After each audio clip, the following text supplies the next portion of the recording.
What's up, hero? What's up, what's up, what's up?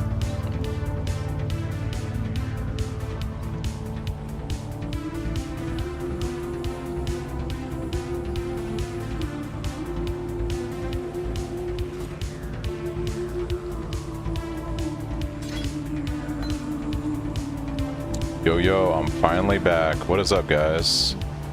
I'm gonna do a quick sweep of King's March before we get started. Should have a bunch of maps. And I have a ship. Got some good local. Hail.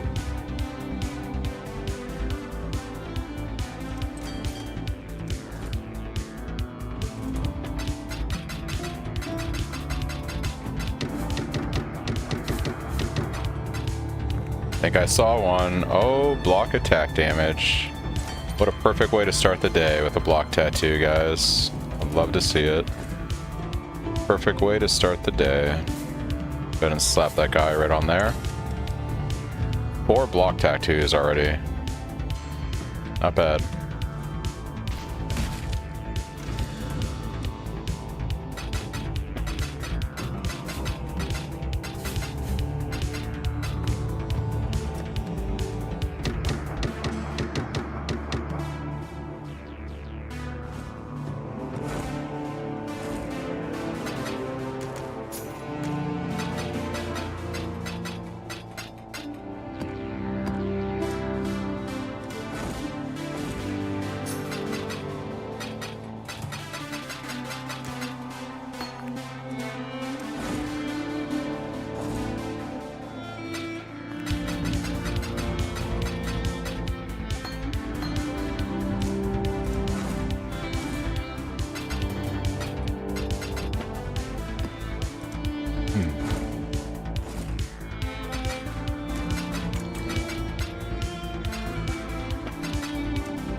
Yes.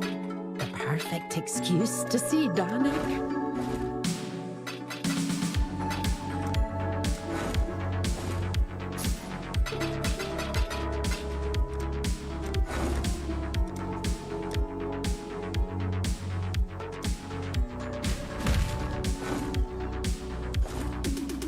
Let's see if the mappers give us anything crazy today.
Alright, cool.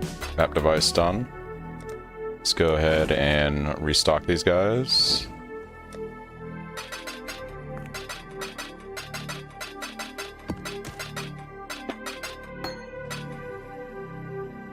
You're back on the road. You had a fun week. Back to the grind, huh? So it goes.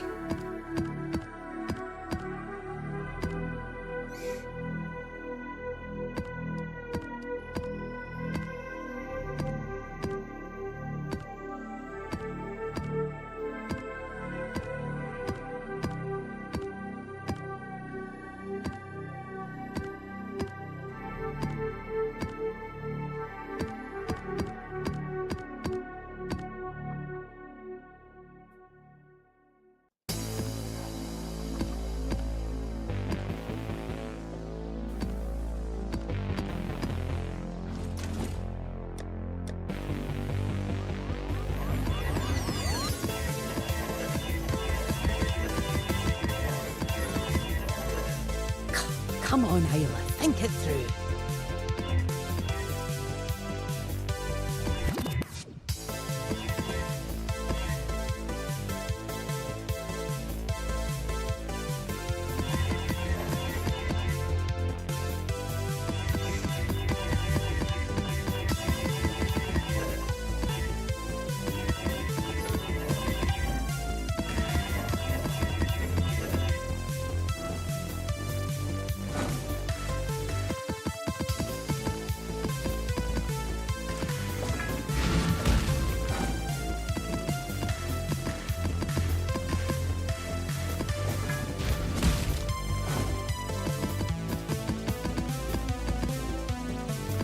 Alright, mappers are going. Hail! We'll go ahead and discard this stuff. Also dust these two items here.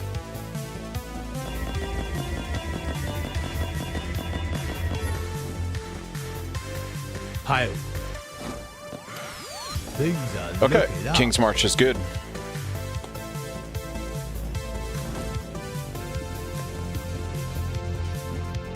So yeah, yesterday we farmed up a bunch of Cyruses. We got pretty much garbage. The only valuable thing we got from Cyrus was one Orb Dominance. We do need a few of these for the chest craft. So yeah, I think we're gonna go ahead and farm some more Cyrus today.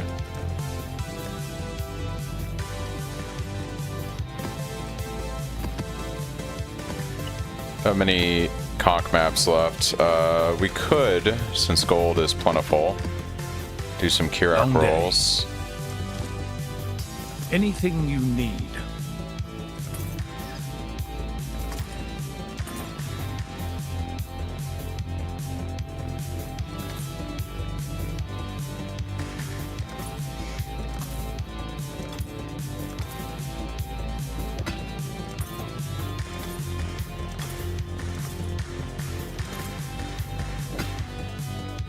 Mission critical supplies.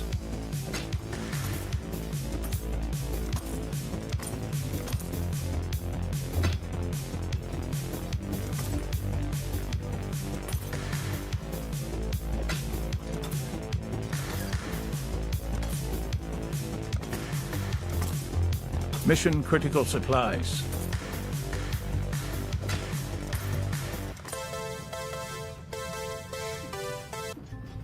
We're farming bosses today, like frags for bosses. So I'm just trying to get some maps.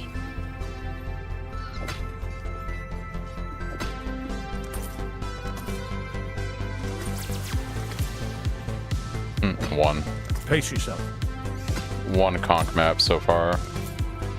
Why are you so stingy, Kirak? Why are you so... That's a crazy buy right there. It's crazy.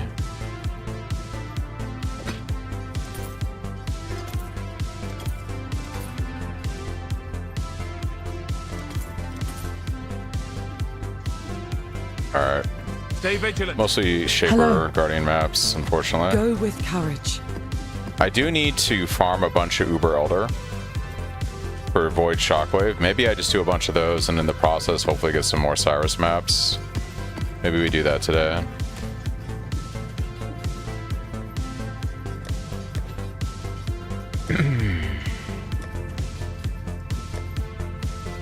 Yeah, we might do that.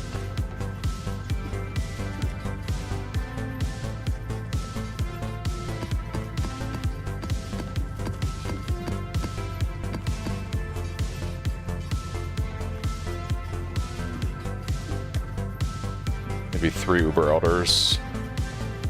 3 Uber Elders.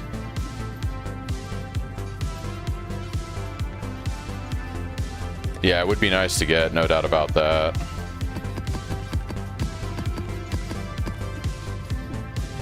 No doubt about that.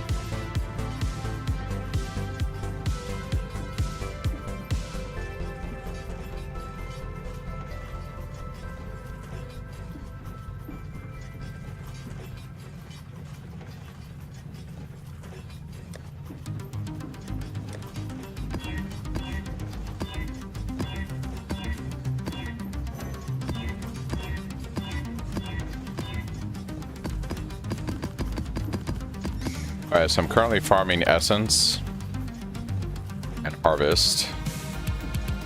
A little bit of ore.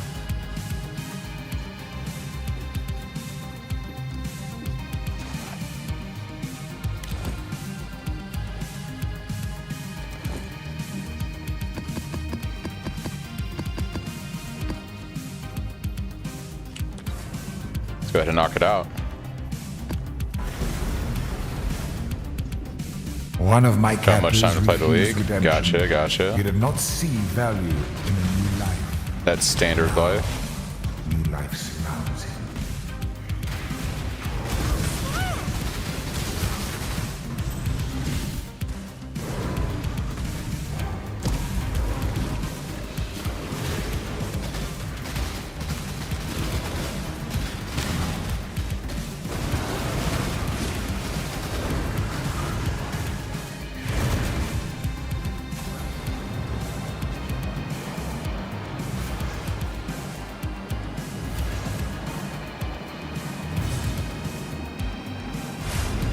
My spirits are spent.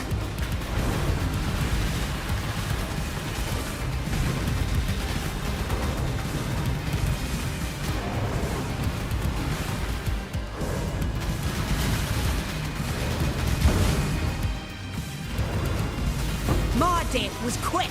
Yours. Gets no ease. Does it? I just can't bring. Good riddance. I can appreciate it. The question now, Exile, is whether or not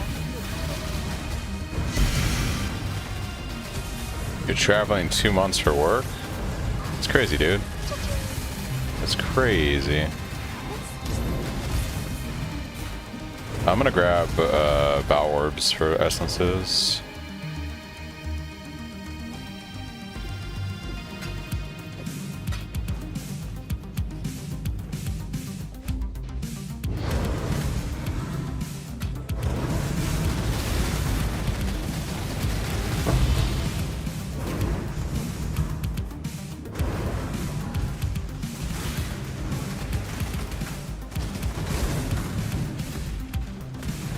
Somebody on my stream told me that they got a mage blood from a mercenary. Actually, bananas.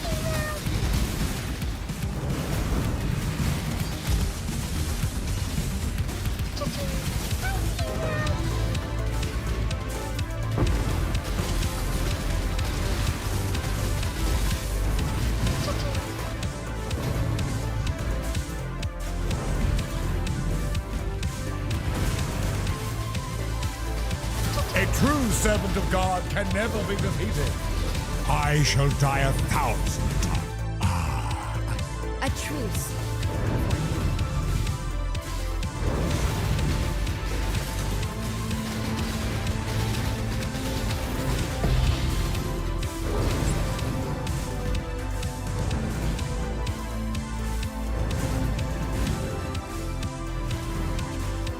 Just on my Twitch. You can go through my Twitch, and I have my VODs going back since League start. Every day, pretty much, I've got my stream saved. I'm pretty certain at some point soon, like in the next few days, the League launch stream will be coming off of Twitch. You look so well. What's it going? Come here, little piggy. Crack the whip. Guy is tanky. Only one thing takes its respect. Strength. Yeah, no problem. You have earned it.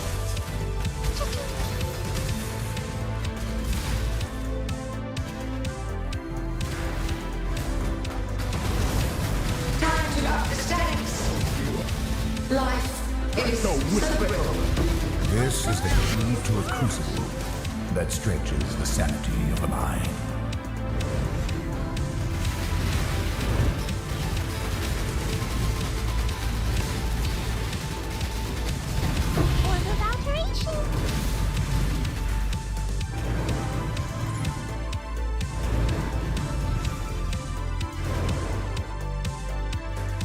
Hello.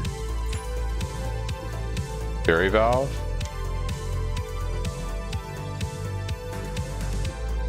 Farewell.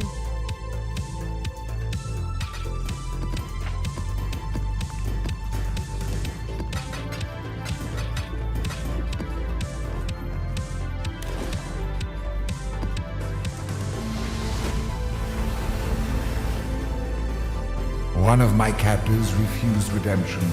He did not see value in a new life. Now, new life surrounds him. We had to change the tile set. I want to do destructive play as I do these, as I cycle through.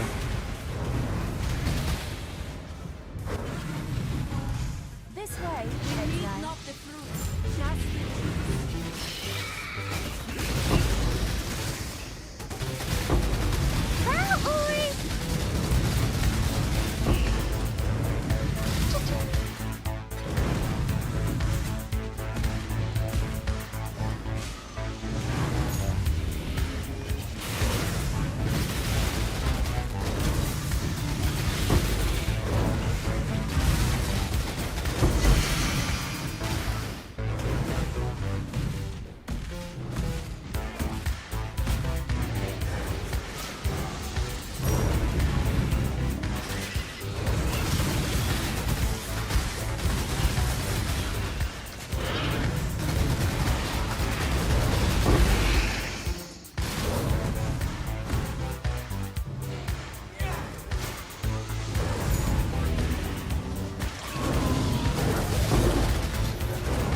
Literally paused for 1 second. Projectiled.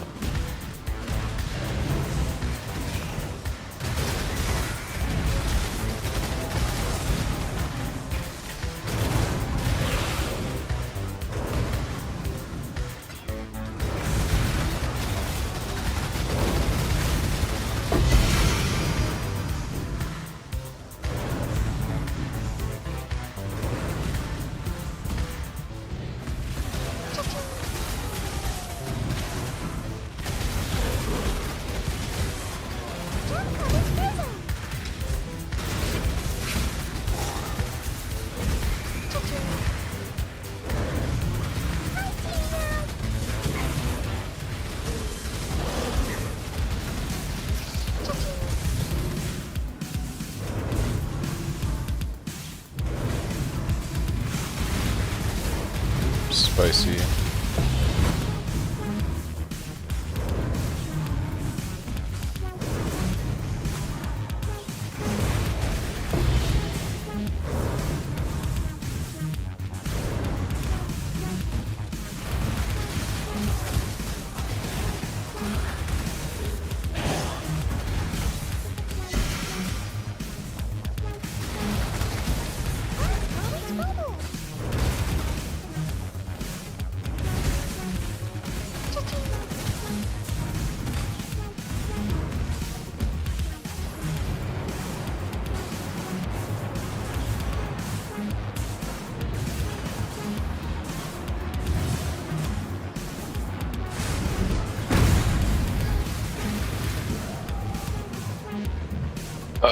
It's gonna be one of them days.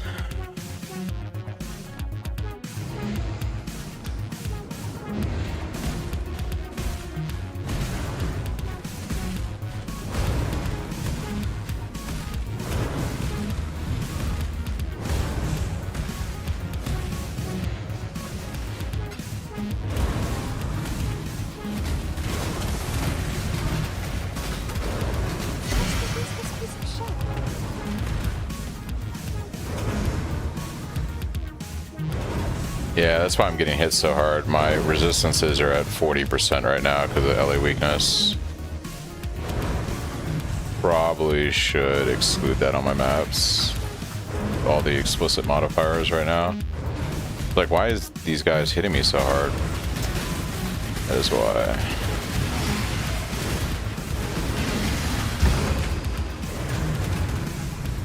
Alright. My spirit is spent.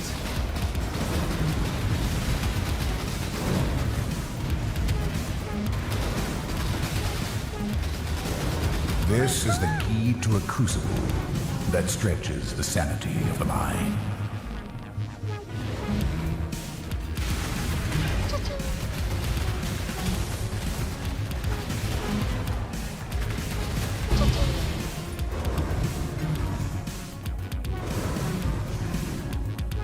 So I'm going to use all flame fraction orb on my 20%,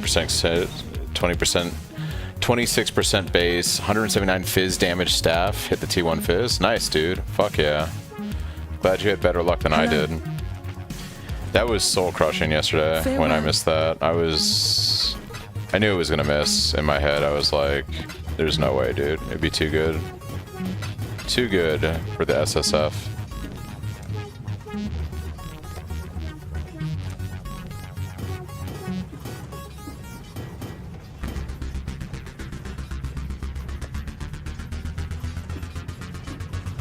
You weren't here for the luck. See?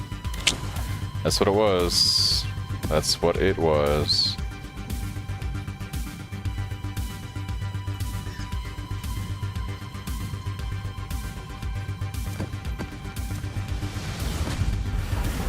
You rewatched my stream at work this morning, felt bad. One of my captors It was definitely not what I was hoping, obviously.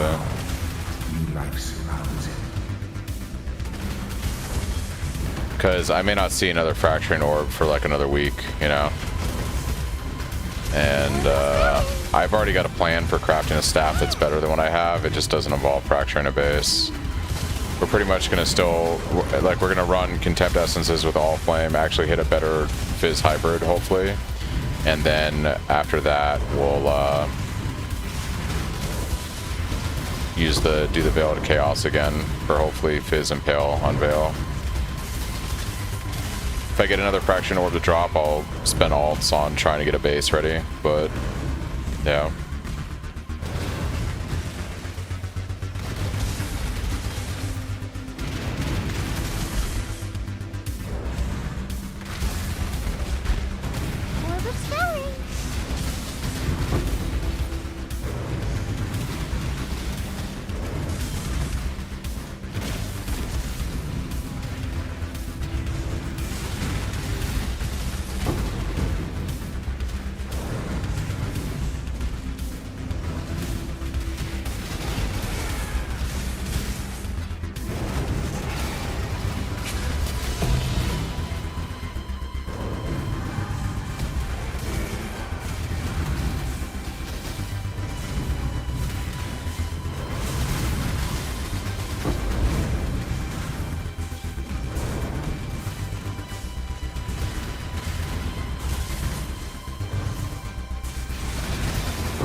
spirit is spent. This is the key to a crucible that stretches the sanity of the mind.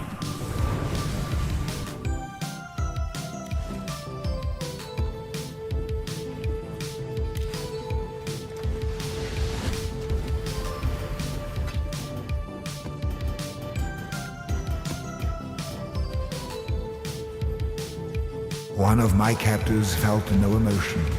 He did not hesitate to inflict pain. Now, all he feels is intense, unstoppable agony.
This way, exile. Don't let it make a mess.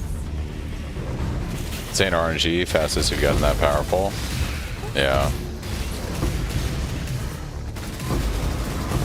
This has been a pretty good league for me too on SSF. I think the league mechanic is just really good.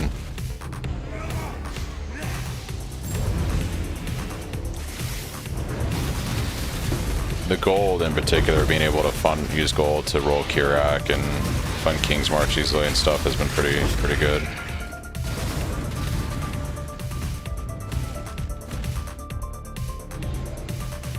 Yeah, it's pretty crazy money.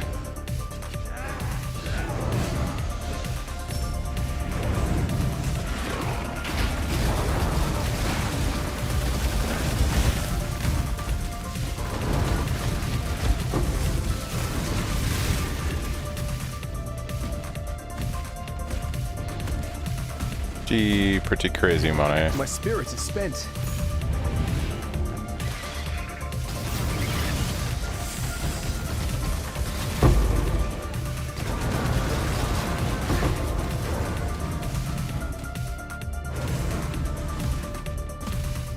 You did 100 Uber fear kills?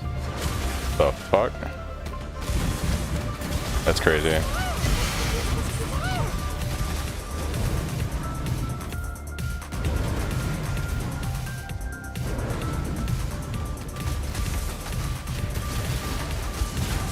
For me, to be honest, was the practice with the build last week, and I knew exactly my farm. I progressed way faster.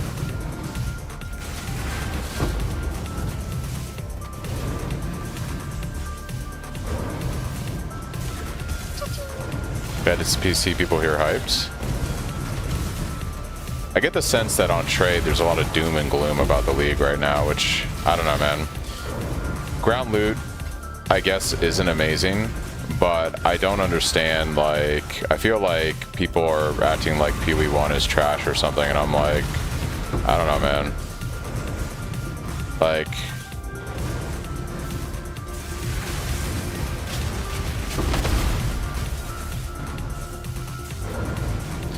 why is the league a 4 out of 10, in your opinion? I think the league mechanic is a lot of fun.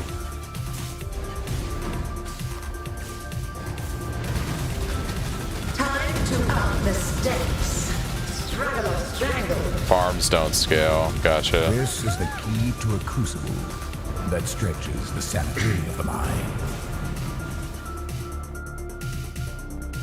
Well, when they say farms don't scale, I think there's I don't know.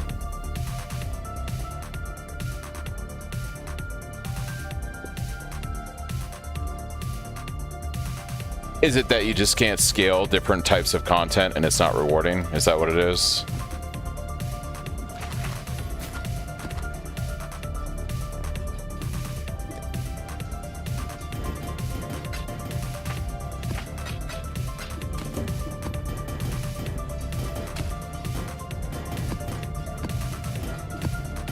Like, why is endgame so bad in trade right now?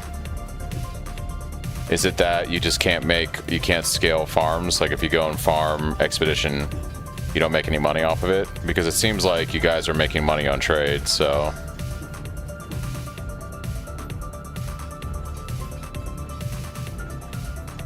Like what is the...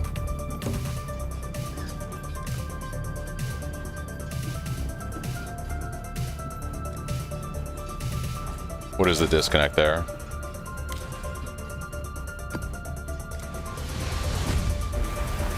Like, I saw Fub posted a video and everything, but I'm trying to understand, like, people are making tons of money in trade, so what is the issue with trade?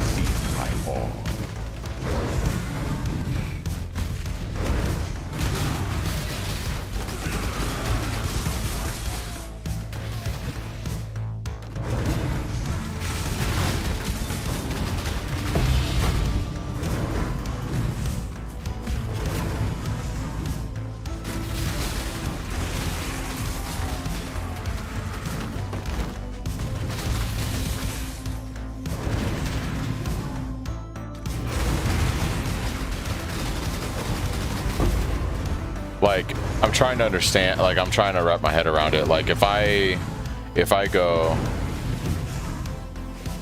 and do harvest, for instance, and I juice quantity and all that, is harvest no longer a moneymaker?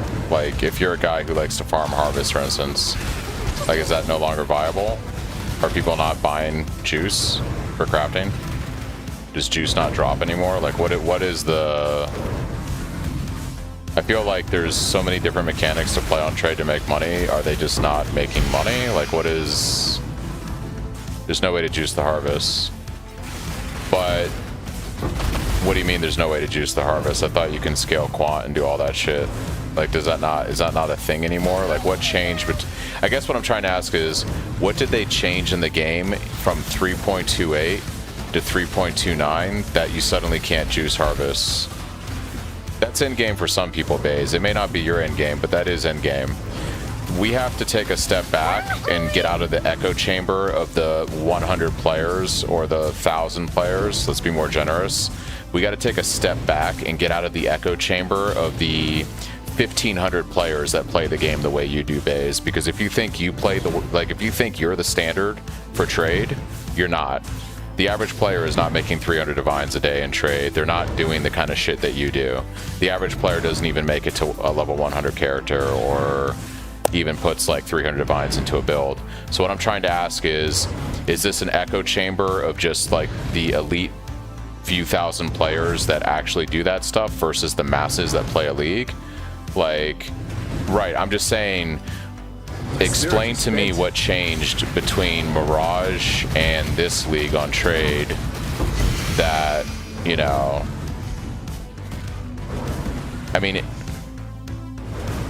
so let's take a look at something. I'm just curious to see.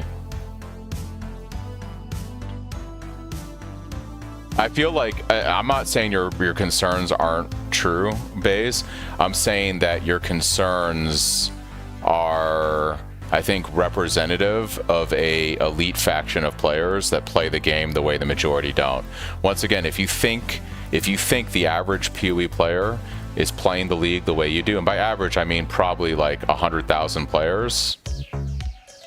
So I want to take a look and see like how bad retention is. I'm curious to see, because I haven't even looked at this. And this is just Steam. Yeah. So let's look at the numbers. So right now there's 60,000 is pretty low for week 2. Peak was 84,000 today. That does seem low.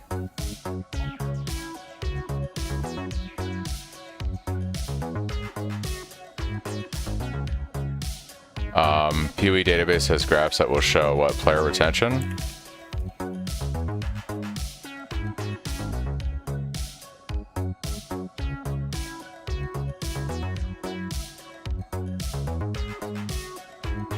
Where do I go to see that on here?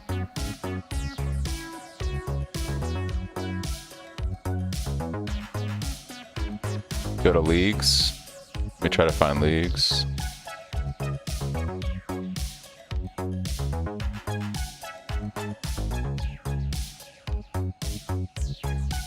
Give me 1 second.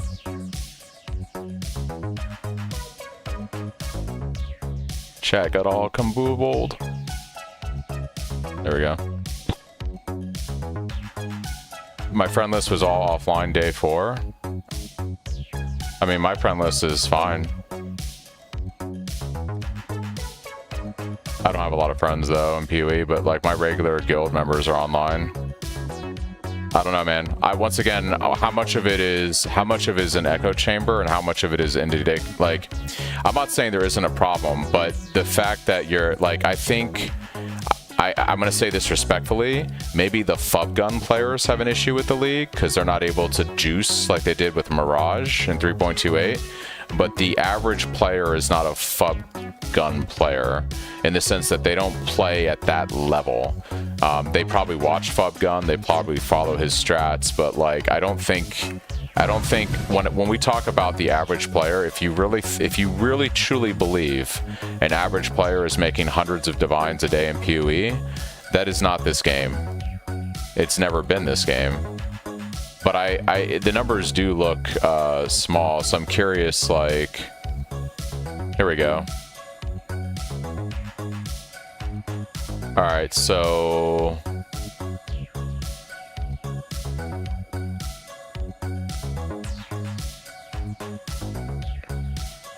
Playing today, 63K through Steam. Peak was 84. Okay, and this was from the past week. Okay. This is what week? We're like week 2 of the league right now. We're on week 2 of the league, like day 10, right? So when did Mirage come out?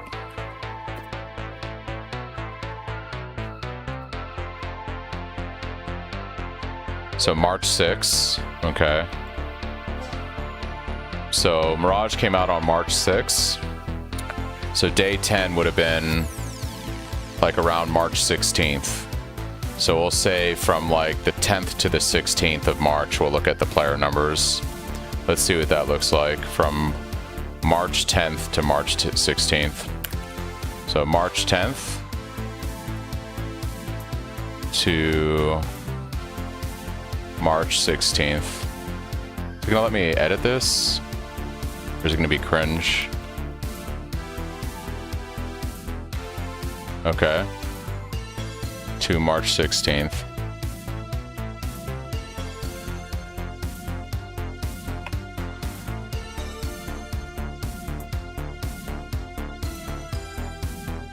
Was about 100K. Yeah, there was noticeably more players. Yeah, I'm not disagreeing with you, Baze. Like Mirage was a phenomenally better amplifier of league content. Yeah, so it looks like the average peak player base was 100K. So by the end of day 10, right, if we're looking, so what I'm trying to say, Baze, is peak players today in a 24-hour period was 84,000, right? Peak players was 100K on day 10 of Mirage. How is that a dead league?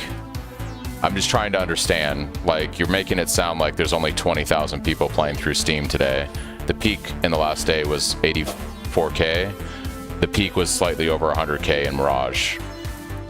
Yes, there is a dip, but but to say like half the player base is gone is a misnomer. It's more like 15% less players than last league. Which, yes, that does mean that there's less retention, but to say that on day 10 we've lost half the player base through just Steam client is a lie. We haven't. We're at 84,000 players in the last day at peak. So I'm just trying to understand what is doom and gloom and what is the reality. Mirage was a better league mechanic because, like you said, it amplified ground loot. That is not, I think, disputable. But to say that the game is dead right now, I think, is a lie. To say that they should fix endgame is true. But I don't think, like, mass players aren't playing the game right now. That's fine, but you can't say that half the player base is checked out or that this league is dead. This league is actually very much not that different than day 10 on Mirage. That's all I'm saying. Like, I'm just trying to say that it's not as bad as you're making it sound. It's not as bad as the streamers are making it sound.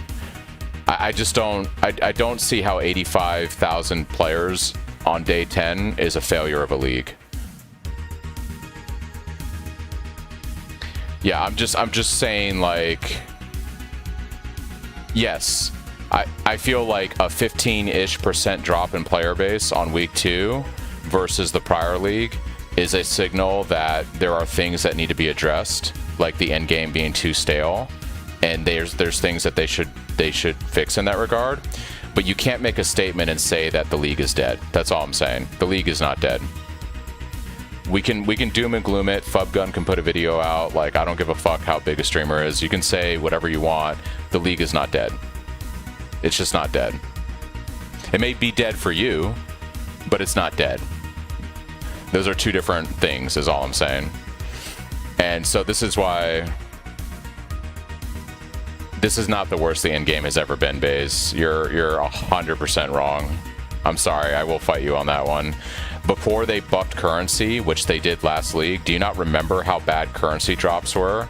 When Fubgun put a video out in the last year where I think it was in 3.26 or 3.27, he ran a fully juiced map, like a fully juiced map with scarabs and full Atlas modifiers and all this stuff, and not even a single chaos orb dropped. Like, loot was so bad, the base currency, right? You just said this is the worst league since synthesis for the end game. I would argue that they buffed ground loot in 3.28 and it's actually better. So you can't say it's the worst league since synthesis, and for the end game, that doesn't matter. There was no ground loot in 3.27. Once again, are you looking at this from the perspective of you and the 1,500 or 3,000 players that push endgame like Fubgun, or are you looking at this like the people that are the 85,000 that are playing it right now? I'm just saying, like, when you make superlative statements and say this is the state of the game and all players are experiencing this, and it's like, no, they're not. You're experiencing it because you play at that level, and your concerns are true for you and the players like you, but you can't say that this is the experience for everyone. It's not. That is a lie. It is a lie. When you have 85,000 people playing on day 2, that's not a dead league. There was a dip since Mirage, and it's probably a dip of a lot of players like you that got very quickly to the end game. They completed their character. They're making 200 divines a day. They did their 36 out of 40 challenges, and they're like, you know what? I'm done, you know? But that is that group of players, which is not the majority of the players that play a league. So your concerns are valid, but you can't make statements and say the league is dead, no one's playing, this is the worst it's been since synthesis. It's not, dude. I've played longer, right? Like, just like you, I've played for 10 plus years. 3.27 had way worse ground loot. I remember Arch Nemesis League and how fucking terrible that was when they reworked rare mobs, like when they removed quant from mods. Like, there are way worse times in PoE where the game felt fucking terrible to play during a league. This is not one of those times. Make no mistake about it. And I hate to say it this way, but just because you're juicing on day 4 and you've got like already 500 divines into your character, you're not indicative of the player base. And I'm not saying your concerns aren't valid and you aren't pointing out flaws that need to be addressed, like the end game being stale, But then to say the league is dead is just like, I don't know. And I'm not trying to single you out, dude. I'm just saying that you're voicing the concerns I've seen in the last few days from the FUB gunners and like the big streamers that like, you know, play at that level. And that is a valid concern from those players. But that is not, you know, yeah, like the best way I could describe it is like someone just said,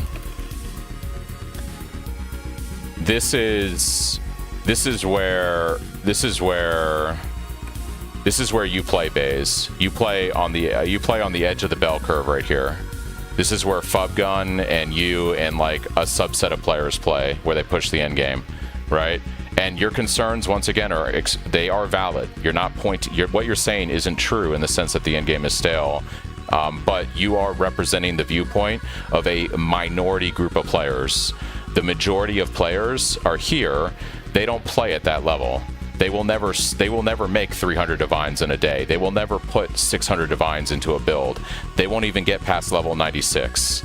And so when you're a game developer, you have to make sure to keep these people happy. Like, you need to be heard and your concerns need to be addressed. But you also need to make sure that you're looking at the holistic picture. And the holistic picture isn't, I'm just saying, it's 100,000 players on day 10 of Mirage, 85,000 players on day 10 of this league.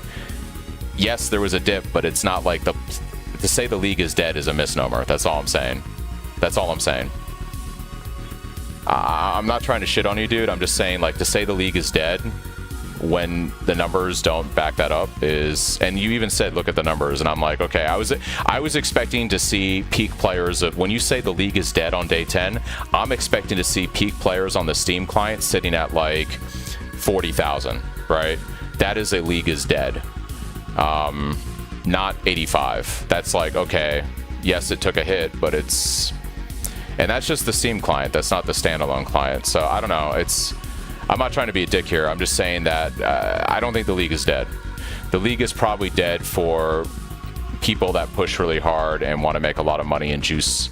I could see that for that subset of players that are bored and the end game is stale and you can't, and your concerns about like content not being scalable and it's just loot boxes and under the water or loot boxes and maps, all that is valid. Yeah, the league is not dead. I hate to say it, but the league is not dead. It might be a better statement to say that the league will be dead a lot sooner. And I think that's a fair point, Baze. I think you're right to say that there's no aspirational content. I think based on what I've heard people talking about, it sounds like you can't really juice content, you know? I pointed out Harvest because Harvest is a mechanic that should be juiceable, right? Unlike, say, Mercenaries. Like, explicit modifiers on map and all the stuff that, like, you know, they talk about doesn't affect Mercenaries, right? It's not a scalable mechanic, right? You can scale them on the Atlas tree by having them wear more unique items and stuff like that, but you can't juice them, right? Whereas you can juice, technically you're supposed to be able to juice Harvest. That's why I pointed it out. And that's why I am wondering what changed from 3.28 to 3.29. And I think you said it best, Mirage amplified all the league mechanics and made them better. You know, so if you played Mirage hard and you had a farm strat, whether that was Harvest, whether that was blueprints, whether that was essences, whatever it was, the loot boxes are really good in Mirage. I can see that being a worse experience now because you lost all of that, right? But you can't say the league is dead, is all I'm saying. You can say it. You can 100% say those words. They're just not true, right? Because the league is dead is like 30,000 players peak on Steam. Like, when you say league is dead, it's like, you know, peak of 35,000 players, currently 18,000 online. That's when I think a league is dead.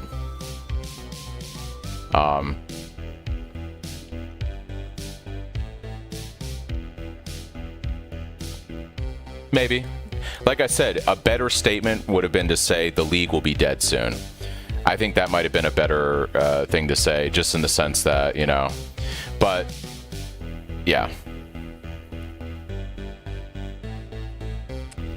Once again, when you say a league is dead, I interpret that as the economy is dead. Like if I go on trade, I won't be able to find items that I'm looking for, right? We might just have different definitions of dead. When I say a league is dead, if I'm a trade player and I go on trade and I'm looking for items and I don't find them anymore because there's only 15,000 people playing, like that's when I feel like a league is dead. If I can go on trade and find like 300 listings of an item I'm looking for, like, I don't know, it's just, yeah. We might just have different definitions of dead. If you're trying to say there's less players than there was last league, then you're correct. But when I hear the terms "the league is dead," I expect then to log on in a week and see like 40,000 players playing, right? Like, it looks like, yeah. I don't know. It's just, to me, like, almost halfway through week 2, 85,000 players is like,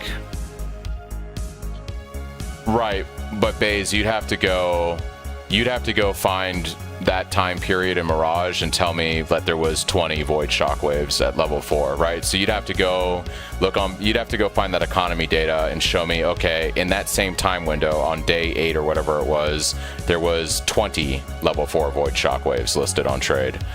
Right, you got to give me comparisons. And also, this isn't a melee league. People aren't really playing melee. It was, you know, this is like fucking people, like, I don't know, like, it's like,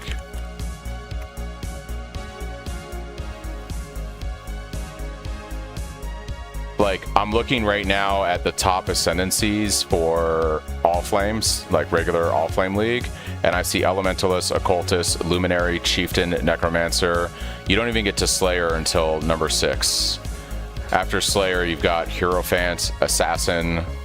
Like, who is using Void Shockwave here except somebody playing Cyclone that's a Slayer? You know what I mean? When you've got 40% of the player base playing these three classes, like, if I go back to, I don't know, fucking Mirage on week 2, look at the player base. You know, 4% more people are playing Slayer. So probably saw a couple more Void Shockwaves on trade because you had 4% more of the player base at this point playing Slayer. Which doesn't seem like a lot, but 4%, you know, it's going to generate more loot on the economy probably for melee builds because that's what people are playing and farming. I mean, Elementalist is at 21% this league. It was at 7 last league. Like, the top ascendancies have shifted. That will affect what you see on the economy. But, yeah, so what was, let's see, 3.27 release date PoE. So 3.27 came out on October 31st of, what was that, 25? That means week 2 would have been from the 7th to the 13th of November. 7th to the 13th of November.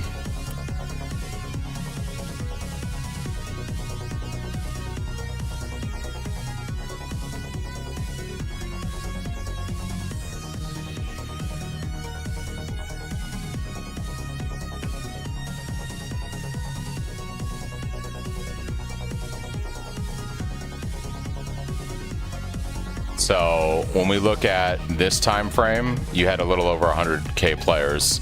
So you had about the same retention as Mirage. So because people aren't leveling up Void Shockwaves, Mrs. Kim, if there aren't Cyclone players buying them. If I go kill Uber Elder and Void Shockwave drops, why the fuck would I level that up to level 4 and put it on the market if people aren't playing Cyclone or melee builds? Like, you're not going to spend time juicing stuff and selling it. Yeah, we're talking about leveled, sorry. So I think it's a fair statement to say that in the past few leagues, you definitely see a trend in the fact that 3.29 is worse than the last few leagues, because in both 3.27 and 3.28 we had about 100k players at this point at peak, right? In this league we have 85. So I think it's a fairer statement to say that in comparison to the last few leagues, we've seen a 15% decline in players. I still think that saying the league is dead is hyperbole, and it's like basically trying to get views. I think that's, for lack of a better term, what I would call fake news. But it's definitely fair to say that you've had a fair chunk of the population stop playing, probably because of the concerns that you're saying, which are valid. It's dead for the juicers. I think that's absolutely true to say. Yeah, I think that's 100% true. And it makes sense because, once again, I don't want to make this sound this way, but I think the amount of players that probably play the game the way you do and the way Fubgun does is probably like 15% of the player base, or 20%. It's not the majority of the player base, right? But it could very well be true that it's dead for those players and they've already completed their character and done their league achievements and they're done. I think that's totally valid. I didn't check like from league start, but I'm just looking at week 2 numbers, you know. So Arch Nemesis, what was that?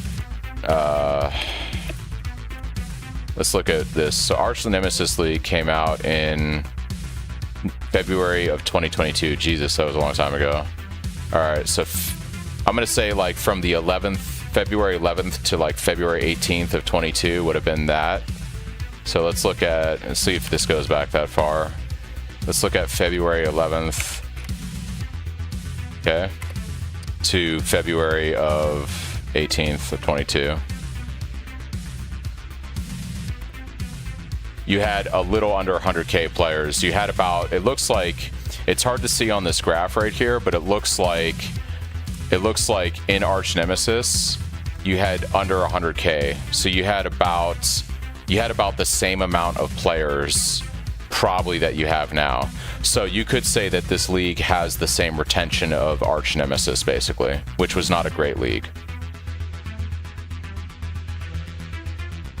I saw your link, Kim. I'll open it up. Yeah.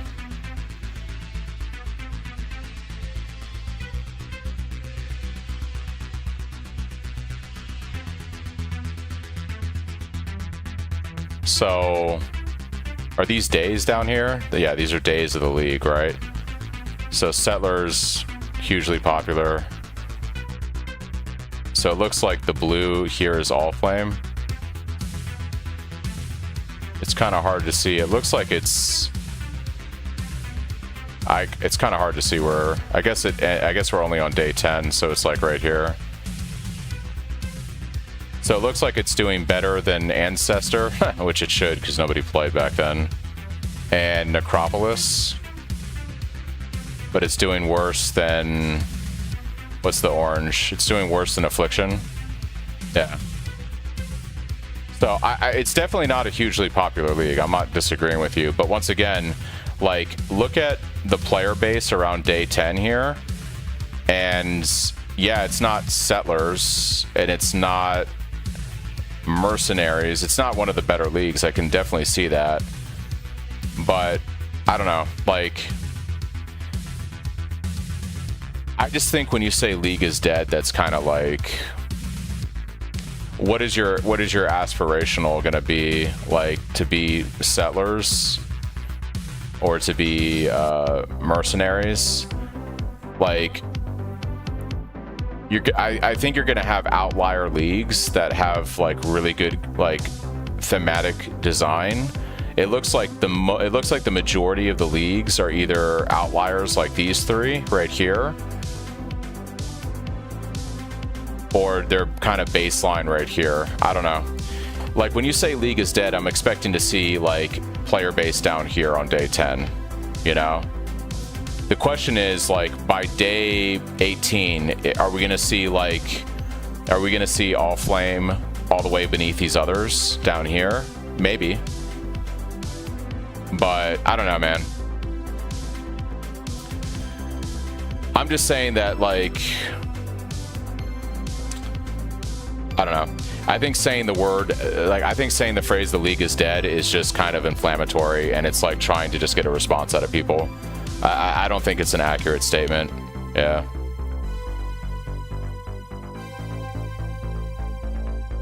I think Mercenaries. I'm not saying you guys are wrong. I am pushing back on you saying the league is dead. When I see 85,000 players, I don't think the league is dead. That's all I'm saying. I just don't think it's dead. I don't really think you can change my mind about that.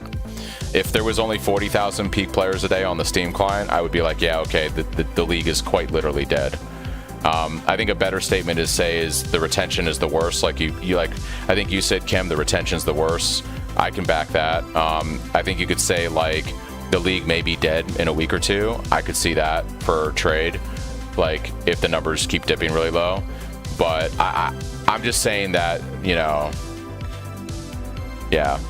I also think to say that ground, I think you guys are hitting the nail on the head. I think that saying that there's no aspirational content is probably a fair criticism. Because the ground loot is definitely not as bad as it was in 3.27. So we don't have a ground loot problem. You have a I can't play this content that I like and be able to scale and juice it problem.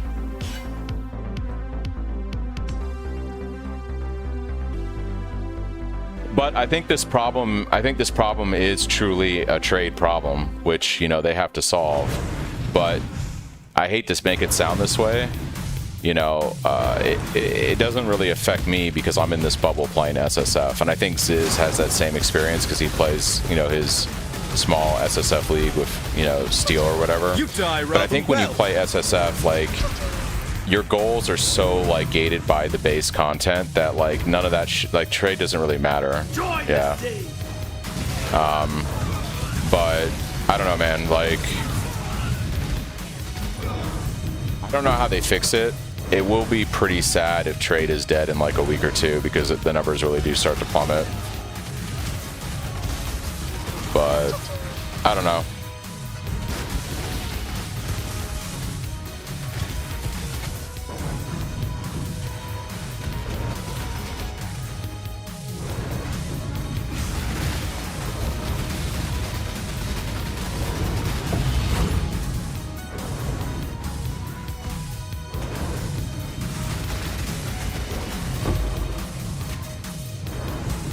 You're not doing it in probably SSF hardcore. You are doing it in SSF softcore.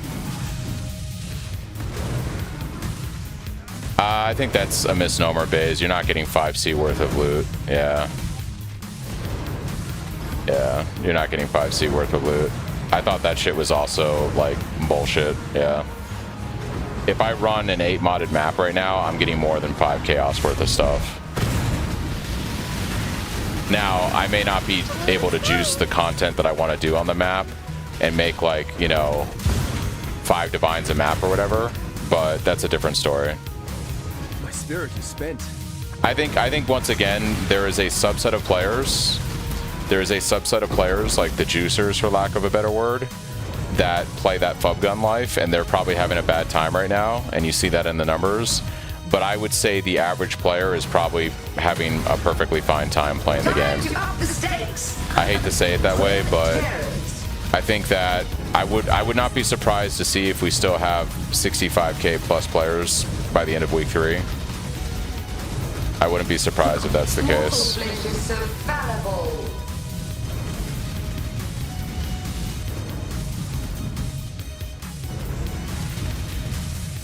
Well, he brought that up, Kim, because the statement was just made that you're not even making 5 chaos in an 8 modded map. I think that's a misnomer too. Yeah. You may not be making the money you should in an 8 modded map, but yeah. This is the key to a there is something wrong when if you juice a map and you add mods to it and you add scarabs and you add quant and you add explicit modifiers and you're not seeing those, if you're not seeing those affect the loot, I agree that's a problem, and that is the current problem on trade. From the brief stuff I've seen, juicing isn't working, right? Whether it's juicing content that you'd want to, and it's not working, like Harvest, or you have league mechanics like, say, Mercenaries that you can't juice, or you have the fact that you run 8 modded maps and they're not dropping the kind of loot that they should with that kind of investment with a tree. Like, I get all of those things. Yeah. I think the problem is, like, I think the problem is that GGG has tried to make it so that only this league mechanic drops this stuff and this league mechanic drops this stuff, and they've weakened the global drop loot table. Is kind of like my take on it. Like, I feel like everything is so niche now in the game, and you have to do this or you have to do this for these specific things, and the actual global loot pool, and I'm not talking about currency like chaos drops or whatever, but the average just like good general loot pool has weakened because of that.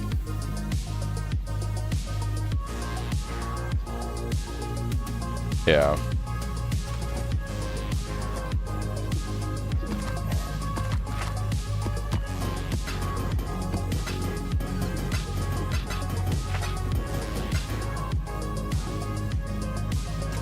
And I think also part of the conversation that we're not having here is, you know, this isn't a mapping league, in my opinion. I think it would be fair to say, and I think you guys haven't hit on this either, this is not a mapping league. This is an alternate content league. You know, Affliction was a mapping league that juiced the mapping. Mirage was a mapping league that juiced the mapping. To me, you know, All Flame is like Lake of Kalandra. It's like these. It's like these. It's not a mapping league, is what I'm saying. It's a trade league. If I go on trade right now, dude, I can make tons of money, right? I may have to do things a certain way, but once again, to say it's not a trade league is a misnomer. It's like saying the league is dead. It's 100% a trade league. You just may not be able to play the game you want. What I'm saying is it's not a mapping league. I think that's a more fair statement. You cannot juice the mapping content and see the rewards from it the way you could with Affliction, the way you could with Sentinel, the way you could with Mirage, right? Those were mapping leagues. The league mechanic was designed around buffing actual T16s or 17s or Nightmare maps. Like, the league mechanic was about juicing the map content. Right, that's what those leagues are. This is like Necropolis or fucking, you know, Synthesis League or all these other leagues where the league content is in a completely separate instanced area that you go to and interact with, separate from running maps. And I think, I hate to say it this way, but you guys are always going to have a bad time or feel like it's a bad time when it's not a mapping league. And GGG doesn't like to always do mapping leagues. They like to do a crafting league like they did with Crucible. They like to do a mapping league like they did with Affliction. They like to do something like this.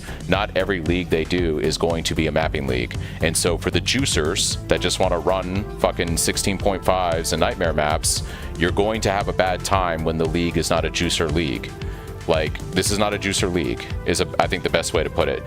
It is definitely a trade league, but you're playing it different on trade. You're doing different things to make money on trade.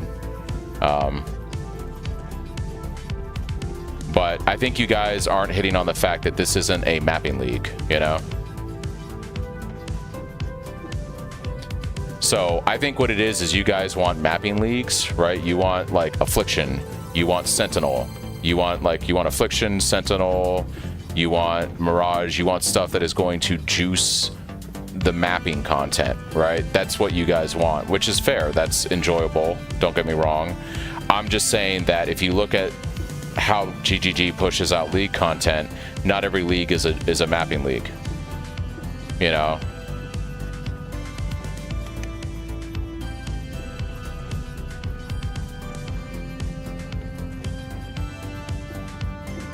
And it could be that next league is a mapping league, you know?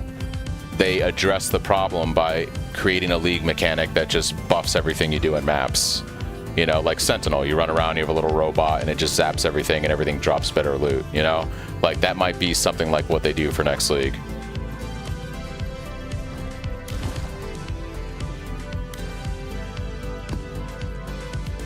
Right. I'm saying that I think you guys like a specific type of league content, which is fine. And, you know, well, it should be Baze because 3.3 is not a league. 3.3 is an expansion, right? So I would expect them to... I would hope they change the game up when they do an expansion. They only do those like once a year or so, or every year and a half. She cannot escape her true fate. But I think what would be cool, in my opinion, right? Because I think you guys are talking about, I like mapping leagues and this isn't a mapping league. I hate to say it, but that's how this conversation feels to me. It feels like you guys are basically saying, I like leagues that buff maps and this just isn't a mapping league, which is fine. I think a better conversation would be they should make all the league content better, separate from whatever the league is. My spirit is spent. Well, you can have your opinion on the league content, but I'm 100% right by saying this isn't. So once again, did you not listen to anything I said? I said there are mapping leagues, and then I said there is like side content leagues like Crucible with crafting, or Necropolis with crafting, or this with crafting, or, you know, Synthesis with crafting, right? This is one of those kind of leagues. You could not like the league, right? Because it's not a mapping league. It's not Sentinel. It's not Affliction. It's not whatever. Yeah, I don't think we're having the same conversation. I'm saying that this is not a mapping league. This is a crafting side alternate location league. And you can say you don't like it or it's not good. That's fine. I don't think that's a universal truth. That's just you like the mapping leagues. You like the I want to just juice my maps kind of stuff like Mirage. That's fine.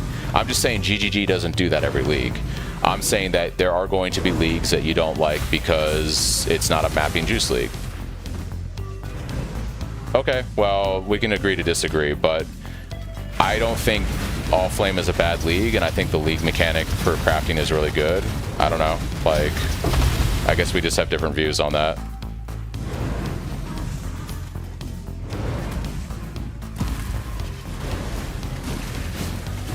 I think we just have different views on that, so I don't think the league mechanic is bad. Is the league mechanic bad for maybe making money on trade? Probably, I don't know. But, like, so would it be fair to say that Necropolis was a bad league? But if you knew how to do the crafting system, people made tons of money, right? So was Necropolis a bad league?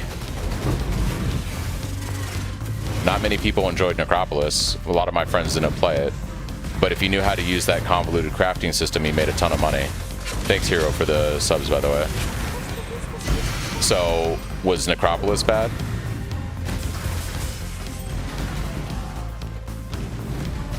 Like, I didn't enjoy Necropolis because I thought the league mechanic was crap and the crafting system was way too complicated. Yeah, so what I'm saying is you're saying the league mechanic is bad, but the crafting is good.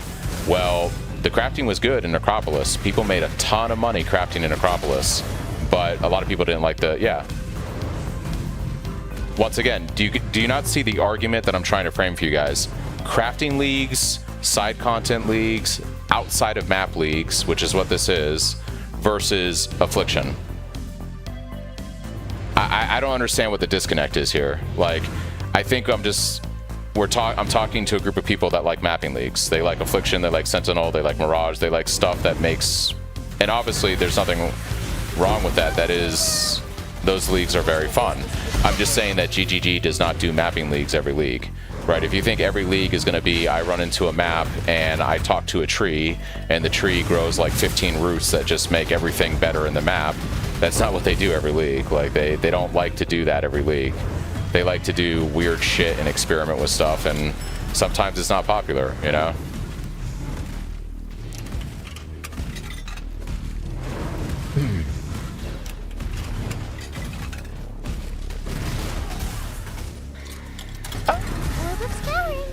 I don't know. Synthesis was not an all-time favorite league. Synthesis was universally hated by most of the player base, so that's a hot take there. That is a hot take. My spirit is spent. Yeah, pretty much everyone hated Synthesis for a variety of good reasons. yeah, Synthesis was a fucking wildly unpopular league, right? It was incredibly unpopular. I don't know anyone on my friends list that I talked to that actually has a good memory of Synthesis. Harvest, I feel like, was like a 60-40 split. Like, I think more people liked Harvest than hated it, but like, yeah, I think more people like, I think Harvest was a generally well-received league because, you know, but even then the crafting setup was way more convoluted with how you had to set up your stuff than it is now. Yeah, I'm just trying to say, guys, I hate to say it, but it's not in my opinion, it's about like mapping leagues versus alternate content leagues, and this isn't a mapping league. So if you're a juicer player, I'm not surprised you're having a bad time, especially on trade. I am just saying that, you know, if you think over the next like year every league is going to be Mirage or Affliction, you're probably going to have a bad time playing this game. They don't do mapping leagues every league. Yeah, let's keep it civil, guys.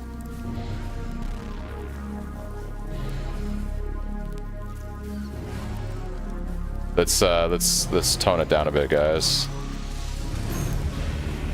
I think their concerns are valid. It's just, you know, they're looking at it from the perspective of, you know, they like to blast maps and they like the content to juice maps, and there's nothing wrong with that. But I think the better solution isn't to have a league that makes maps better and a league that doesn't make maps better. I think the better solution is make all the content in the game better. So I think a better argument would be if we were talking about, like, I think all the league mechanics should have more progression to them or better stuff. I think Kim said it best, like, we're talking, and you even said it base, aspirational content, right? What would be cool is whether it was Harvest or it was Essence or whatever it was, they had more to the league mechanic, or they built it out more so that if you wanted to focus in on a specific like farm to do in the game, then there's more you could do with that. Well, I think that's a valid point, Val. Like, I think like if all I want to do is Temple should be profitable, and it should have, I think the game I would like to play is whatever league content I do, I would like it to have tiers of difficulty. Because, like, for instance, I don't like Sanctum. Nah, bro, Pee-wee 2 is not better than Pee-wee 1. That's a troll statement, but that's a hot take. Time to up the stakes. Nah, there is not a world in which Pee-wee 2 is better than Pee-wee 1. Feel death's pull. That is also, I think, if you're a Pee-wee 2 enjoyer, you probably enjoy it, but it is definitely not a better. It is definitely not a better game. I will say that 0.5 is the best that Pee-wee 2's ever been, and I actually think in probably like a year or two, Pee-wee 2 might eclipse Pee-wee 1. But there is, yeah, and the reason I say that, Baze, is there's a lot of stuff that isn't developed in that game yet. Like there's a lot of stuff they haven't done in that game yet. Like, you can't really, like, life builds are fucked up. You can't scale HP. There's a lot of, you know, really only 1 or 2 skills are viable every league and outshine everything else by multipliers of damage. Like, the game is wildly unbalanced. There's a lot of stuff that the crafting systems are primitive and just way worse than what you have in Pee-wee 1. There's a lot of stuff they need to fix in Pee-wee 2. But yeah, but I think it just boils down to, this isn't a mapping league, and if you like to map, you're probably having a bad time this league. Like, the league mechanic doesn't make your maps juicier. I don't know how else to frame the argument. How's the trade? You know, the league mechanic doesn't make your maps juicier.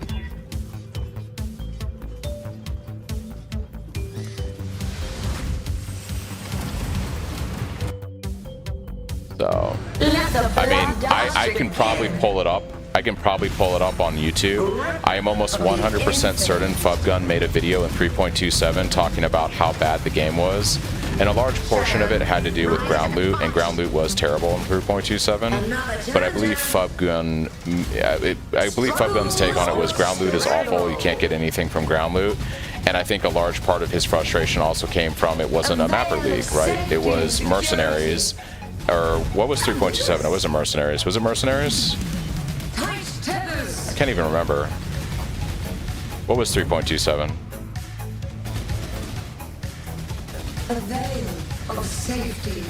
Keepers, yeah.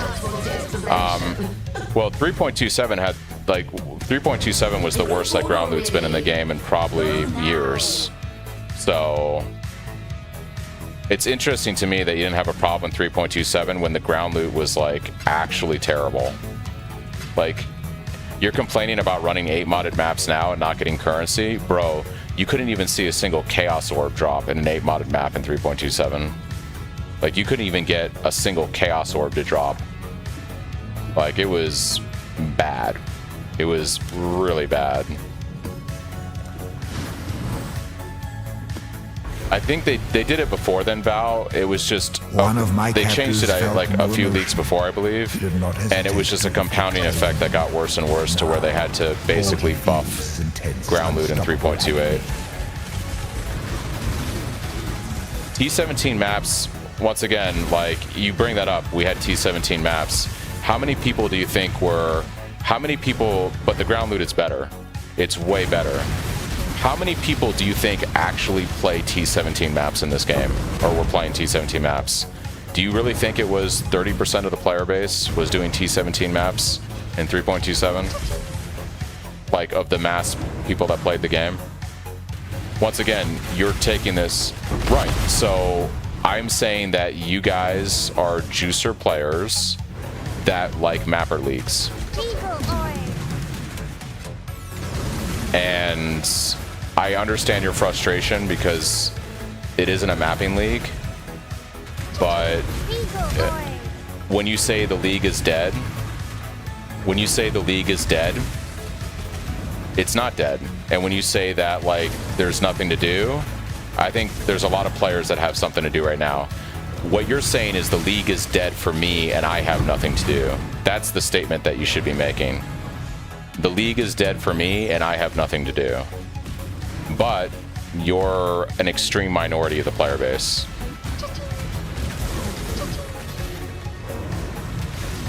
So what is it about you can't do item level 84 ritual because they removed that from the game or something?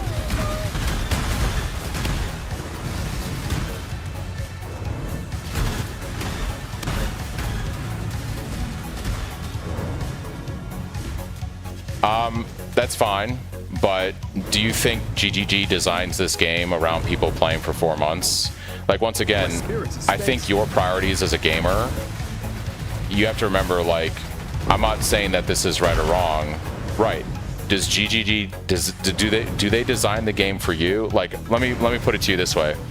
If you play modern World of Warcraft, if you still play retail World of Warcraft, do the WoW devs build the game around raiders that are doing mythic raiding, or do they build the game around people that play M+ and just like log in and do cosmetics and transmog and stuff? Do you think GGG is making money off of you versus, you know, the 100,000 players that play for 3 weeks? I'm just saying that, like, it's a balance of keeping everybody happy, but your worldview is not indicative of the player base, and it's not, I think, the viewpoint of the devs.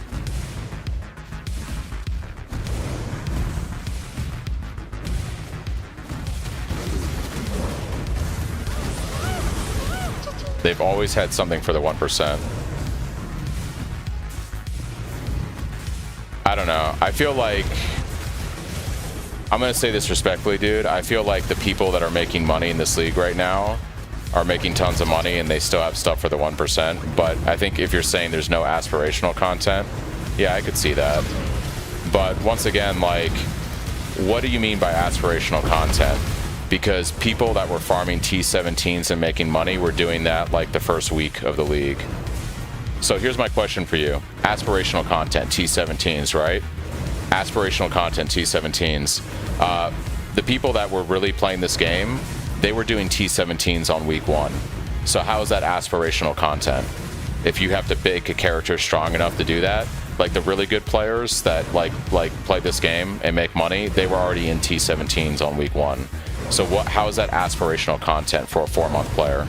Like, what is there about making your character stronger for that? They were already blasting T-17s and nuking bosses on week 1. So, like, what is the aspirational content?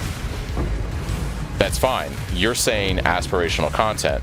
I'm asking you, what content existed in 3.27 that took you 3 months to get to, right? You're talking about a 4-month player. We're having a different conversation now. Making money in the game and aspirational content.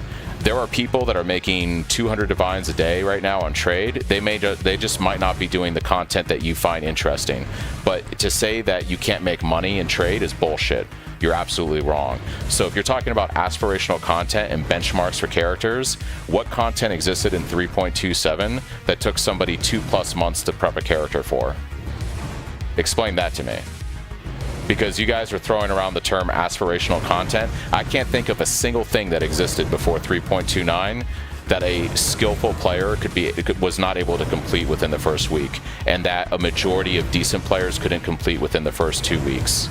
Like, what is the aspirational content?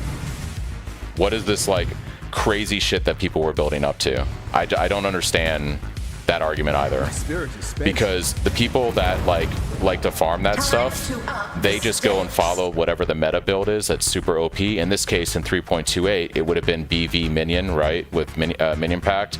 They would have followed whatever the meta was in 3.27 that was insanely OP, and they're blasting all that aspirational content in week 2 on day 10. They're doing it, right?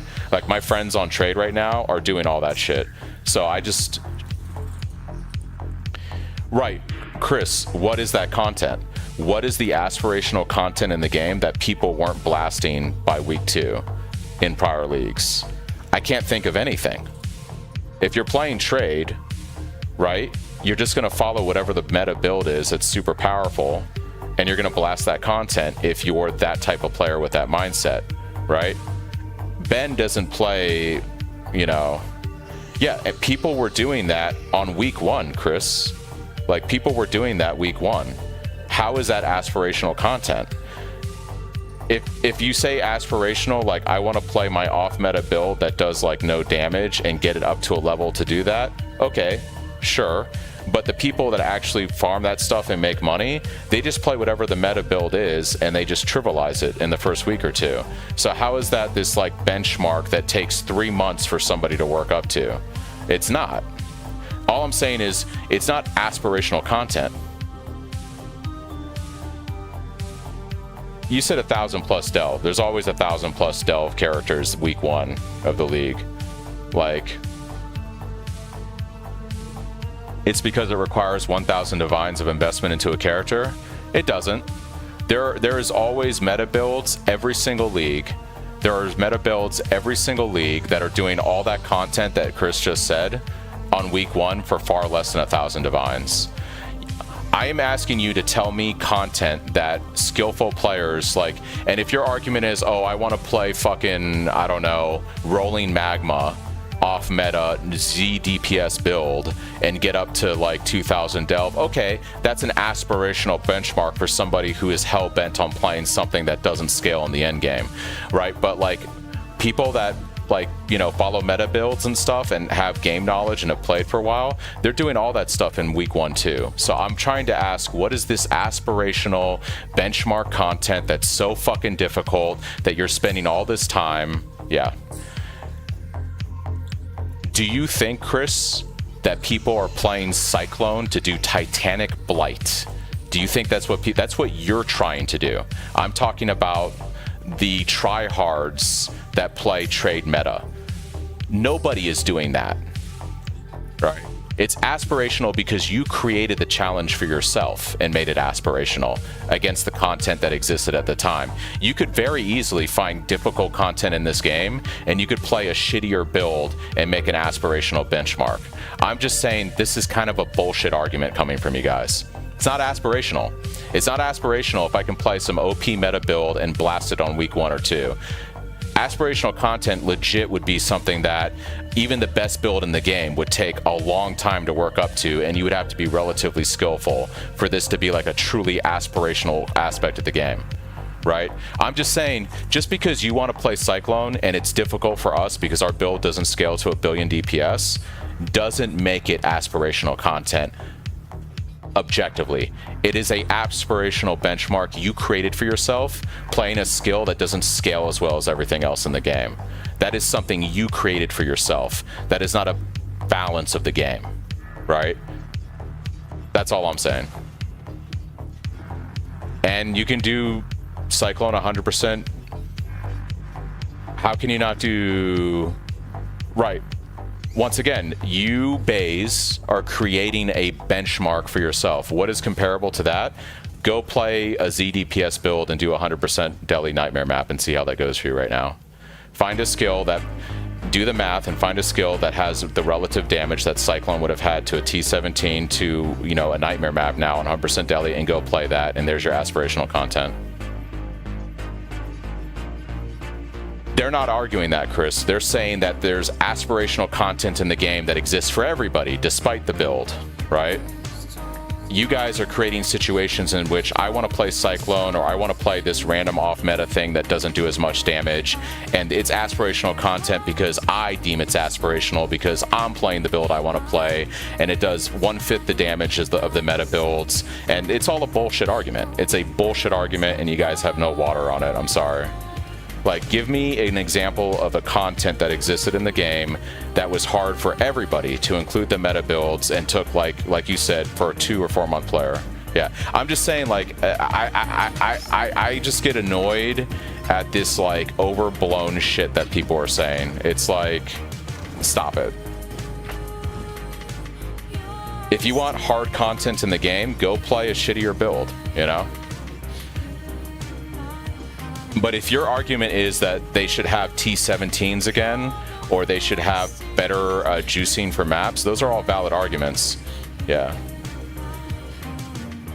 Why can't I look at it from the most busted builds in the game?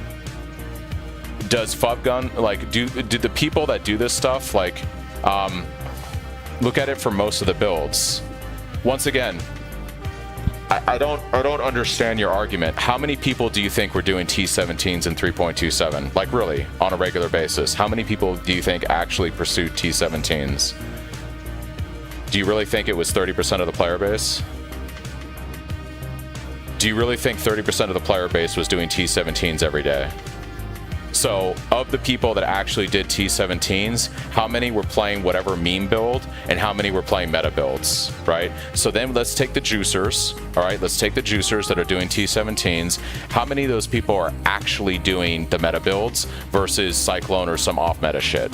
And I guarantee you, it's like 80% meta, right? The people that play this game, that do the kind of shit you're talking about, because you said most of the builds, Baze. You said most of the builds in the game. You brought up the majority. You brought up the majority. You said most of the builds. Most of the builds don't do the content you're talking about. The majority of builds that do that stuff are meta builds. They're not most of the builds in the game, right? They're not Cyclone. You brought up the majority by saying all the builds in the game, right? That was you that brought that up. You introduced that back into the argument.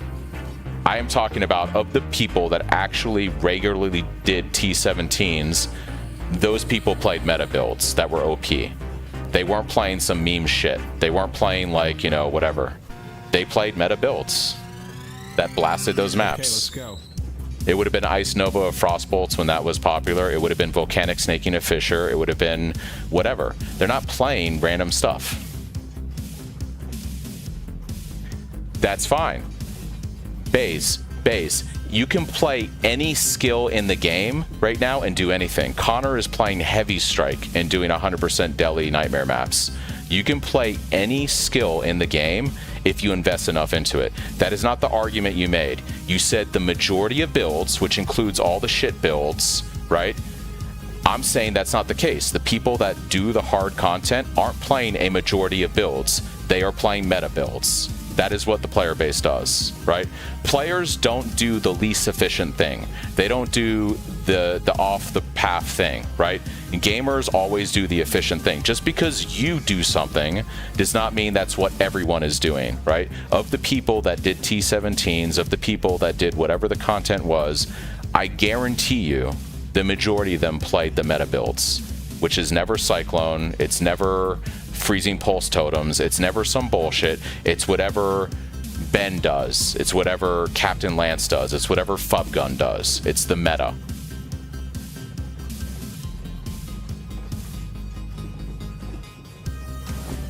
Just because you guys create these aspirational benchmarks playing Cyclone or something else in the game, and you're doing it at 1/5 the efficiency or difficulty as somebody playing the meta, does not make it like, you know...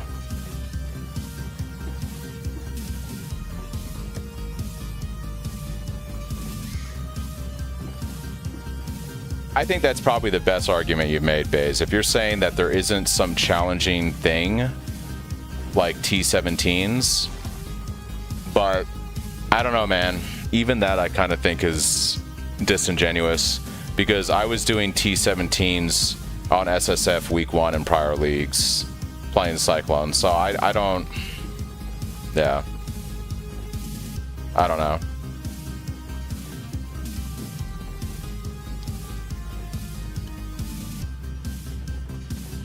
I'm pretty sure they were talking about mirror crafting. Weren't they talking about mirror crafting? They weren't talking about, you know, T17s. So I'm curious what they confirmed today.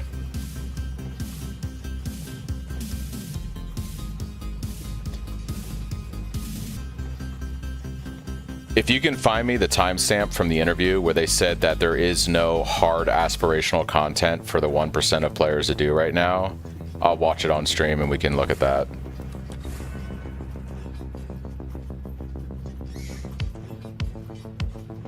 We can take a look at that.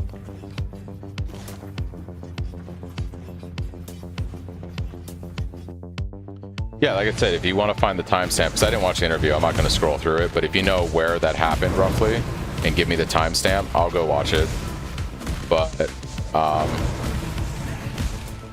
yeah.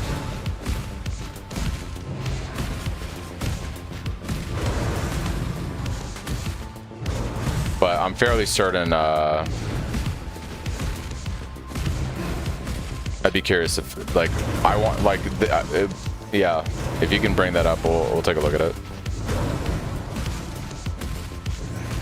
Because I think that's the best thing you said. If you're saying that there isn't, like, content for 1% of players to do, sure. Like, and if that's something to fix. But once again, like, I guess what I'm trying to say is it's unfortunate if that affects you. I'm sorry.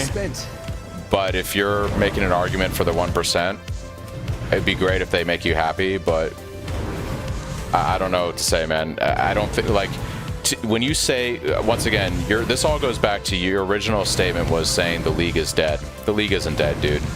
Just because it's dead for you because you're the 1% of players that doesn't have aspirational content to do, by whatever definition you determine, doesn't mean the league is dead. That's all I'm saying.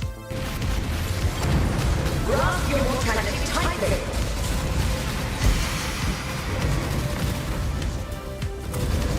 Mortal flesh is so fallible. This is the key to a crucible that stretches the sanity. I of the crafted the mind. chest. It was an interesting experience. Yeah.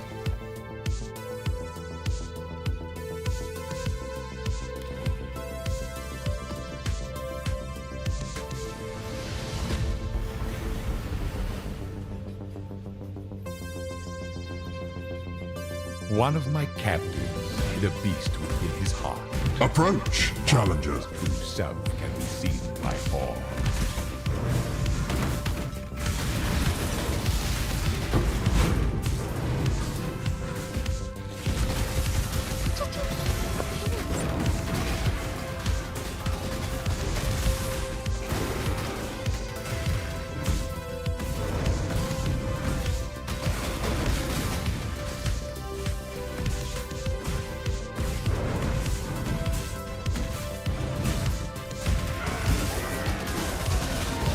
Are you talking about the Abyssal Lich guys?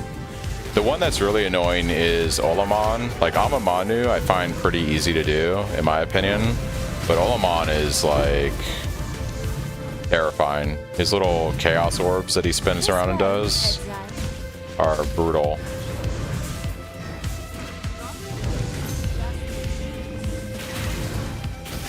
Why don't I play in Trade League? For a lot of the reasons these guys are talking about, you know, oh, I get bored, there's nothing to do, blah blah blah. Like, if I played this character on trade, I would have my level 100 speed variant already. I would have a Mage Blood, I would have all my gear kitted out, I would be trivializing the game. That's why when we were talking about like T17s being like aspirational content, I was like, bro, you can go back to my streams from prior leagues, and I was doing T17s on SSF like week 1-2 on Cyclone. So I don't understand, like, if the debate was like being able to make money off of T17s or juicing them or stuff. This goes right back to what I was talking about. Like, this isn't a mapping league. This is a crafting league, basically, is the best way to look at it.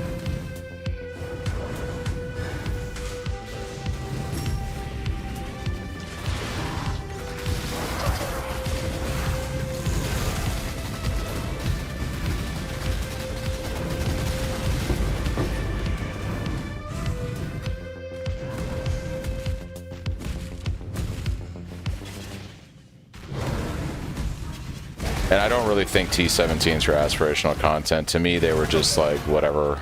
Like, even on Cyclone, I was doing them on SSF, like second week of the game. I don't know. Like, I never looked at T17s like they were a challenge.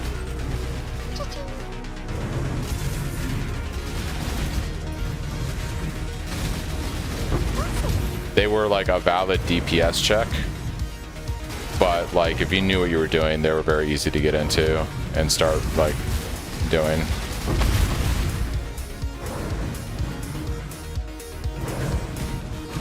I don't think this game has ever had aspirational content. Spirit is spent. I think if like your powerful player base can get to the content within a week and start trivializing it, there's nothing in the game that's actually aspirational.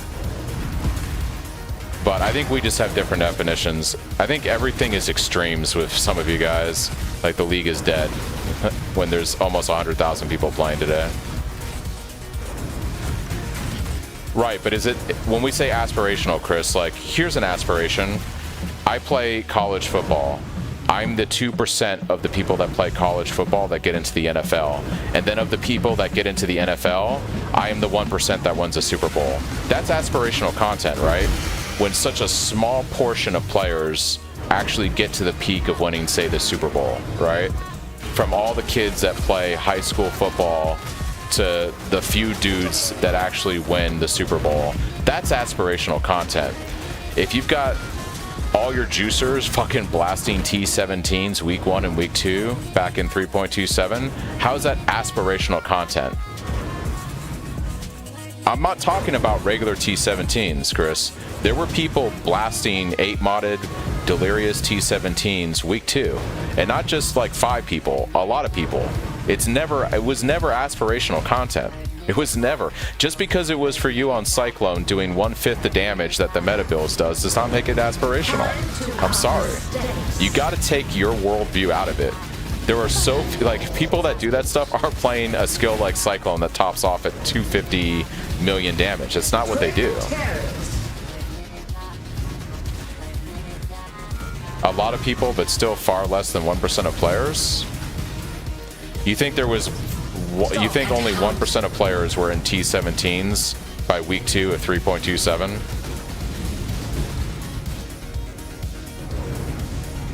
You think it was less than 1% of players?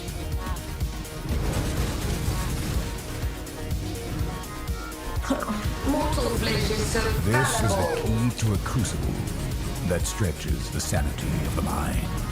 Right. But then, okay, but this goes back to aspirational. So Baze was saying, you know, we're 4-month players, right? We play the league for 2, 3, 4 months. Okay, so maybe they're not doing it week 2. How many of them are doing it week 3 or week 4, right?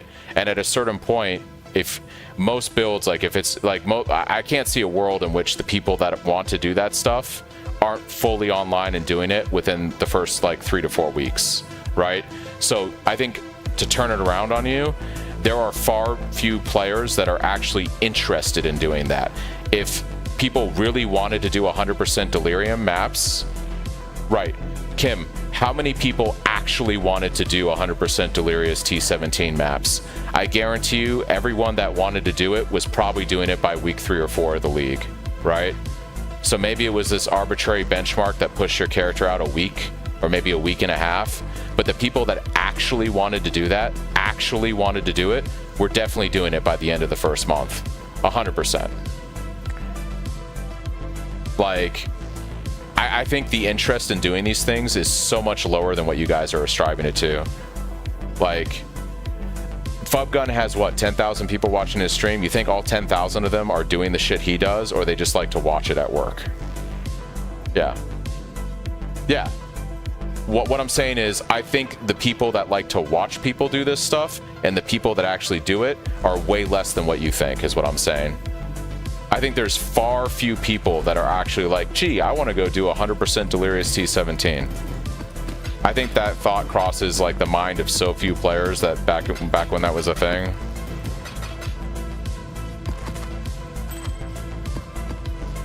If it was a benchmark you had for yourself, that's fair. Greetings. Like, but I don't know.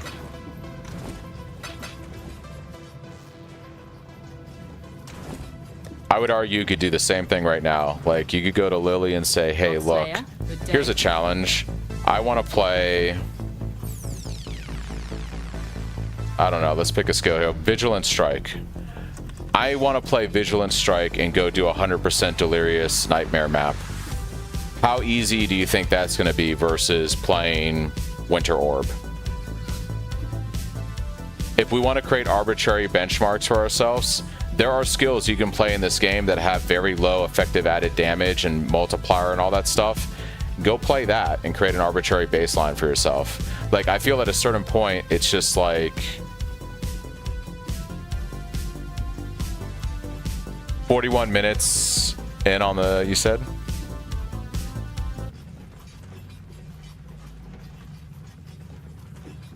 We'll start. Thank you so much for joining. For all Flame Pod, a little bit like they find a fun strategy, only for it to be deleted. The league after, so yeah, like obviously we just talked about that. But I have some examples of things that people really liked in the past. Obviously, you said meat sacks was kind of crazy with how much they dropped and stuff. That was. So meat sack was a league mechanic. That wasn't really. I'm moving the benchmarks around far too quickly. All I'm saying is that you said, if we're talking about aspirational content, I'll watch in a second, Base. If we're talking about aspirational content, if your argument is, it was still something that I watch it, Baze. If you're arguing that playing the non-meta build added a week or two of extra game time to being able to complete 100% Delirious T17, that's why I was saying go play a skill like Vigilant Strike, right? I am saying that of the people that did 100% Delirious T17 in, say, 3.27, I would put money on the table that 80% of them were playing the meta OP builds of that league. I don't think they were playing some off-meta, arbitrary, 1/5 the damage of meta builds. I don't think that's that player base. Those player bases are try-hard, efficient gamers that do whatever the best thing is to farm the most divines per hour to trivialize the content. They were not playing some arbitrary skill and creating some dumb benchmark for themselves like, I will be in this content within this amount of time. Of the people doing that mindset of players, they were playing largely whatever the meta was. Maybe there were people like you and Baze playing Cyclone or whatever else trying to push into that content, but the majority of that group of players that did that, not the majority of overall league players, but the majority of people that would just aim to do 100% Delirious T17, they were, I guarantee you, playing whatever the meta was of 3.27. That, you know, I think it was it Volcanic Snaking back then? Whatever it was, they were playing that, and they were blasting through maps. They were not trying to play Freezing Pulse Totems or some bullshit thing that was, like, incredibly hard to scale, that would take, like, 2 mirrors to make it viable. That's not that group of players, right? That's not how those players think. It's all about speed, efficiency, content. The content is not the content. If I go into the content with a build that does 5 times the damage and is superiorly, like, tanky versus a build that does zero, like, you know, the meme Z DPS, it makes the content harder, right? I am arguing that it's not aspirational content if I can go into it week 1 or 2 with a meta build, if I'm a good enough player, and just blast it. That is not a baseline aspirational thing in the game. To me, an aspirational thing in the game is something that even your best players, it takes some considerable time to gear and prep for. And if the best players in the game are in there on day 2, 3, and then you know, the majority of players that want to engage with that mechanic are in there, you know, week 1, 2, how is that aspirational content that you're striving for? Like, to me, when you throw these words around, the league is dead, aspirational content, it's like, if the group of players that do that stuff are in there week 1 or 2 with the meta builds, how is this some crazy benchmark? Like, yeah. I don't think a week is a long time in a seasonal action RPG. A week is a long time in D4. A week is a long time in other RPGs. I don't think it's a long time in PoE. I think it's 1/3 of the time that people play a league. So yes, it's a long time relatively speaking, but aspirational is like a penultimate to me, right? You guys are using words, I think, that I disagree with the definitions. An aspirational achievement in life isn't, you know, like, you guys are making it sound like, the context I would give you is like, I don't know, like graduating high school is aspirational. Is it really? Like getting, you know, a doctorates and becoming a heart surgeon is aspirational. Graduating high school is just a part of life, right? That's how I view getting into T17s. They weren't hard to do. You guys are making it sound like this was like, yeah. I don't think it's very narrow. I think it's accurate. Aspirational is penultimate. Do we need to go look up the actual definition of aspirational? It is something you aspire to do. It is a big goal, right? 100% Delirious T17 for the group of players that want to do it, they're going to trivialize that with a meta build. It's probably the most aspirational thing you could do in the game in terms of difficult content, so I'll give you that. But you make it sound like if I'm not a new player and I understand PoE, and I want to do that, I'm doing that week 1 or 2. I'm going to play whatever the meta build is. I'm going to play trade. I'm going to make a ton of money, and I'm going to be doing that week 1 or 2, like very easily. Maybe for a new player, I would give you for a new player that is an aspirational achievement. Somebody that has no game knowledge, they don't understand what they're doing. I'm arguing that, no, I think that's very fair. I think your definition is not the right definition for experienced action RPG players. I think if you're arguing for a new player, that is ultimately, yes, an aspirational goal, right? But it's not an aspirational goal for Fubgun. It's not an aspirational goal for somebody like Ziz. It's not an aspirational goal for me. It's not an aspirational goal for anyone that's played this game for years, because if our goal, if our mindset when we go into a league day 1 is I want to be able to do 100% Delirious T17, then everything I'm doing is pushing that goal. I'm not playing Cyclone. I'm playing whatever the overpowered meta build is, right? I am playing trade. I'm doing whatever the overpowered meta farm is for divines per hour. Like, everything I'm doing is fueling that goal, and I will be in there probably week 2. Like, I don't understand how that's aspirational. Like, it's, you make the word itself just makes it sound like it's like this amazing achievement. It's not for the type of players that want to do it, because this isn't a goal that the regular player base has. I guess I would say it would be aspirational if this was the goal that everyone had, right? I guess what I would flip on you is, does every PoE player aspire at that time to do 100% T17 Delirious? My answer was no. I don't think that's the common goal for all players playing the game.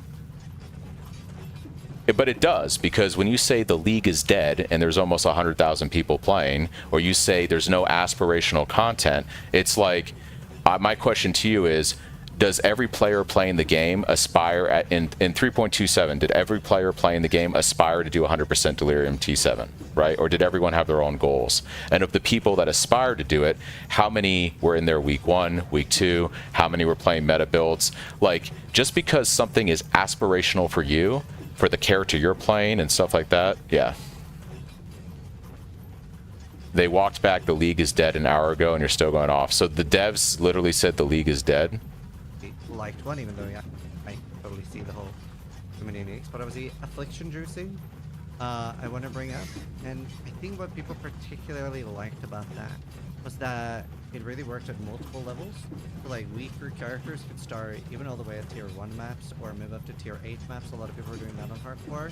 And later you could, in that patch, do tier 17, was obviously like the main pinnacle one. But you sort of like, you got to scale the mechanic and work through it at your own pace, right? So you could keep upgrading your character and eventually like, wow, I started out doing tier 8 maps. Felt really good then, but now I can finally do tier 16s or tier 17s. So mechanic scaling like that was really wonderful. And some quick other examples of things people liked was the enraged strong boxes was like super beloved by a lot of people. Titanic Exiles, Titanic Blight, and the Blooming Scarab. Wrist Scarabs, Evolution Shrine, Alva, Harbinger Juicing was quite popular as well. And the Abyssal Forge, like the chest that popped out from a bit. So all the stuff he's listing right here, if you listen to what I said like a half hour ago, my counter to you guys was that they should make league content more rewarding outside of the league mechanic. So everything he's listing right there was farms that they removed from the game that were fun and like powerful to do, right? In terms of money and in terms of power character growth. I agree with all of that. But even he started with meat sacks and all flame or affliction and this other stuff, which is all mapping league mechanics. Those were all from leagues. Well, technically meat sacks were in Acropolis, which was a crafting league. But I this is literally what I said 30 minutes ago. I said that they should make everything more potent, right? Like Harvest should be more rewarding and have scaling difficulty. Essence should. Strong boxes should. The shit that he's saying. I agree with all of this. Like this all makes sense to me. But yeah. And I think most of... Oh, and crop rotation, there were some scarabs with fun with that too. And I think all of these are gone right now. Like, they're not, like, slightly nerfed. They're just, like, not really in the game right now. So, the main thing that a lot of people wanted me to get across is that they don't necessarily have, like, goals to aspire to make really powerful characters to then get rewarded. Yeah, well, I mean, that is something we intend to address in 3.3. Like, that whole, what I was talking about, I feel like it maybe undersold it. Like, we are going through every single endgame league mechanic and adding something new there, whether that be a complete refresh of scarabs, whether that be a complete, you know, a way that the mechanic fundamentally differently works. Yeah, so like, we are well aware, not that, you know, I'm not trying to chastise people for expressing this opinion. We do want your opinions, but we are definitely aware that, like, the endgame doesn't have enough challenge for people at the very top end of builds, and it's gotten stale, particularly for people at the very top end of builds. So that is a problem we absolutely want to address. I mean, he's basically saying what I'm saying. Like, if you're a juicer top 1% of the player base, yeah. But you guys are making it sound like for everybody, there isn't anything to do. I mean, he's basically saying what I'm saying. If you're the 1%, or even, I'll give you the 15%, right? Because numbers have gone down from 100K to 85K for day 10. He's basically saying what I'm saying. If you're that top percent and you rush the game quickly, yeah, that's a valid criticism that this stuff isn't there anymore. And I even said 30 minutes ago or so that it should be re-added to the game. There should be potent stuff to do for league mechanic. You guys are making it sound like there isn't anything for everybody to do. I don't think you understand. You guys are a very small portion of the player base. That's what he's saying. Like, he's saying, hey, I don't want you to sound like we're not listening to you, but for the top end of players, not the top 20% or the 10%, but the truly top end, we understand that that challenge isn't there. That is a valid thing. I've said this from the very beginning. Like, I feel like I'm just talking in circles right now. You guys are not wrong, but to say the league is dead, to say that there's nothing for anyone to do, you are representing your worldview, which is of the top percent of players that push content. That is not what the average player does. The average player is probably having a great time right now in the league. You make it sound like it's doom and gloom for everybody. And he just literally said that, the top end of the player base. That's not a quarter of the player base. That's not 10% of the player base. That's the top end. Like, on the affliction topic, so I guess what that essentially means, because unless I'm missing something there, the whole functional behavior of you can start a low juice affliction at lower tier maps and do higher juice affliction at higher tier maps, that is still kind of how it works, but the implication is that it's not rewarding enough to engage with that mechanic. Yeah, right? like, it's nowhere near the same, and you don't have that, like, abyss interaction that you had before. Like, it's just not there anymore. Sure. Okay. I mean, that's good to know. We can, Yeah. we can look into that. So, and I actually, I think some people were hoping for a miracle fix in 329, and I get that that's not possible. But I have some thoughts on things that I as a player would love to see in 329. Like obviously like some like temporary fixes to maybe like moving some more loot to like specifically the rares in Abyss and stuff. Like that's always a fun thing to juice, and I think Abyss can maybe be improved even a little bit more. Like obviously the main things that you added for Abyss this league was box related and file loot related, right? But another thing that I think I would really like to talk about would be the league mechanic itself. I feel like that is a very fixable thing for this league, and I think there's a few points I want to bring out here, like the border in the voyages. They really give... I mean, I hear what you guys are saying, but he literally, you made it sound like he was going to admit the league is dead and there's nothing to do. He quite literally just said the top end of the player base, which is typically, when you talk about as a dev, when you're talking about the top end of the player base, we're talking about 5% or less of the people that engage with your game. Your concerns are not wrong. You guys are such a subset, such a small minority of the player base that is experiencing this problem, and it's amplified by somebody like Fubgun, who is your talking piece, your vocal front for juice trade, whatever, right? It's not an invalid concern. They should fix that for that player base, part of the player base. To say the league is dead and to say that there's nothing anyone can do is a misnomer. It's misleading, it's factually wrong, and it is representative of such a small portion of the player base, way smaller than I think you guys understand. No, that's what Baze started with like an hour and a half ago. He said the league is dead, and he said that there's nothing to do on trade. That to make generalized statements like that is to basically say you're speaking for the entire player base. No, I mean, when you speak words, you got to be literal about it, Kim.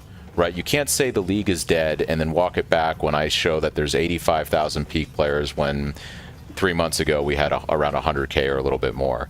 Like, you have to, when you're going to make an argument to me and you're going to try to prove me wrong, or you're going to try to make a point about something, make an accurate point. The accurate statement that you guys are making is that for top-end players who rush the game and basically have completed characters on week 1, there is nothing for us to do that is challenge-worthy at that point.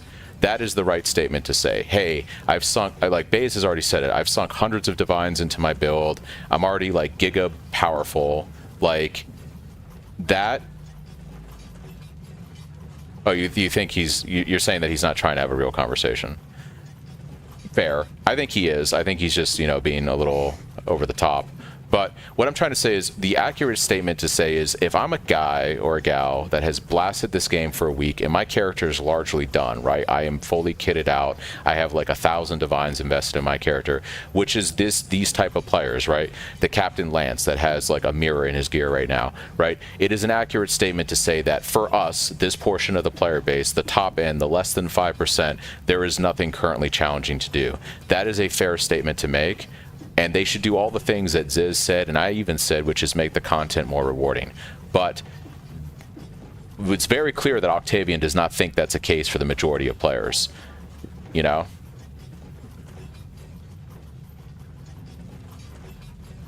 No, I think you know, yeah.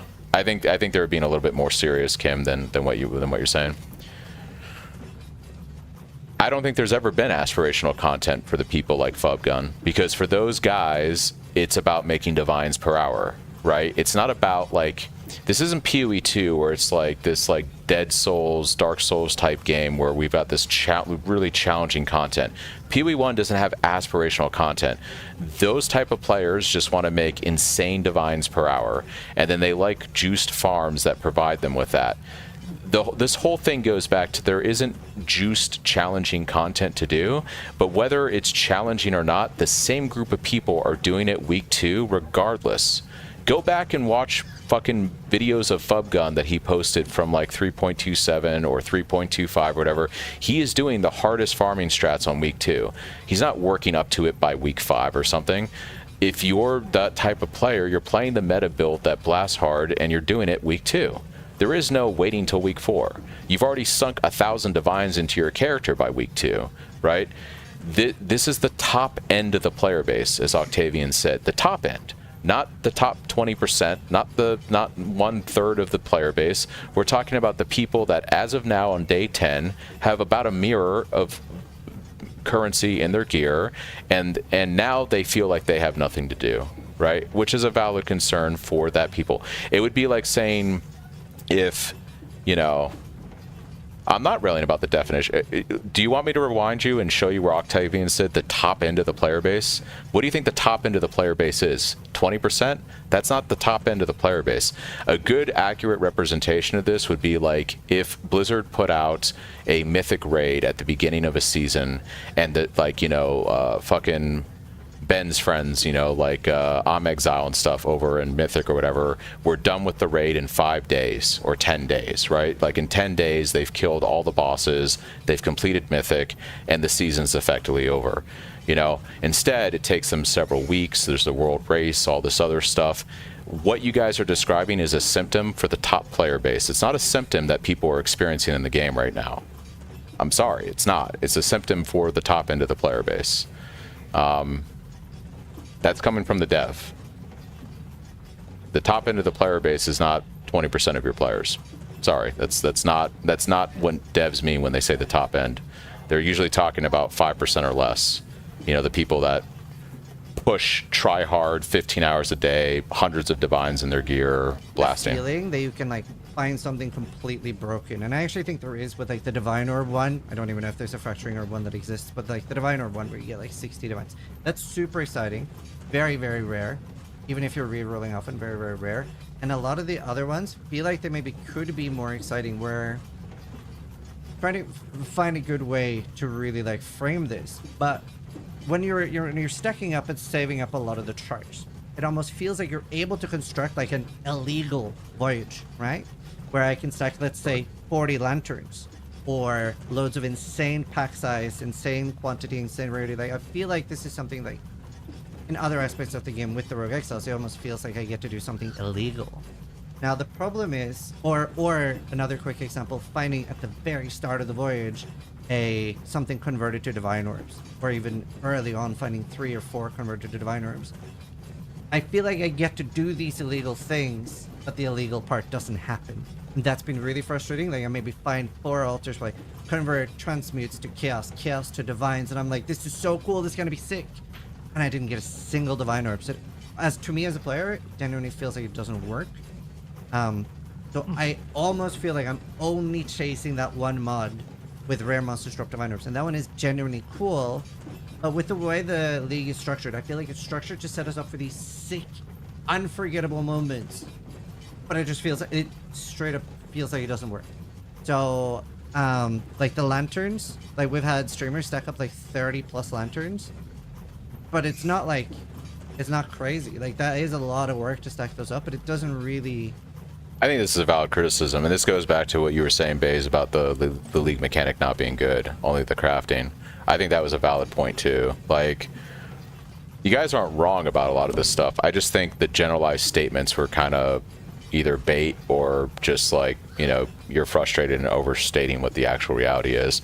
But I do feel like, especially as an SSF character, the league mechanic has been kind of like, I mean, I've gotten 1 Fracturing Orb the entire league so far, and I've probably played hard. Like that, I've had 1 Fracturing Orb drop in 10 days, and I've probably killed more monsters than 80% of the people playing the league, right? Because I pushed hard on SSF. I do think that there is a problem. You guys aren't wrong. I'm saying that we probably notice it.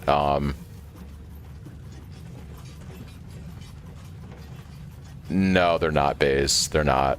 They're not the top end. To be honest, if people are on Twitch watching the game, they're the top end. I don't think that the 10,000 people watching Flub Gun are all playing the game. Yeah, I think there's a lot of people that watch various streamers and they're at work. They're not playing the game the way those guys are. I do think that the top end players are watching those streams or tracking what those people are doing, though. I think that's an accurate statement. Nah, I think GGG has even came out and said it. This was a while ago, but the average player makes it through the campaign. The average player actually makes it to maps. The average player never makes it to red maps, I believe, is what they said. But they do complete the campaign. Affected, you're not getting loot explosions, you're not really getting any things. I would really love that looked into for 329, because I think that could be like game changing. I think a lot of people agree and realize a lot of these are underlying fundamental issues, but these are things that are fixable in 329, both the moving things a little bit around to rare mobs and Abyss, and the league mechanic. Yeah, I mean, I can look into the specific modifiers and make sure that they're functioning. I mean, they did get tested before they went out, but I can double check. I mean, for the altar ones where it's, you know, chance to convert a chaos to a divine, that is certainly possible to get the modifier and then just get unlucky. I have had that happen to me on live. But I'll check the stat and make sure that it's functioning. That's a bit of a bullshit statement in my opinion, because chaos orbs drop pretty frequently with the ground loot fix from 3.27. So like, depending on what the chance is it a 1% chance? Because then maybe that's the case, right? It doesn't give you a number, right, as far as I'm concerned, or does it give you a number? Even if it gave you a number, if there's a 10% chance for a chaos orb to roll as a divine, there's enough, like, well, that's a bad take, Kim. How many people over the last 20 years have installed PoE and played it for like 5 minutes? You can't use achievements, man. That's a bullshit thing to throw out there, right? Those achievements go all the way back since once PoE was added to the Steam library. Yeah, go and look at like how many people have gained the achievement. But even then, it's like new players, right? You kill Brutus and you get the achievement. That is counting every single person that's ever installed PoE ever in the last like 20 years on Steam. Like, there's a lot of people that install a game, boot it up, play it for like 30 seconds. They probably open the skill tree, say nope, exit out of the game. That's not a fair estimate. Yeah. I'll cheat it in at 100% value and make sure. Yeah, so I have like never clicked the altar and had a divine after it. That's the thing. Like, it's, and I play a lot, right? I am He's making a fair statement here. Like, I think Octavian's being might be misinformed about this. Chaos orbs drop pretty frequently. If I click an altar that says there's a chance that they're going to become divines, you should probably see a divine drop. They're not rare anymore. Like, with the ground loot fix, like, I do agree with this take that the league mechanic needs work, and it doesn't feel like when you're doing those altars, like I click on those all the time and I feel like I get nothing out of them. Like, there is something wrong with what's happening when you do those charts and voyages. No lifer. So that is very frustrating. That's something, like, straight up as a player, I think it's bugged, right? That's my impression as a player. The best thing I've heard from this so far is Ziz's suggestions, which once again is like, yeah, Kim, it's been on Steam forever. I think the best suggestion, and you guys even said this, like, just give us aspirate, like, bring back Titanic scarabs with the Titanic rogue sky farms the way it used to be. Like, give us the juice things for the league mechanic that used to exist. Like, if you want to go do enraged strong boxes, if you want to go do, you know, rogues, if you want to do whatever, give us back those things that are content thematic specific that are fun to do. I'm totally on board with that. I said that like at the beginning of this conversation, that instead of just giving us a league mechanic like Mirage that makes everything better, actually make the various content better, and the league mechanic is just a bonus on top of that, right? Like, I want to live in a world in which no matter what I want to do in endgame, it's not only profitable, but it's like you said, challenging, or has a sense of building your character up to do it, and the reward is worth the risk. But that shouldn't be dependent on the league mechanic. That shouldn't be because you're using Affliction to juice it or Mirage to juice it. The league mechanic itself should just be good, that you're farming, and have those things, and then the league mechanic on top of that just adds the flavor for that iteration of your character that you're playing for that session or that league, you know. But that's what I would hope for, because if you go the other route and you rely on the league mechanic to make everything good, then you're going to have bad leagues, right? It would be better if the core game had all this stuff that we're talking about and had those challenges. Exactly. give us a solid foundation, and then say they push out a league mechanic like this where the altars don't work and stuff, then they fix that, you know? Yeah, and I agreed with you when you said that, Beige. Like, I think Mirage was successful because it made all the core league mechanics better. They need to fix the core stuff. I think that's a fair assessment, Kim. Like, I think I think T17's led us down a path that I'm not happy about. I think when you say aspirational, to me, a better use of that would have been like the challenges of juicing content, right? Like whether that's whether that's strong boxes, rogue exiles, harvest, whatever it is. Those should have layers of difficulty, but when you complete those layers of difficulty, the reward is there, right? So if you kill the meat sack that's fucking possessed 8 times and all this other stuff, he drops insane stuff. That feels amazing, right? I think that stuff should be in the game and it should be hard, right? I just was kind of pushing back on the T17 stuff because I never found T17s to really be hard. But that's just maybe me as an experienced player. But yeah, the core game is definitely not great in that sense, and they should fix that. And I guess it's really noticeable, yeah, during All Flame, because All Flame is a league mechanic that happens outside of that, right? Like, you can't do strong boxes in All Flame, right? You can't farm strong boxes in T16s or Nightmares and do All Flame. Those are two different, you know, things. You can't do, you know, Rogue Exiles and All Flame. Those are two different things. That's why I was saying this is a side alternate league, you know? You can in Voyage. You can get Rogue Exiles in Voyage. No, what I mean, Baze, is your Atlas, right? Like, you speccing your Atlas tree and using Scarabs in a map device. Like, that is a separate thing from All Flame, right? You can't combine the two like you could with Mirage or Affliction or Sentinel or etc., right? I am saying that they should fix the core stuff like we all agree about, and the league mechanic should just be additional, right? So it's not noticeable like this, you know? Heist is another good example. Like the lanterns and a lot of the pack size bombs. So I mean, maybe the answer is, you know, the altar needs to be rarer, but just guarantee it or something like that, so that when it does show up, you definitely feel it. That would be great. Something along those lines. That'd be great. This is sort of what I was saying before, where it's a little bit antithetical, where if you're juicing the Voyage with a lot of like rare and unique monsters, you're getting fewer Chaos Orbs. So arguably, that would arguably result in less divine, maybe.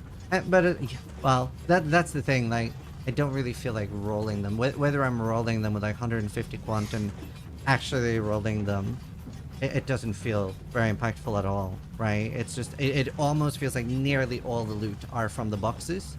I think even like this is a bit of an almost bad example, but I think even if you moved all the loot from boxes in the depths, in charts and voyages, and move them to monsters, and obviously you can still scale it.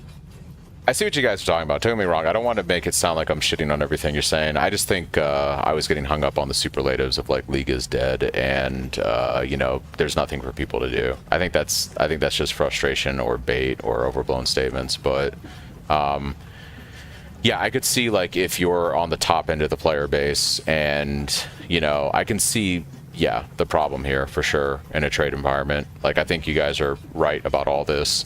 I just think they need to fix the core league mechanic stuff. Like, you can't rely on the league mechanic of the current league to fix this. You have to fix the core game. And hopefully by them saying they're going through and they're doing passes on all that stuff and they're adding new things to it or doing that stuff, hopefully that means that they're adding that back into the game and that it's a part of the core foundation of the end game, and not just like, hey, here's this mapping league mechanic where you run into a map and you've got a little chipmunk that follows you around and it throws nuts at things and they have like, you know, they drop T0 uniques or something. Like, it shouldn't be the league mechanic. It should be the base game is solid. Yeah. Yeah, and that's, I agree, Kim. That would be good. Give me 1 second, guys.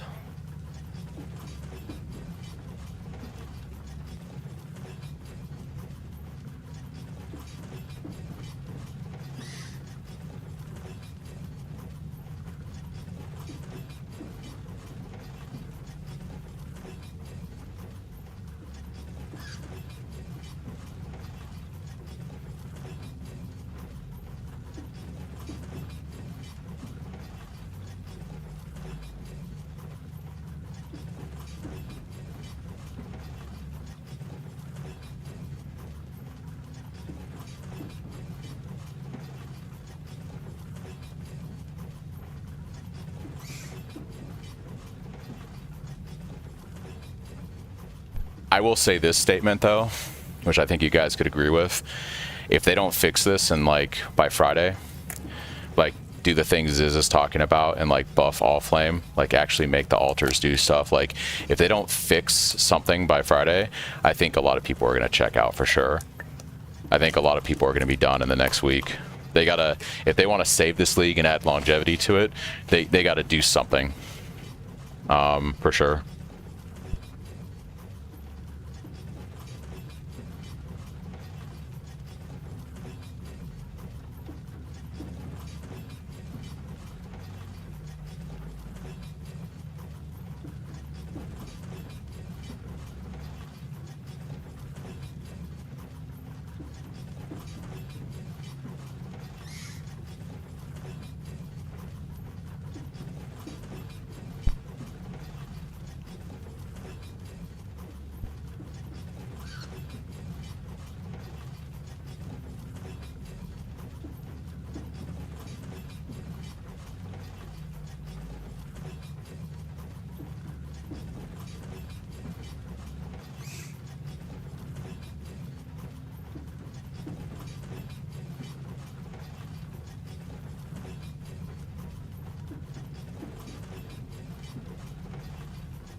I mean, they've done pretty big patches after week 1 in a league. Like, I could foresee them fixing stuff. I don't necessarily think it's in the rearview mirror. They have done pretty giant patches several weeks into a league. Whether it's too late for trade, it's hard to say. But if they listen to this conversation with Ziz, it sounds like I do get the impression that they heard what he just said there, and they internalize that as, oh, this doesn't feel good. Whether that translates into them actually effectively making a change by Friday or something, I don't know. I do think that if they wait too long, though, like, I know on average, me and my friends play pretty hard 3 weeks a league, right? After 3 weeks, I stop really, like, I'm probably not going to play this character seriously for more than like a week or two after this, right? Like, it's just how things go. I'll probably, I still play PoE, but I like to do other stuff. Like, we're going to play that Ruthless character. We're going to do other things, right? But I don't like playing one character too long. I'm not the type of player, right? I don't play the same character for like 3 months. That's not how I play this game. I lose interest. So for me, I'll probably still play PoE, but it'll be doing other things. But like, yeah, like my buddies who play trade, like they got like another week or two left, and they're pretty much going to be done. So if they want to like keep players around, they honestly gotta do something this week.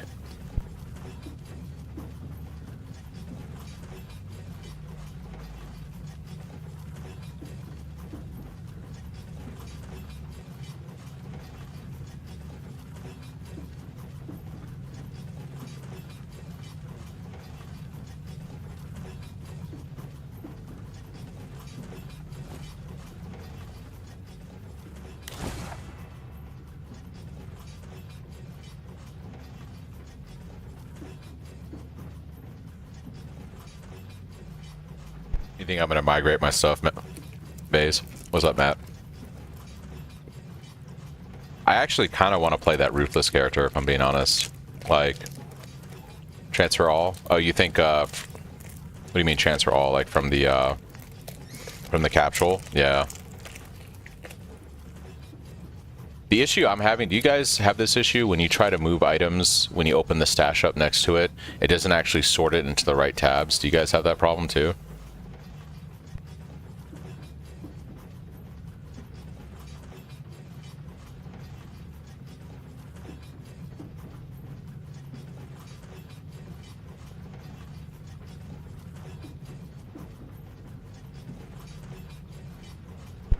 My Ruthless character is only like level 10 or something. No, I think we got to Act 2.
Honestly, I didn't even consider just scouring all my maps and running them, or just putting like an alteration on them.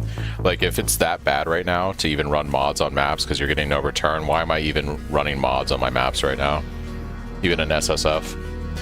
Maybe I should just scour all my maps right now. Is it really like just that negligible of a difference?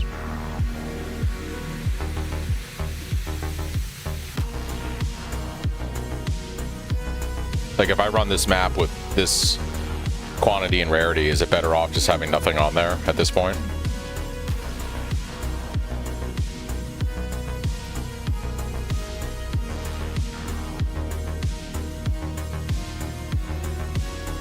Scoured essence? Are you saying you scour it and you essence it?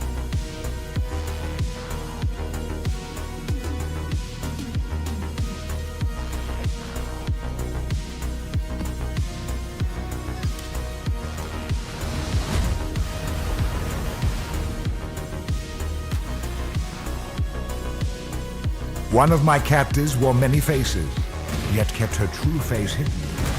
Now, she cannot escape her. I do love the stink of victory. Yeah, I guess like playing SSF, I'm in such a bubble because it's like loot just has different meanings for me, you know? Like, I guess a good way to describe this is like a divine for me in SSF has infinitely more value than a divine does for you in trade, right? Like, one divine in trade is nothing, you know what I mean? But one divine in SSS is like infinitely better because I don't have the ability to gain them like you do, and they're required for crafting and various things, so I go through them a lot faster and I gain them way less, you know? So it's like my take on currency is so warped by my view of SSF. To me, like, the value I place on one divine is probably the same value that you guys place on like 25 divines, right? I treat one divine with more care than you do probably 20 plus divines on trade.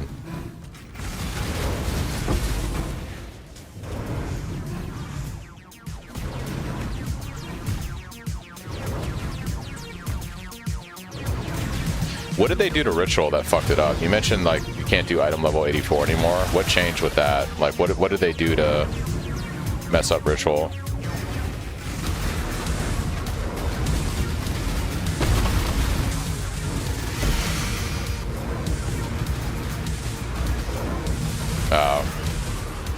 Because my friend ran, I think, yeah, because my friend runs Ritual every league, and he said it was fine last league, but it's like really bad this league. So what changed between, was it just Mirage made it better like everything else?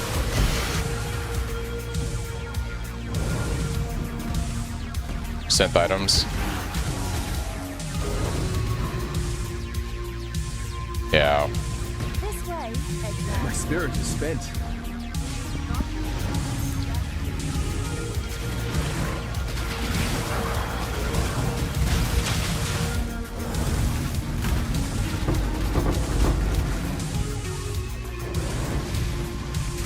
I mean, if you guys want to feel really good, I could go play Ruthless. If you want to like feel really better about your experience in trade, I could go play the Ruthless character.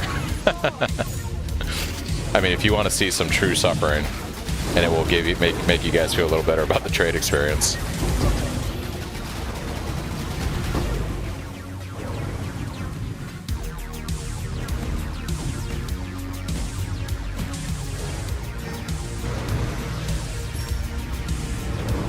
Ruthless is, yeah. I kind of have that feeling like I want to play my Ruthless character tonight. I don't know.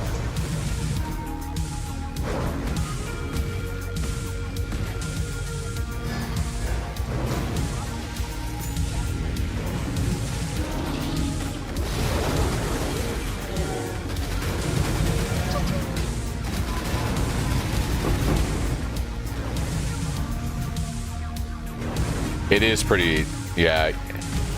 Do you know what the meme is, Kim, for what we do on Ruthless for movement skills? Consecrated Path of Endurance.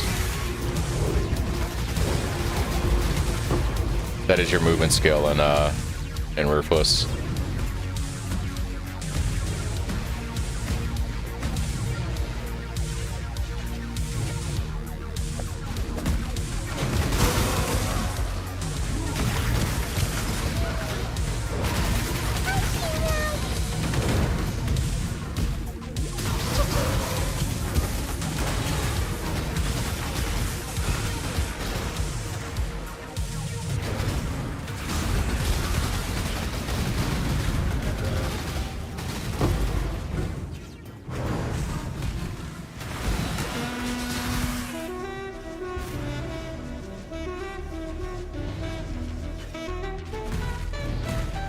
Yeah, I think they were wanting it to be less zoomy.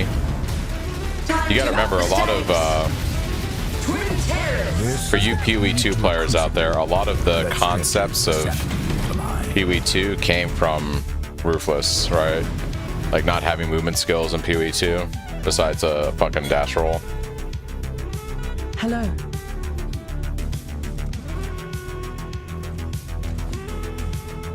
Having flasks work more like charms, essentially, and not actually like flasks. Like flasks in, I'd rather play Ruthless. Like flasks in PoE 2 don't gain charges the same way. So you use them like a charm, you know, like you would in PoE 2.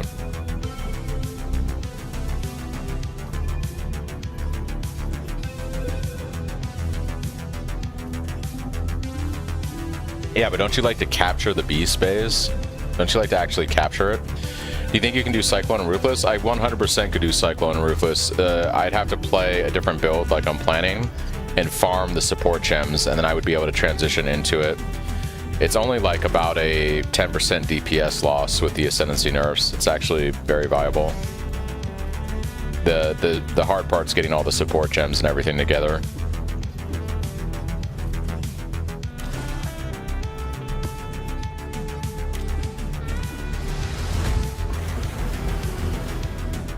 One of my captors refused redemption. He did not see value in a new life. Now, new life surrounds him. People orange.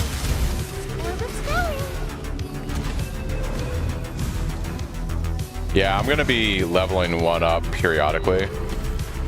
My plan is to level it as probably Lacerate, Bleed, Glad, with explosions and all that, and then eventually I would segue into, I would re-roll into Slayer and run the Cyclone once I have all the support gems.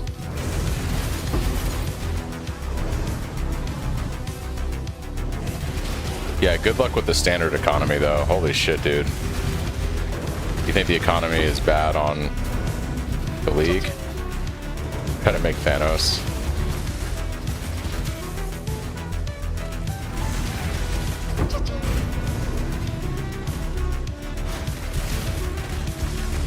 Yeah, I'm actually glad I'm playing SSF if it's that tragic on trade right now.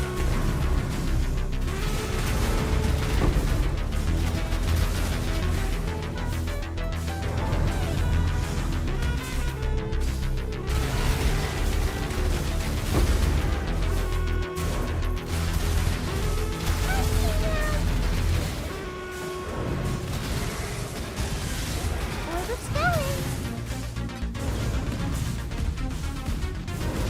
Holy shit.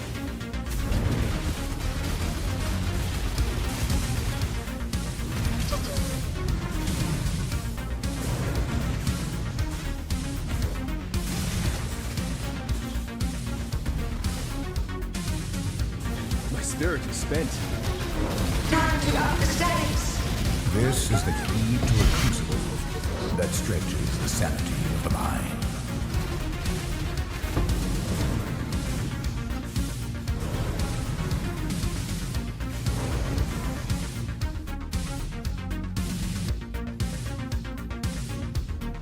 You're the Bezos of a standard. You just have what, like 8,000 billion divines on standard or something?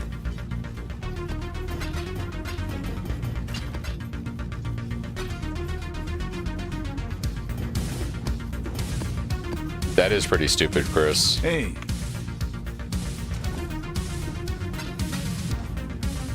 Hey.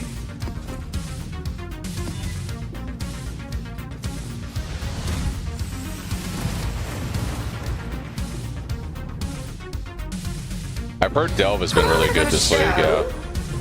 On trade.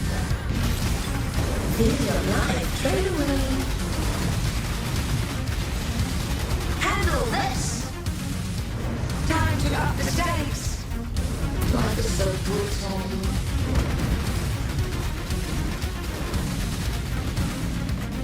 Shadow, rise and fight!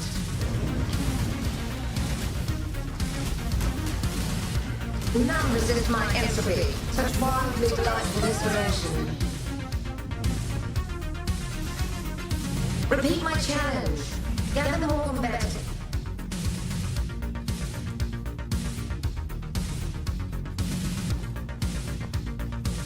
Oh, you have some race rewards? That's pretty sick, Kim. It's pretty sick. There was a point where I was like keeping up with my standard tabs, and I've let it slip, dude. I've let it slip pretty hardcore.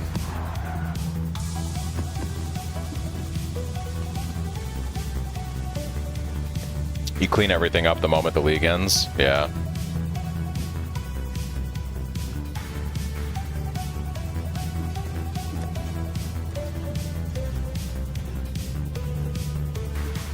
Oh, gotcha. Okay, so not as valuable as...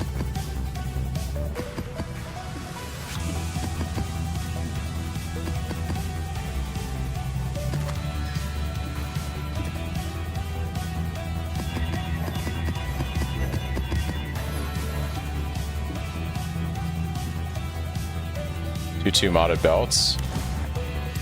I'm gonna run all of these scoured and just see what the loot feels like. Fuck it.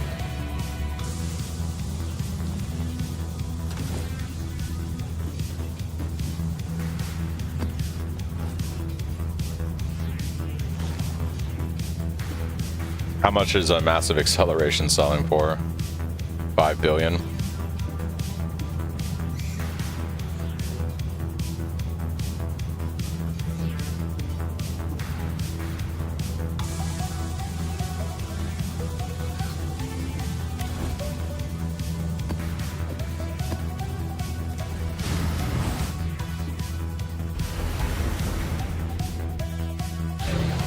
The face that stares back in the mirror is a stranger.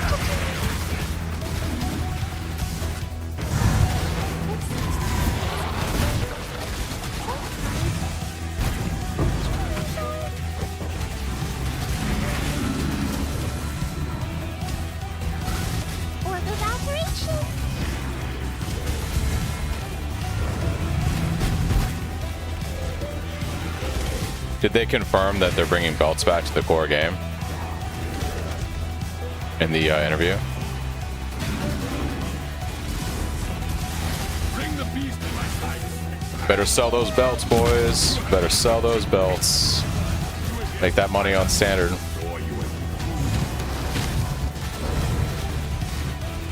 Gotta make that money.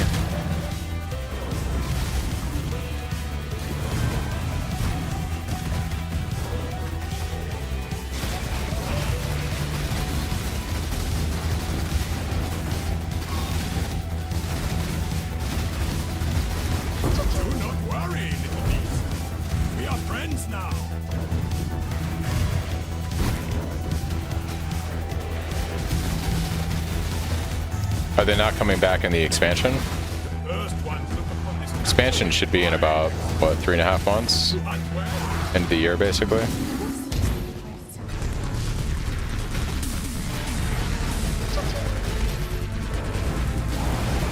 We will be best friends. What are you? HC currently doesn't do that.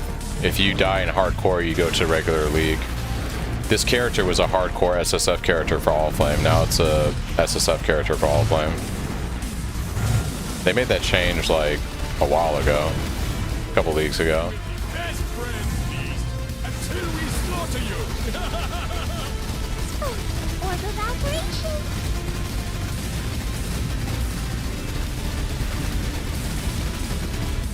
That was a hunch you will not soon forget.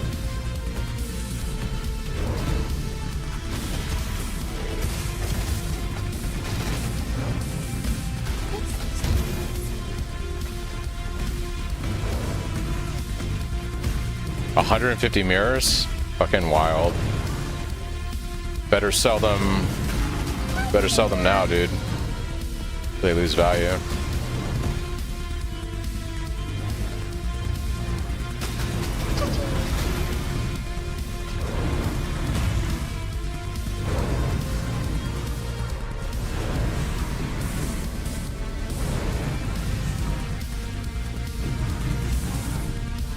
My spirit is spent.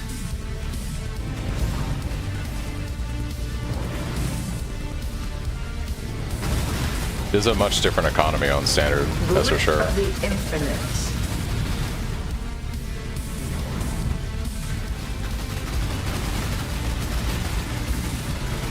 Temporal tears.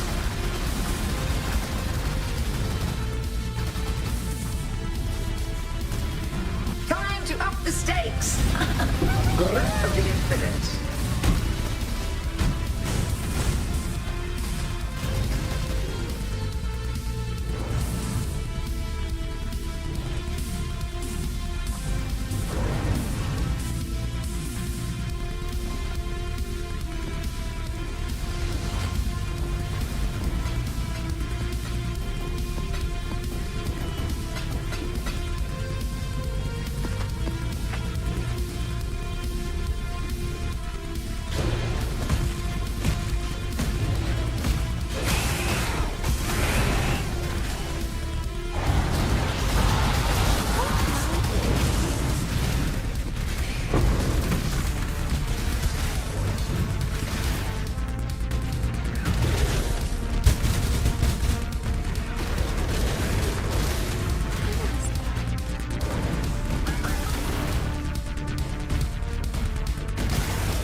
Pretty, always found it interesting, people that make, like, try to make a living on RMT in video games. I don't feel like you make a lot of money doing that.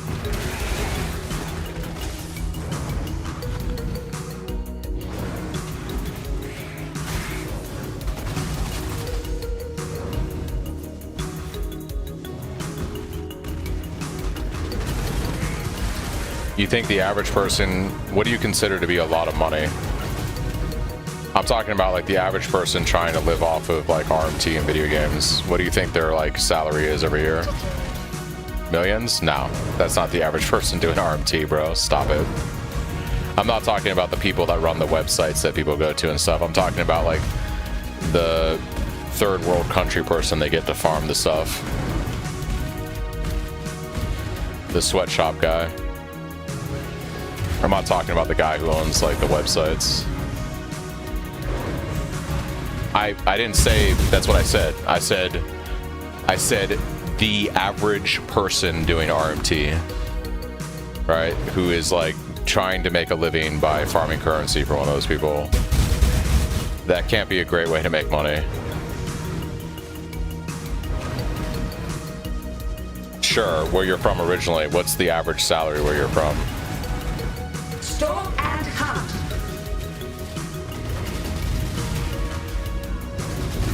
$400? Yeah, okay. Mortal flesh is so fallible.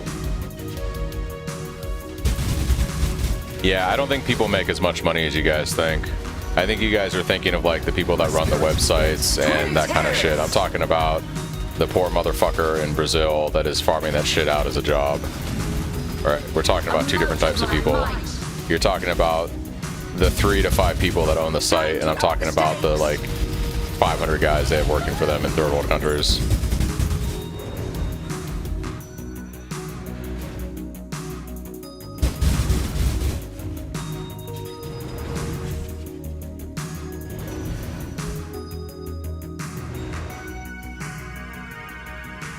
So I'm telling you right now, if everyone could make 500,000 a year RMT, nobody would have a real job. I'm just saying. Like if everyone could farm up like $250,000 a year doing RMT as a bot, you think anyone would actually be working real jobs if it was that easy? No.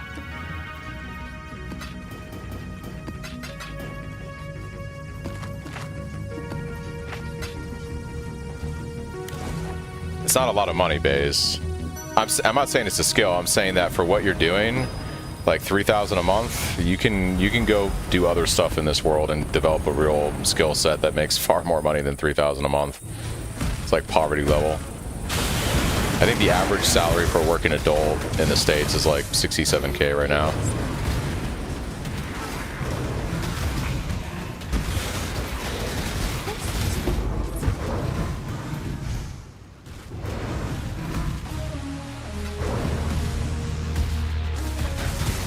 And that's why I said in like, yeah, probably the median, not the average, probably. And yeah, I think it's definitely probably more a value, like a valid thing if you're coming from a place where there's a shit economy and you can't actually make good money doing traditional things, for sure. But I don't know, man, like, I guess if you don't want to leave your home country and you want to, you know, be close to family and stuff, you do something like that. But the average salary in my country was $400, like 400 US or something. You can bet your ass I'm leaving that country. There ain't no way I'm hanging around there.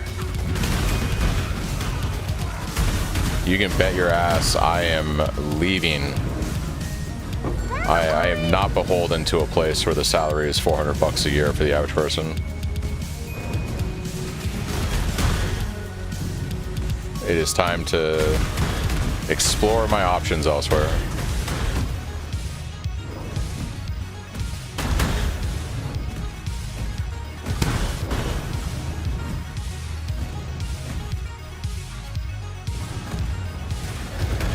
No visa anymore? Give it some time, dude.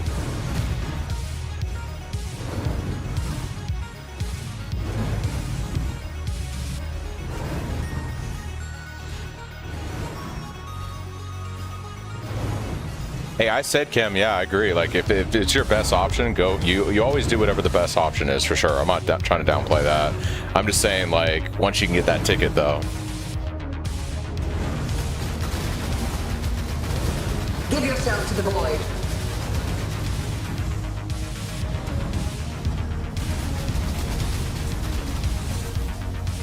All the flesh is so valuable.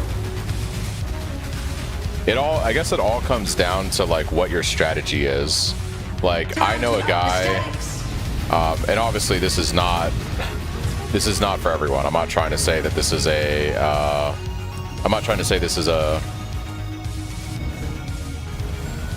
make the same money as the president of your country. That's fucking wild. I'm not saying this is a valid course of action for most people. For most people, this is probably not the path to take, right? But when I was in basic training, there was a guy in my flight who was from Africa, and he came over with his wife and went through the process of enlisting, and he was going to get his naturalization through doing his 4-year contract and stuff. This guy came from like one of the poorest places in Africa, moved his wife over, went through the did the military thing to get naturalized. The guy's making like over 6 figures now. Him and his wife are chilling. He had to do 4 years in the military, but he got his citizenship and fucking balling now with a cush job. So there are paths to do things in this world. May not be the easiest path, but yeah, he got the fuck out of that situation, and he's chilling now. Hello. I'm not disagreeing with you. That's why I was saying sell all the mirrors you have to. You know what I mean? Like sell those mirrors. You're not wrong. Sell those mirrors. Do what you got to. But once you get over, man, there's options. You know. Doesn't have to be that option, but there's options.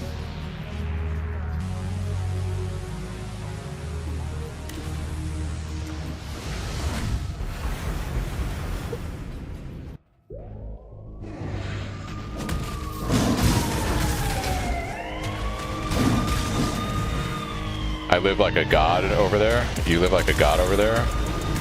You mean a god in the country? If you're selling mirrors all day? Because you make more money than the president?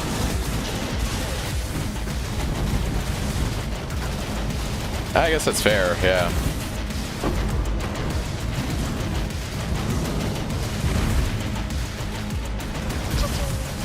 I guess I'm a bit of a traditionalist. I always think about the fact that, like, you know, I want to, for lack of a better word, a more traditional job. Like a more,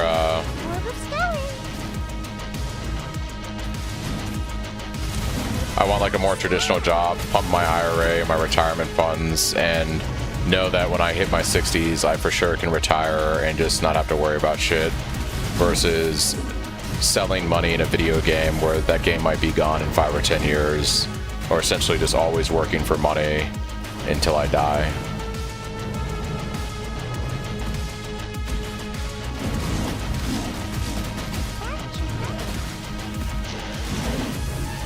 It's kind of crazy, the economy in other countries.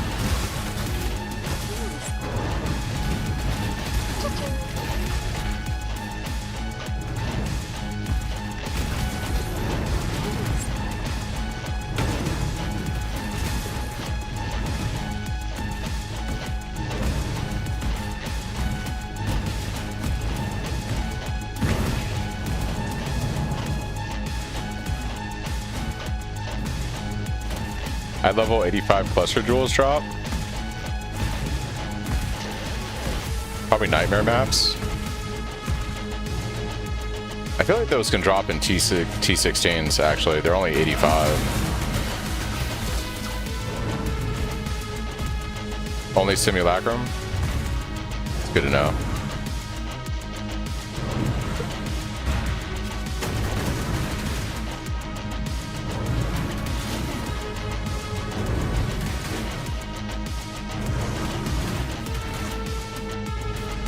Spirit is spent.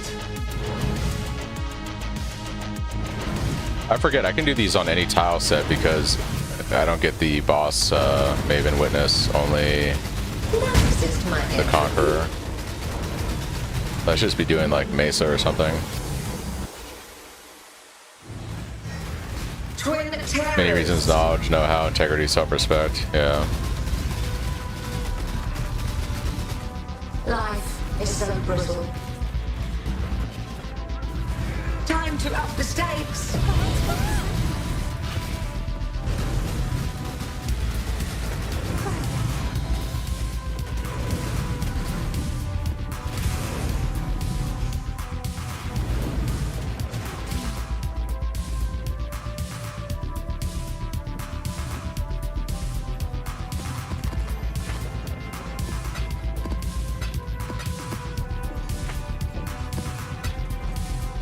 Long day. Godslayer. Some V-Picks? Oh boy. The long-awaited event is finally here. Take this vitality boon. Handle this. Temporal tears. Time to up the stakes. Twin terrors.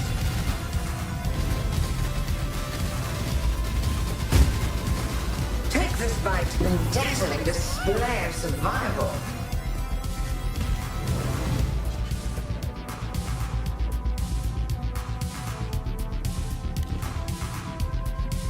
What, to counter bays? We don't need to know.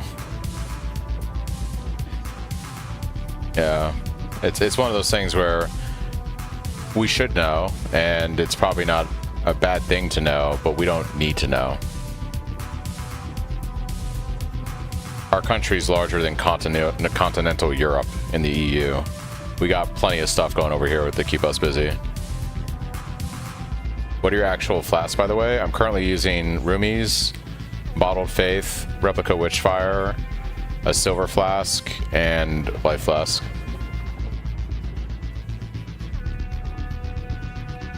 If you're leaving the US to go to the Balkan part of Europe, you're fucking up in life.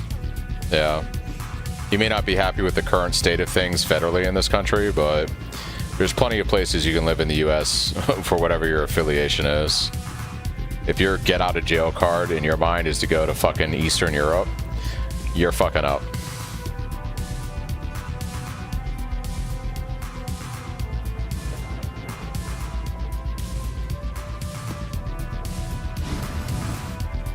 Nah, dude. I've lived all over the world, Baze. I'm one of those Americans that you're gonna talk to that actually has lived all over the world. I've been to Eastern Europe. I ain't moving to Eastern Europe, bro. Yeah, no. I ain't moving to fucking Eastern Europe. Forget that. I've lived all around the world, not going there.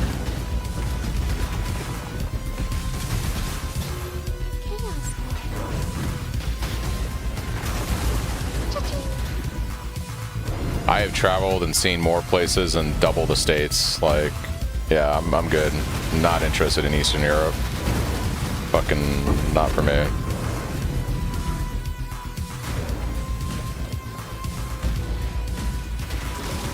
South America is one of the few places I actually haven't been to a lot, so there's that. You got me on that one. The only thing we have to offer is meat. That's funny. There's nothing wrong with chilling somewhere, Cam. I ain't moving there. Yeah, it is not. My spirits yeah, no. spent. Yeah. There are. This is gonna sound a little, you know, sorry, but I am a proud American. There are countries in this world that do things a lot better than the U.S. Like there are countries in this world that do a lot of things, like specific things, better than the U.S. But if you take the collective of the U.S. experience and everything we have going on over here, there's no better place to live in the world, hands down.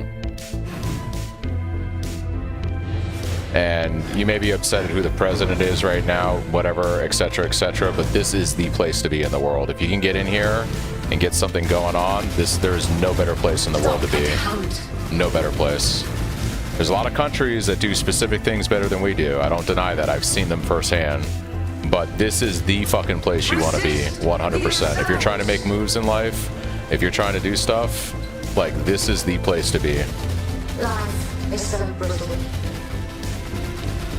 If you want a better future for your kids, your wife, whatever, husband, this is the best place to make moves. Time to up the stakes. Grasp your mortality tightly. It really is, yeah. And there's a lot of countries that have, like, you know, I hear this argument a lot from people, especially that have never been to the States. Oh, you know, Sweden has, like, great health care for all of our citizens. Yeah, well, it's a bunch of white people living in Sweden, all the same race, religion, same ethnic background, and there's, like, 10 million of you. Like, I have a lot of people that try to use these arguments where it's like, oh, our tiny-ass country that has a know-nothing economy, no military defense, could basically get rolled over by anyone who fucking shows up. That has no diverse population, that has no, like, in all this other shit. Yeah, we unilaterally have this nice system set up for our small group of people, you know? It's like, stop it. Let's get out of here.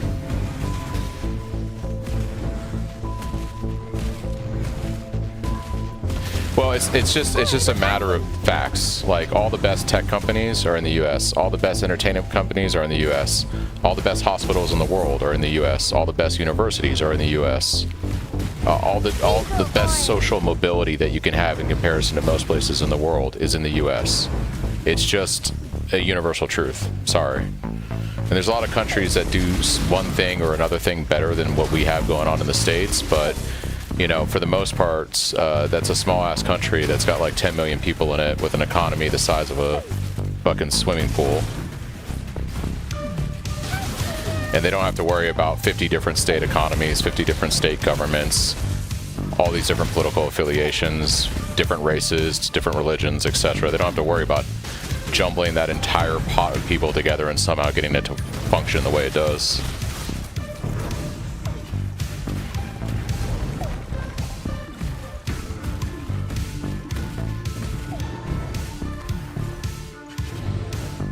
But there's a lot of Americans, right, that have never left this country, or if they've left this country, they're like, oh, I went to London. It's like, oh, I went to, I went to Paris and had a croissant with some coffee, you know? There's a lot of Americans in this country that have never actually traveled to India.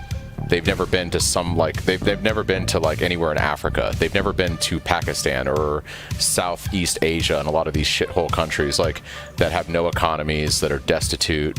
Like, there are more people on this planet that live in poverty than I think they realize, and they seem to think, like, there's a lot of Americans that take our life for granted, and they're like, oh, you know, it's so much better if I just go over here, and, like, you know, we have all these problems over here and this and that. I'm like, bro, do you not realize how blessed it is to live in this country? There's a reason why, even today, with all of the shit going on, there are still more people that want to migrate to this country than anywhere else in the world. Like, it's insanity when I listen to some people from my country talk about, like, they have no world experience, but somehow they think they have, like, an opinion on shit because they watched a fucking documentary that was developed by somebody with an agenda and a point of view. It's actually kind of ridiculous. Like, they somehow understand what the fuck is going on in the world when, you know, they're watching it from their iPad in fucking Seattle at a coffee shop.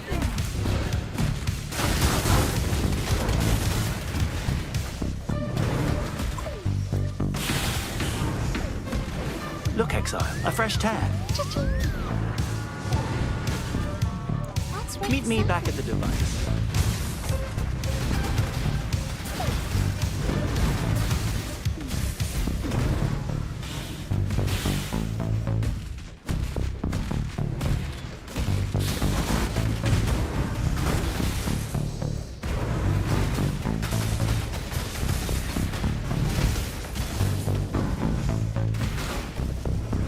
I mean, there's nothing wrong with that statement, Kim. I hope you plan on making no money and living poor as fuck. Because everyone in Southeast Asia, all their working class men come to America and make money here, and then they have to send it back to Southeast Asia to support their family to then move them over here. So yeah, go to Southeast Asia if you want and live over there. I hope you like living in fucking poverty. It's real easy from your fucking comfy chair to be like, hey, I'd rather just do this than be in this place. It's like, okay, go live there for a year and tell me how, you know, and don't bring any of your money, don't bring any of your support structure over there. Just get there with the clothes on your back and figure it out, and tell me how you feel in a year.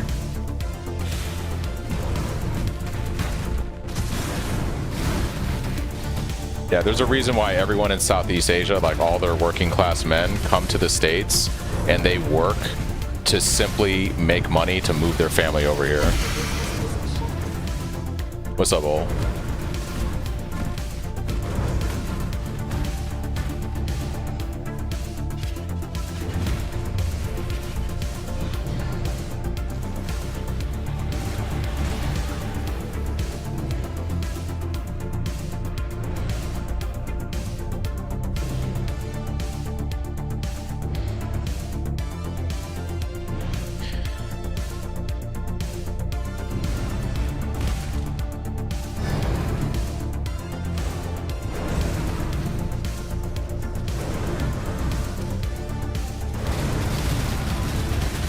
I think there's a few places that would be fine to live in Southeast Asia, but they're only fine if you have a job that you can work in the West, you know?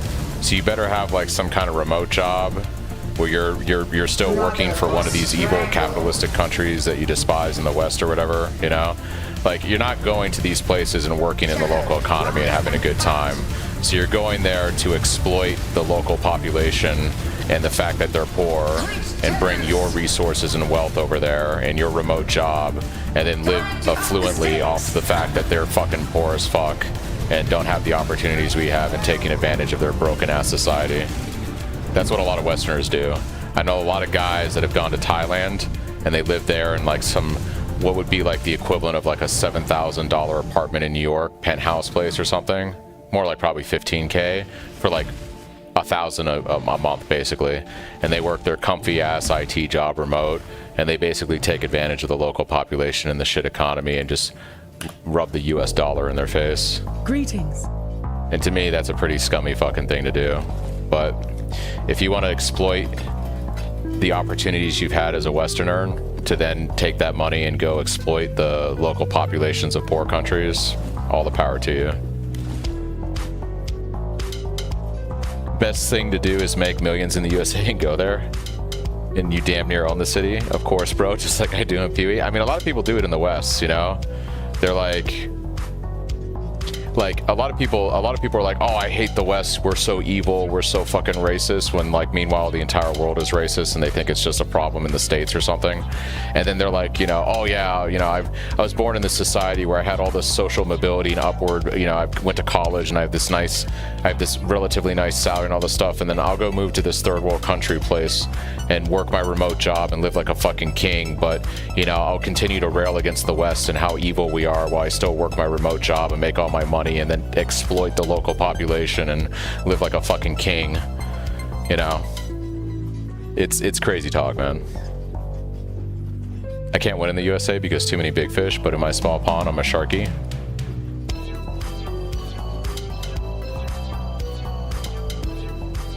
Spicy stream tonight. Yep, you described him perfectly. I love the spice.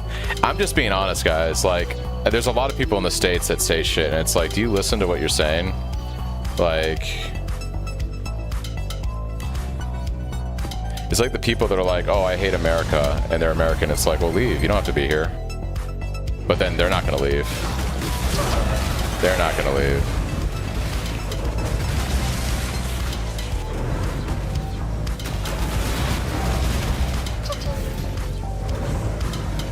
I remember this interview I saw years ago where Will Smith was like on French TV. Will Smith was like on French TV, and the French interviewer was like, how do you feel about, you know, taxing the rich more? And Will Smith's like, I'm all for taxing the rich more. And then the French guy was like, yeah, here in France we tax 70% on the top earners. And Will Smith was like, God bless America. Because as soon as he heard how much they tax the rich there, he was like, yeah, I ain't leaving. I ain't coming over here and having 70% of my money taken away every year. Fuck that.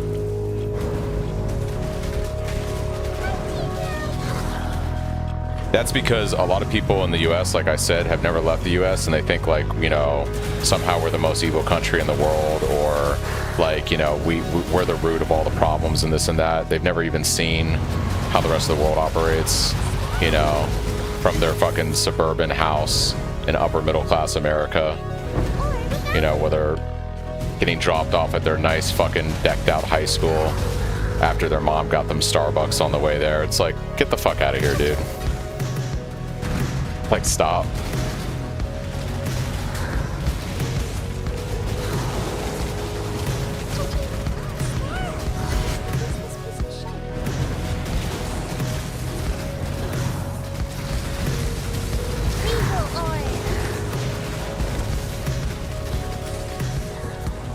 Drove there in a Tesla. Yep.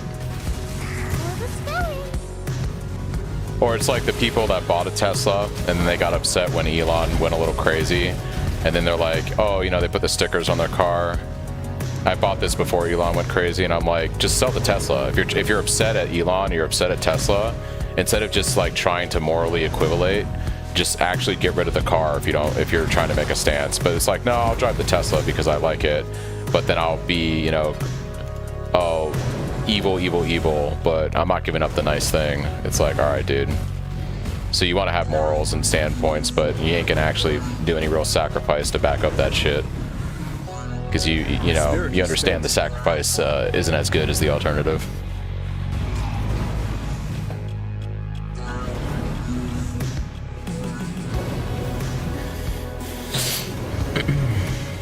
I mean, there's nothing wrong with having opinions on one side or the other. The problem is when you're like an extreme ideologue and it's like blind hatred about something, but then like when people point out the illogic, like, okay, well, if you really believe this, you would live this way or whatever, and then they're like, oh no, I can't do that. Like, I can't do that.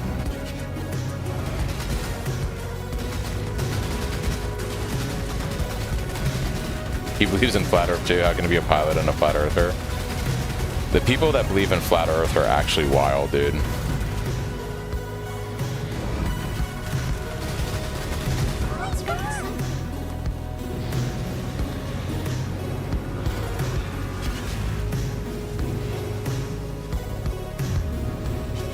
There's a lot of people that have bad life experiences in the US. Don't get me wrong. Like, it's not a pleasant experience for everyone living here. But the thing that you have in this country, and you have it in some other countries too in the world, is you have the ability to pull yourself out of that situation, right? In a lot of other places in the world, you're in a shit situation and that's it. You're in a shit situation your whole life. There isn't like getting any way out of that, you know? Just got all my void stones. Nice, dude. Greetings.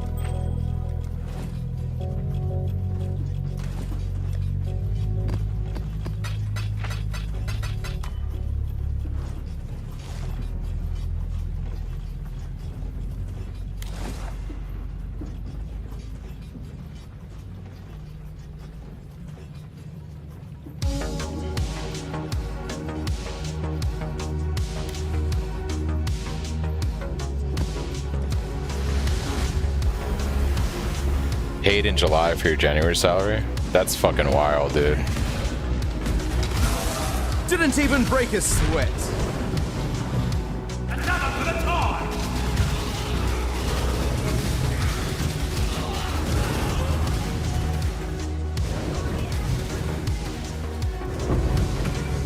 Stuck on Maven, I have the 3 other to dump to evade all Maven mechanic.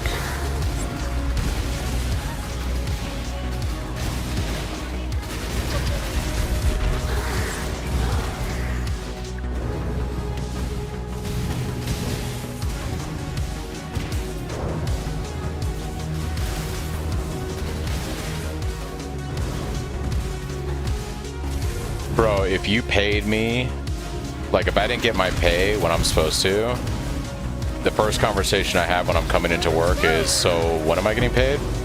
And if it isn't that exact day, I'm done. Yeah, I don't work for free. Like if I'm supposed to be paid on a Friday and I don't see that money in my account, I'm coming into work that Monday and the first question is like, so I'm getting paid today, right? And if that money ain't in, it's like, all right, well, it's been fun.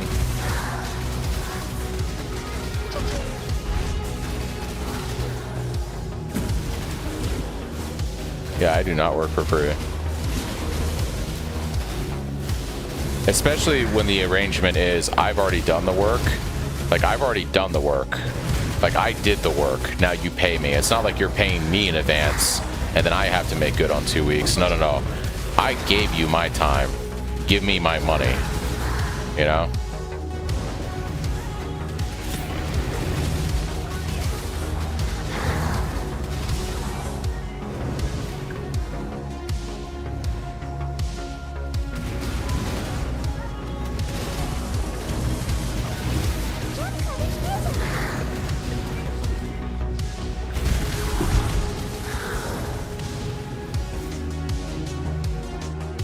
Yeah, communism's crazy, bro. Yeah, no.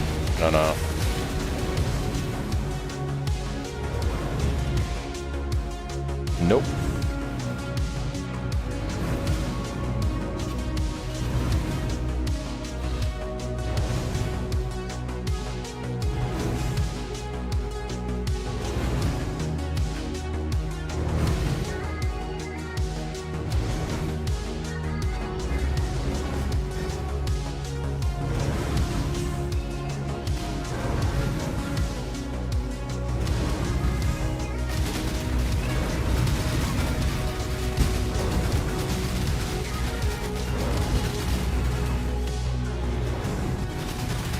People live in bubbles, bays. What can I say?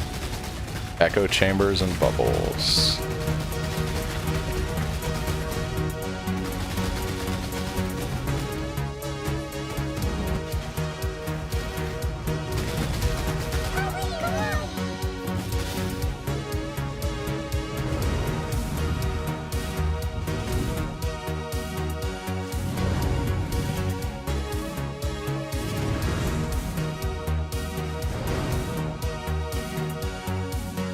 Hello. Farewell.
Hello again, Logan.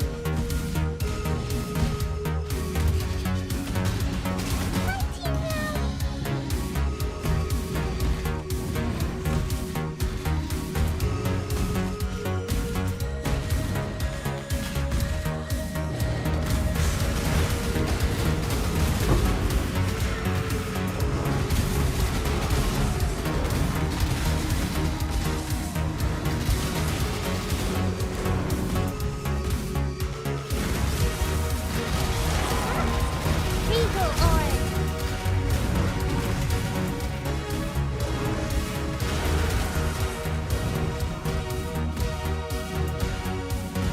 Been enjoying this stream so far. Yeah, I'm not trying to upset anybody. I just like, I don't know, man.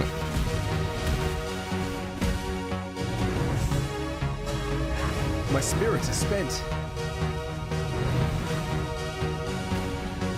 The hypocrisy of some people in life gets to you, and it's also like everyone has their own worldview. It's like we were talking about with PoE earlier.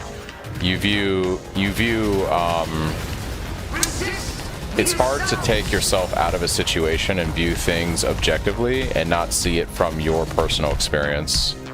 And that applies to how you play PoE. It applies to life in general. Being selfish.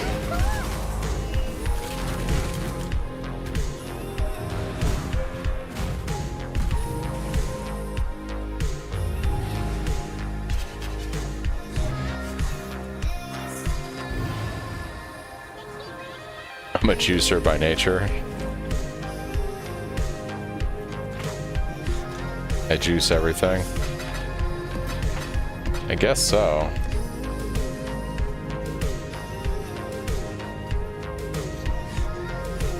I'm not gonna lie.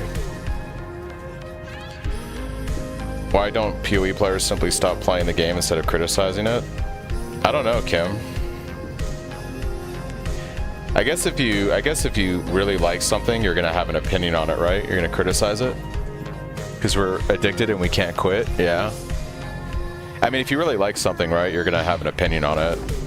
And if you feel like something is wrong, you're gonna want it to be fixed, right? Because you like the thing. So I feel like that's natural.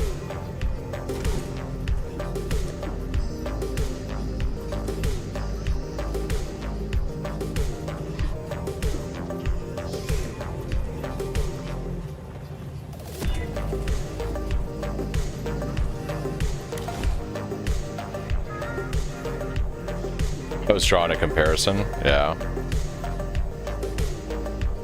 It's fair.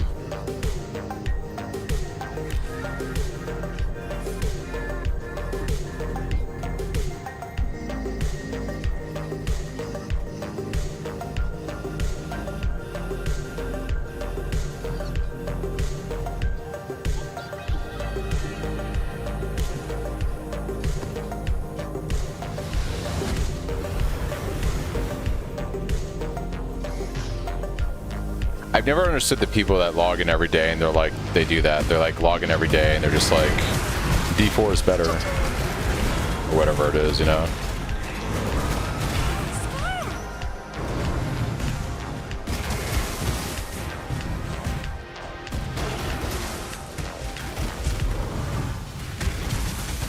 I guess some people do it because they're trolls, you know? It's like telling a Star Wars fan, hey, that Star Trek movie was great. You get an Elrond amulet with -4 to total mana cost.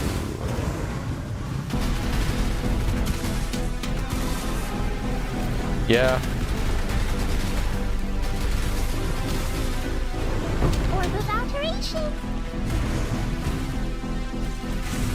My general experience with people that troll is one of two things. Generally, a troll is one of two things.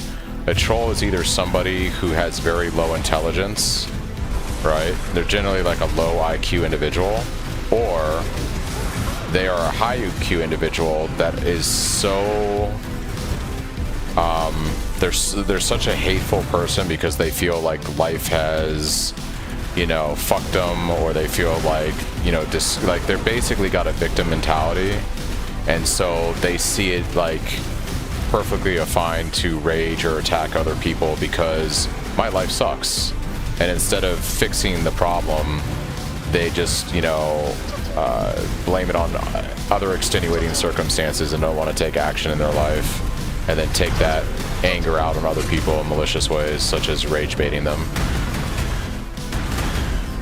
They're generally people that are very dislikable for one of those two reasons.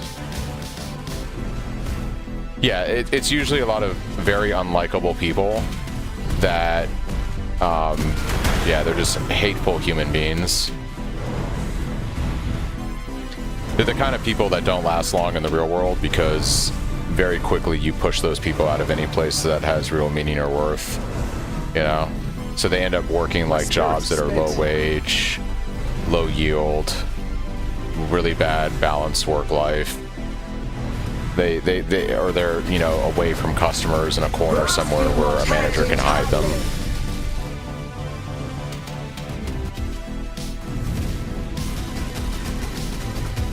Struggle or strangle.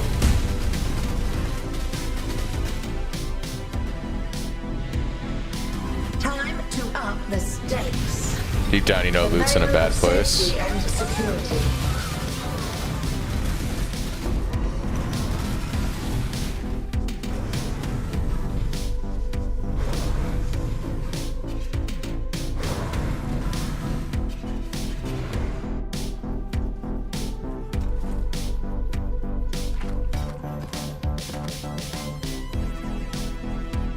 Greetings. See, I just play PoE. There is no hate. Except when I roll a T1 his hybrid on my staff yesterday, and then I go to fracture it with my 1 fracturing orb this league, and I hit the thing I'm not trying to get. Then I get a little pissed off. Then I have a really bad time. Entertain me. Take this by tentacle. Then I'm like, yeah, fuck this game. Feel death's pull. Time to up the stakes. Time to up the speed and fight on.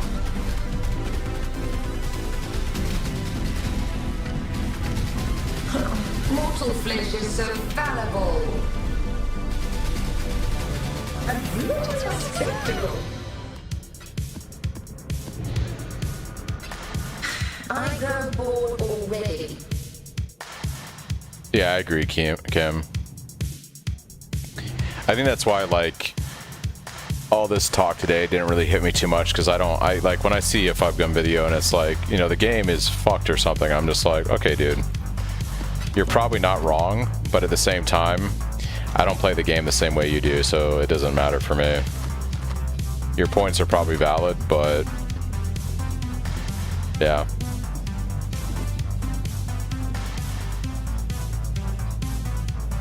When I lost the sulfur, it's the fraction orb, dude. That was like the only fraction orb I've seen this whole league. It's kind of wild.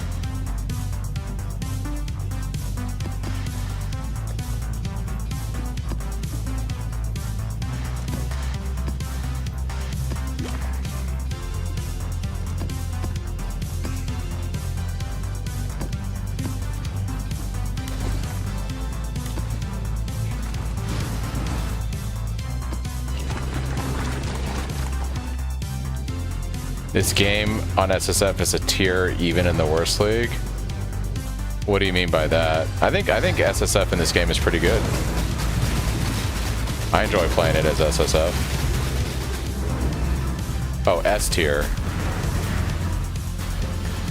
I see what you're saying. It's just really good. Yeah. No, it's I have way more fun playing SSF. Like.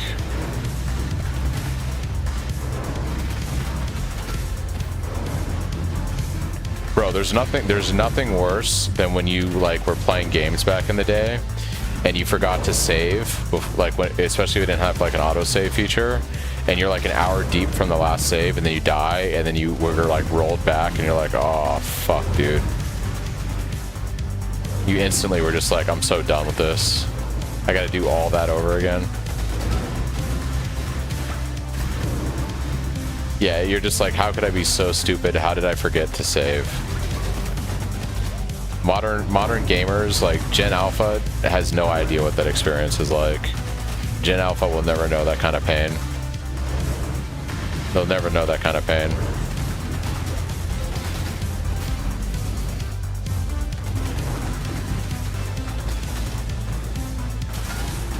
Oh, delete your save? That's grounds for manslaughter.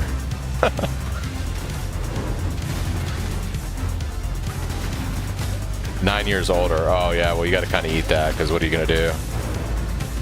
You can pin you with one arm. To me, exile. Good Watcher's Eye.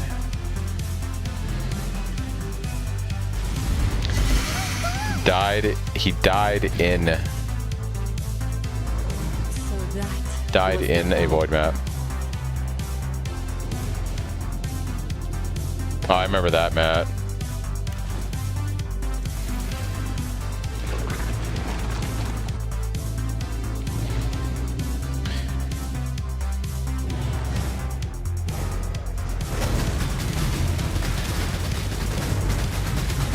Guys, do you remember Lion King on SNES? Dude, Lion King back in the day. When you're doing the level where the monkeys are throwing you through the trees and stuff.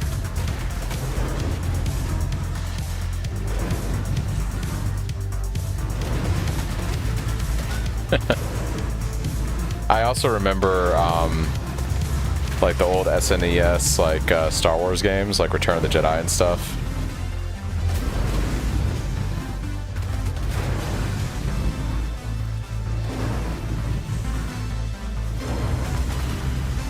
You know what I'm contemplating playing on stream this year? I am going to buy this Switch 2 exclusive Ocarina of Time. The whole thing, right? Like the custom Switch 2 with all the stuff, just to play Ocarina of Time. And I thought about playing that on stream. That is my favorite game of all time. Like my love for Ocarina of Time eclipses anything else I've ever played in the gaming world. So I've thought about like, yeah, I'd stream that. That'd be fun. I don't play consoles base, yeah, but I bought a 3DS years ago for the remaster of Ocarina of Time, and I will buy a Switch 2, and like just to play Ocarina of Time. Like I do these things, yeah. I will do that.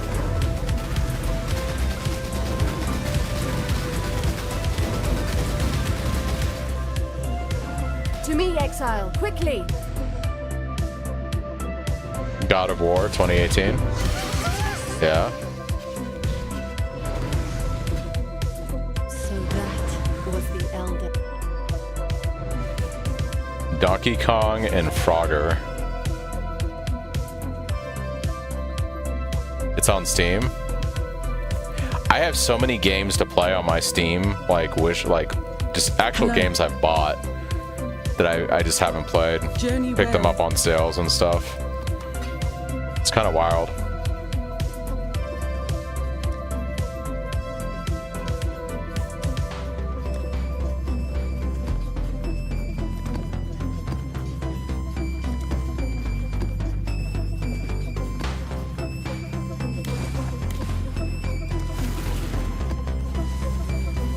I've never even played a God of War game. I see you. I think the last game I played that I had a lot of fun with was Horizon Forbidden Dawn. And I want to play Horizon Forbidden West. Turn back, trespasser. Seize this land.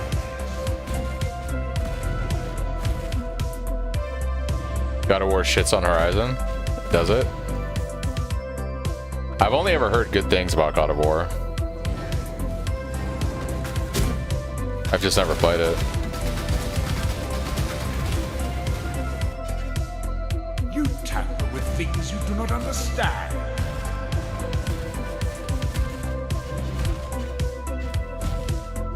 Oh, I'm gonna get one. I'm not even worried about it, yeah. Because I'm that guy where if they sell like a $2,000 Switch that's like gold-plated Ocarina of Time with the game and everything, I'm buying that. Yeah.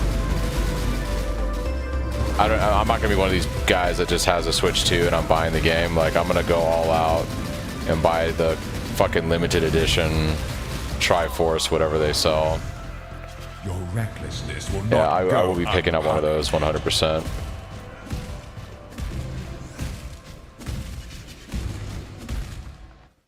The only thing that worries me, so I have two worries about Ocarina of Time.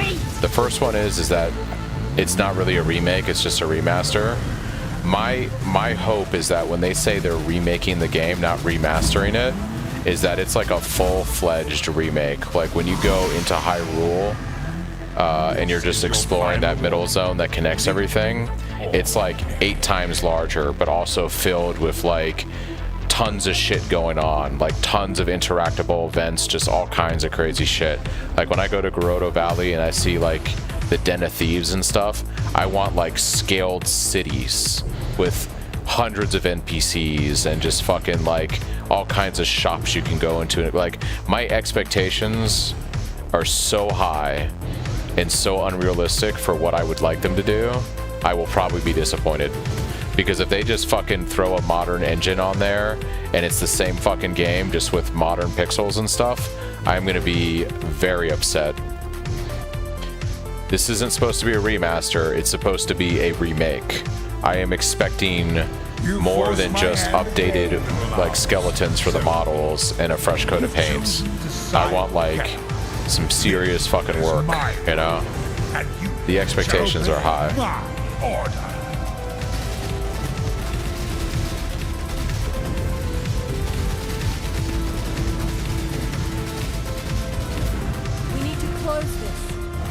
My spirits are spent.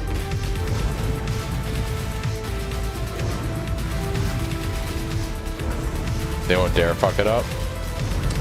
We shall see.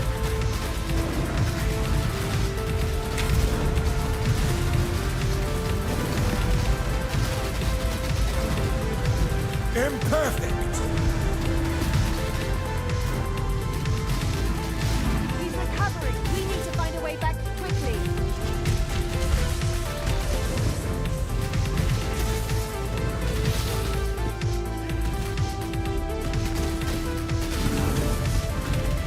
Like,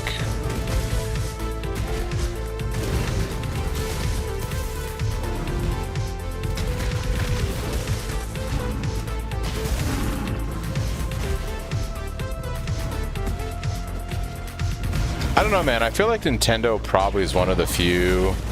I feel like Nintendo is probably one of the few companies that still would put out like a really good product.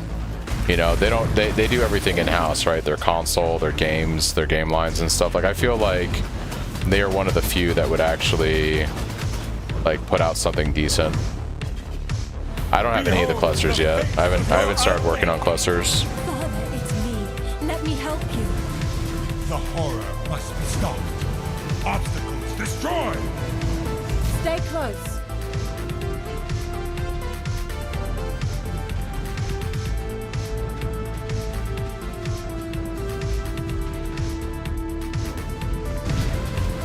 Failure. Bro, I couldn't see him.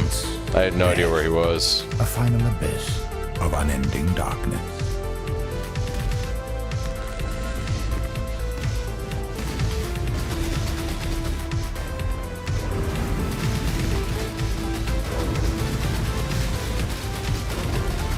Inconsequential. He's trying to recover. Hurry! Well, you know, it's one of those things where, in all honesty, I kind of hope they do a few things. I hope they do Ocarina of Time. I hope they do Majora's Mask. And I hope they do Wind Waker. I want those three, for sure. I think Twilight Princess could be cool, but I think for sure Ocarina of Time and Majora's Mask would be amazing. And then do Wind Waker. To me, like, my favorite Zelda games are in this order: Ocarina of Time, and then Wind Waker, and then after Wind Waker, I like Majora's Mask. Those are my top three. Majora's Mask was number 2, but Wind Waker has grown on me over the years. A remake of those three would be phenomenal.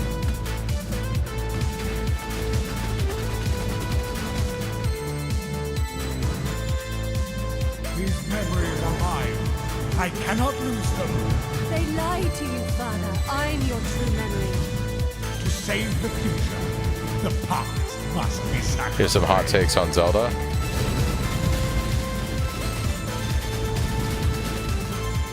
They're coming through. My spirit is spent.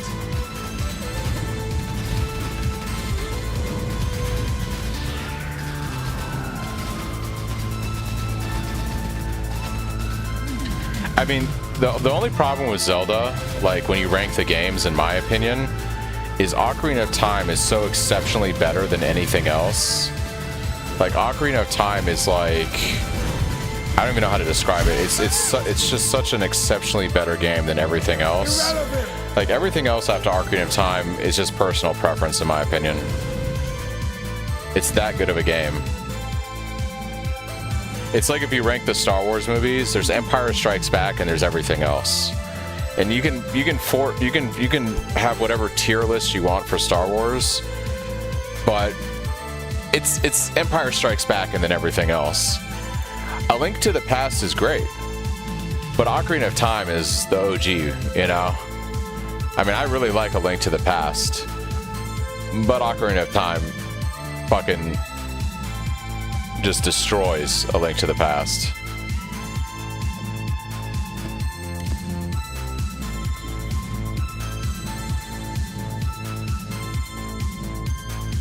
I see you, little man. I think the reason why is before Ocarina of Time, there was like the feeling of being in a 3D generated world and just exploring as Link, and just like the time travel, Ganondorf as the penultimate villain. Like when you, like, dude, hold on. There is a specific moment in Ocarina of Time that quite simply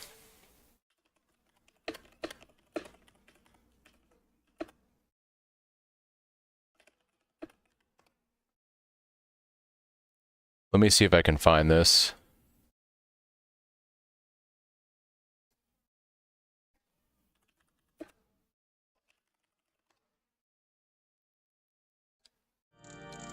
Like, this moment in Ocarina of Time is one of the most epic moments in gaming.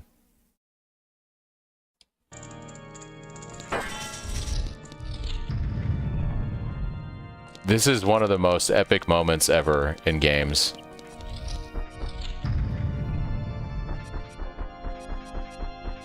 And nothing I've ever played in Zelda comes anywhere close to this feeling when you go up the tower.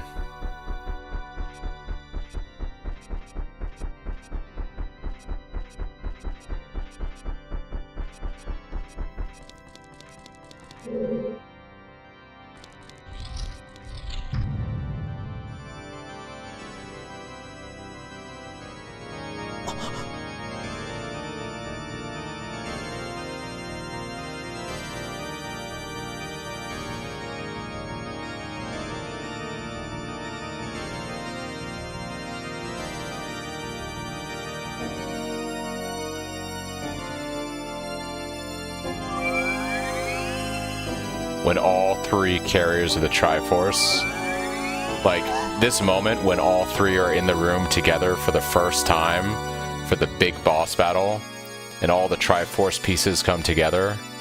Like this scene right here and his swirl with the cape he's about to do is one of the most fucking epic moments in games. Like it is chef's kiss.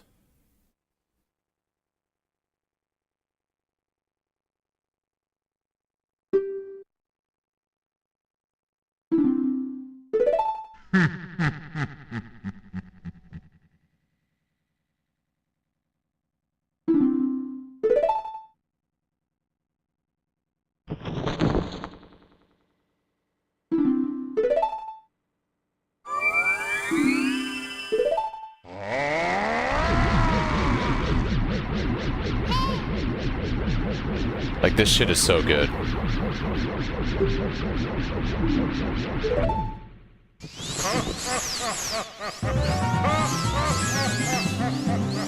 Yeah, so I mean like that, just that moment alone, like everything had built up to that is crazy.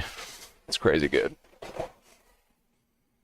Oh yeah, her constant like, hey, hey. Yeah, for sure.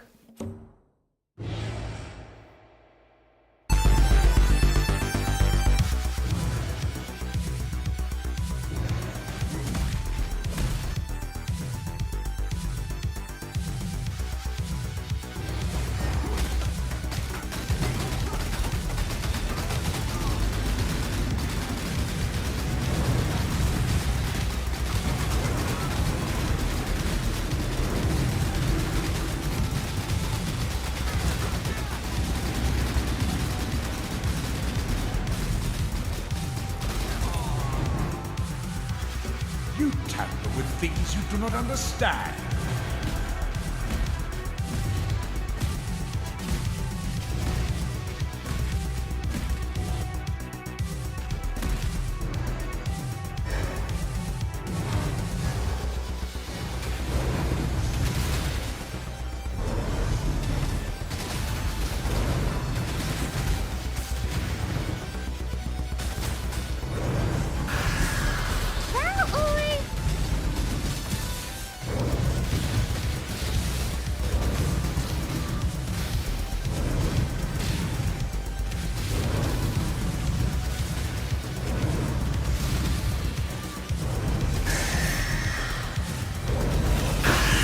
How's your back, Unk? Your recklessness will not go unpunished.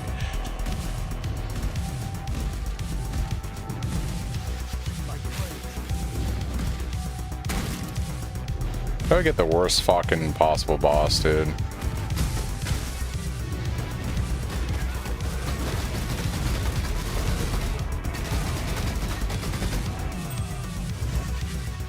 This is your final warning.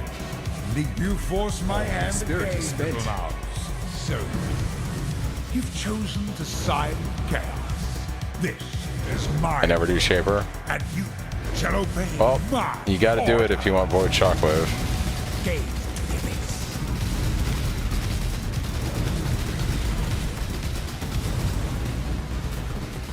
They're coming through.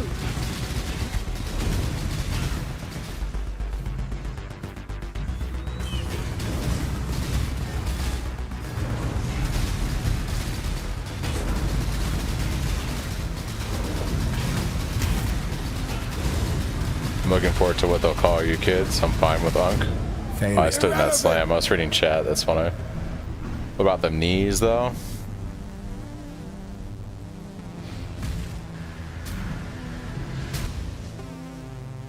He's trying to recover. Hurry! Let's find a way back. This whole night, I've just kind of felt like restless. I don't know. I've kind of felt like leveling a character. It's kind of crazy to me how my favorite part of this game is like everyone's least favorite part. Like I get so much joy out of leveling and playing around with like character ideas. It's like for most people their least favorite part of the game.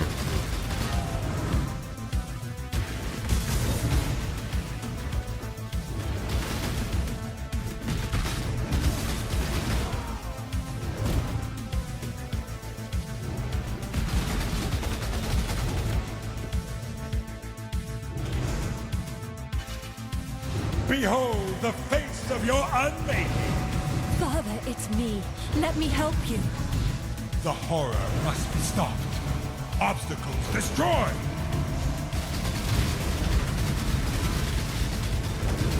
Embrace my vision. Ultimate chaos. Stay close.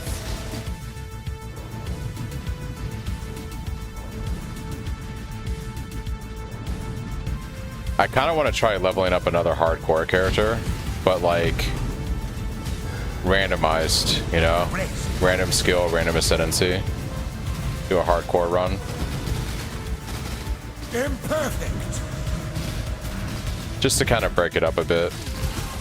He's trying to recover. Hurry! Let's find a way back.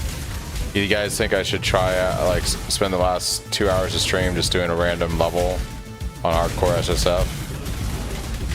Random skill, random ascendancy.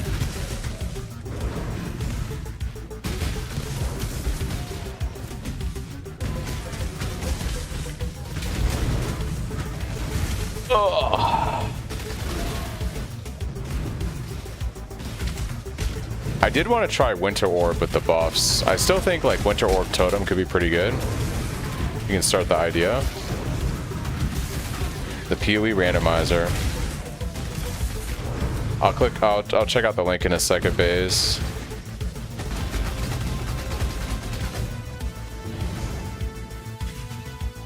These memories are mine. I cannot lose them. They lied. We're gonna do the do it or no balls. We're gonna do the Uber Elder first once I get this frag, and then maybe we'll do it. I just kind of feel like doing something a little bit different tonight. I don't know. I get kind of burnt on just like aimlessly playing a character, and everything on this guy now is just a grind.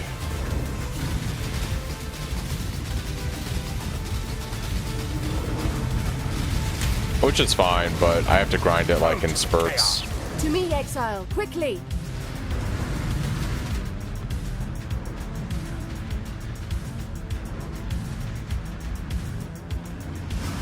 Failure, Brother. ambivalence, death. So bad at bossing. A final abyss of unending darkness.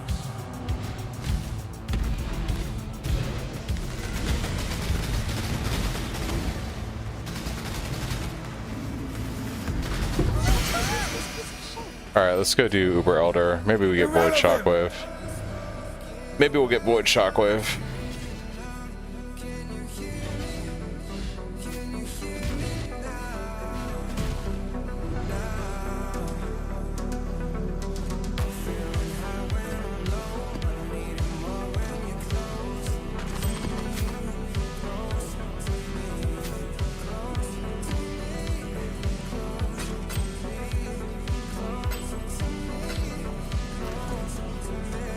Here's the thing.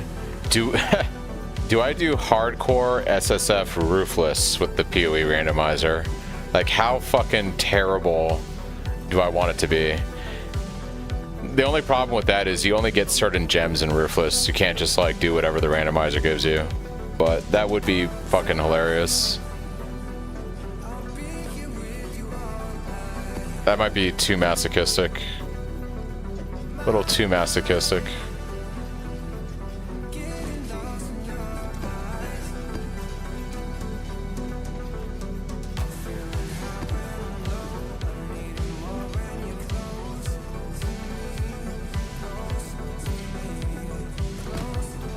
Alright, let's do the Super Elder and see if we get anything.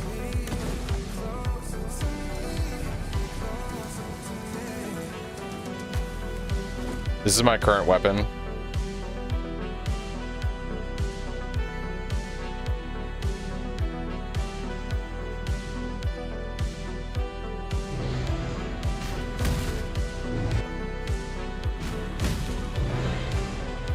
I made Father, no! Putrefy, rot, spoil, and fester. Exile, do something. I've never seen anything like this. Time bends to my will. Struggle or strangle.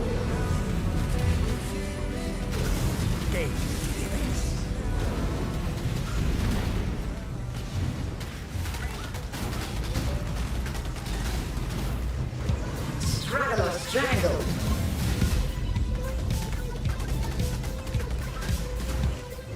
Resist the assault.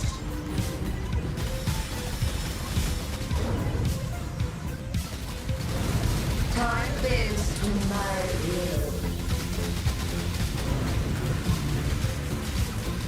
Struggle or strangle.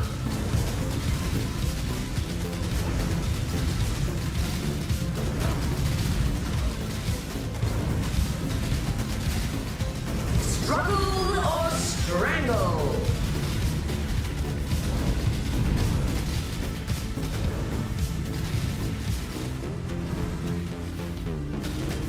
Time tethers.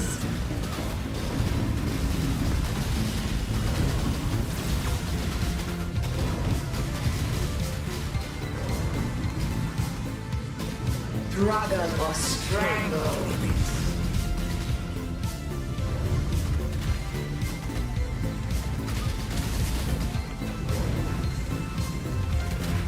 Grip of the infinite.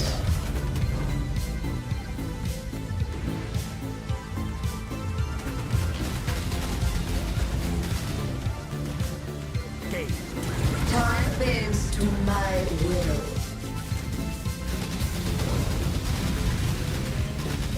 Struggle or strangle. Brother, like, what the fuck? That is Maven watching. Brother. He slammed me right when I killed him. It was the double death.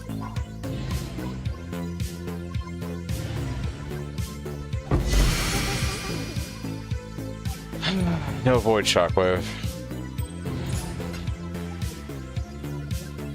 Definitely struggle. Are we gonna do randomized PoE? Is that what we're gonna do?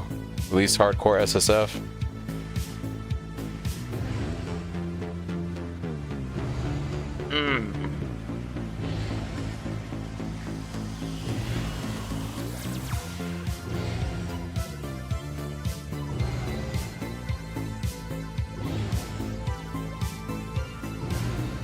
Alright, so I think the rules that I'm going to have for this is... it can't be something like a meme. Can't be a movement skill. The top one level 100 hardcore player just died? Damn. Alright, it can't be like a meme skill. It has to be something actually like a skill, right? So if I get like Flame Dash, we're not doing that. That's not happening. If we get like... you know, decoy totem, we're not doing that, right? It's got to be an actual playable skill.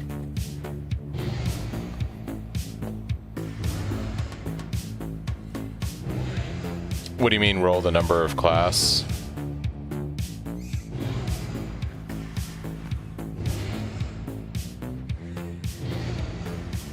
Then roll the number of skills? What do you mean? Like best at a... I'm trying to understand. I don't know how to do that with this tool.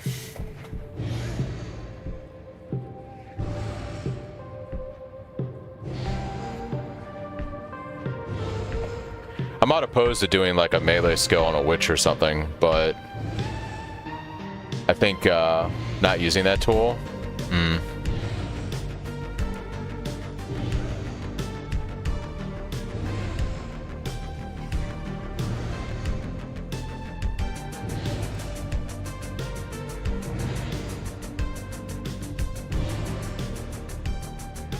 Yeah, but how do I determine the random of each one? Like, how do I do that part? Assign each a number and then just roll the number generator? There's like a lot. Like, so, I mean, you gotta remember it's PoE, so technically, like technically, if you look at Lily, Hail, Godslayer. a witch can play all this, right? Pretty much. You know, like Duelist, Ranger, Shadow can play all this pretty much. Oh, you're talking about if I do the Roofless run. Gotcha. Gotcha, if I do the Roofless run. Well, let's see what we have for that. So if I want to do this on Roofless, I would say it probably has to be a skill that I can get in Act 1. Right? I feel like it should be a skill I can get in Act 1. So if I do Ruthless and say I get like Scion, it should be like one of these skills that I get by the time I go do Merville, I would say.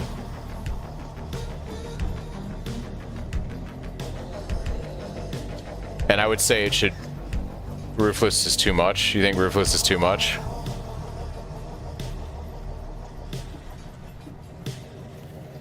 We could do SSF Hardcore. I think Ruthless is probably too much. Because to be honest, I'd rather level my actual Ruthless Cyclone character if I'm doing that, you know? Alright. We're going to use that tool, but we're only going to use a viable skill. It's got to be a viable skill. It's got to be a viable skill. Alright. Now here's the real question. Do we do best out of 3? And I pick the one I like most, or do we just take the first viable thing it gives us?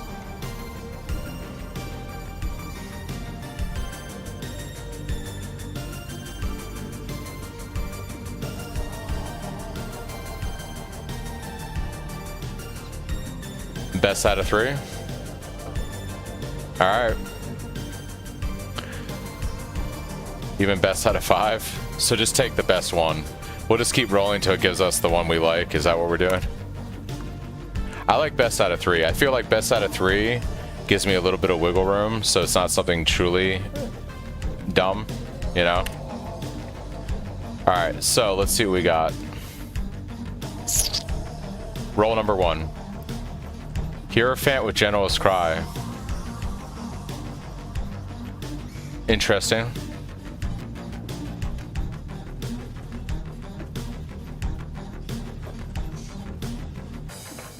That's option number 1. Let's do option number 2. Assassin Corrupting Fever.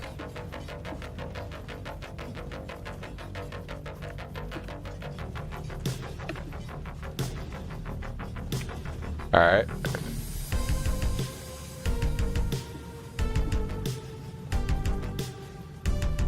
And let's do roll number 3. Berserker Vow Caustic Arrow.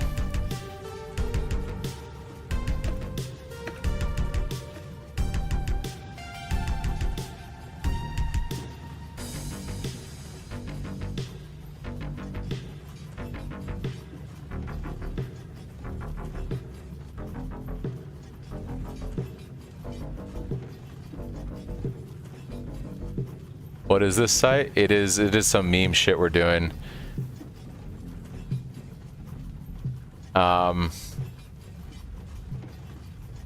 Should I limit it to just Act 1 skills? I think like that's a little too limiting. Assassin Corrupting Fever. I've never even played Corrupting Fever.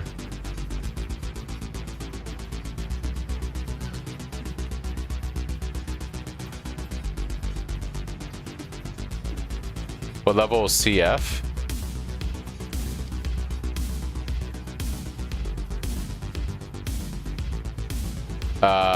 CF is... Looks like you get it Act 2. What is your best build? Cyclone Slayer. Berserker Vow Caustic Arrow is actually kind of a vibe. You can just mule gems off Lily. Like if we go Berserker Caustic Arrow,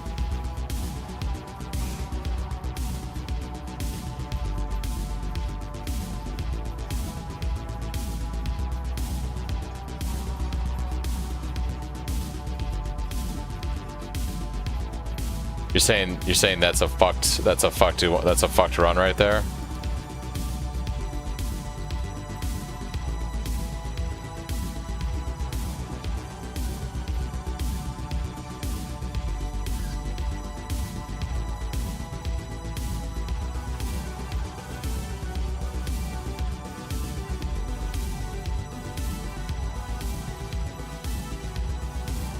Am I gonna play Corrupting Fever? Is Corrupting Fever like a viable skill? I guess it doesn't matter, does it?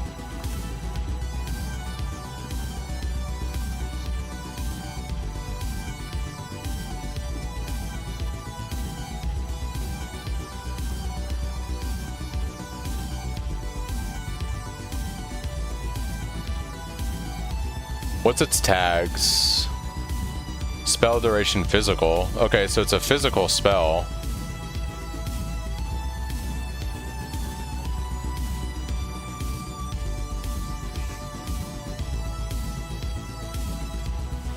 Do I go like poison basically on this thing? Are we doing poison?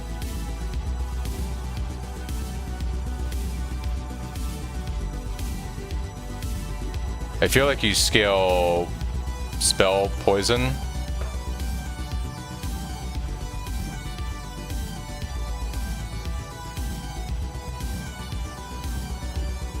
It gave me 400 divines to build a shadow class cyclone. Poison or convert to cold. I feel like poison's probably going to be easier in the short term, if I had to guess.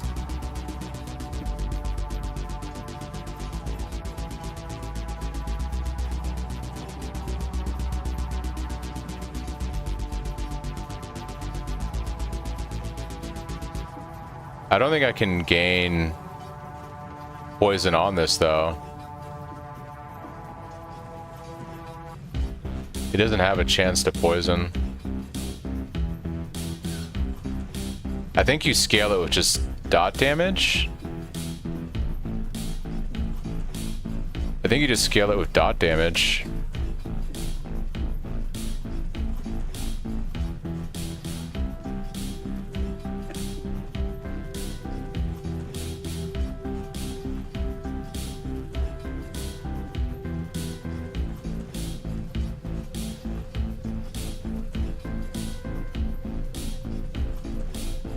You also out your own blood to power a buff for a duration, letting the skill inflict the corrupting blood debuff on enemies you hit. So I need to trigger it with something else, basically. Dealing physical damage over time for a short secondary duration. Just 2 best out of 5. Should we do 2 more rolls? I feel like that's cheating. It's a bleed spell. Wouldn't you just use exsanguate with this or whatever? Like you would just use exsanguate, right?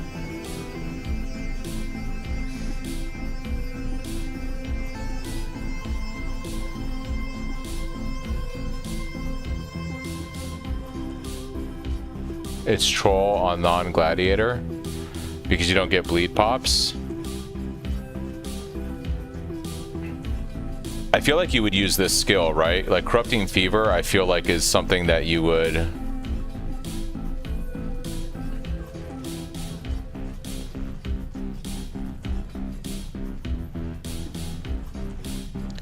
It's not an aura though, so how does this work? It's a glad spell? Right, I guess what I'm asking is, do you use exsanguate to hit things and then this will trigger charges for Corrupting Fever? Is that the idea?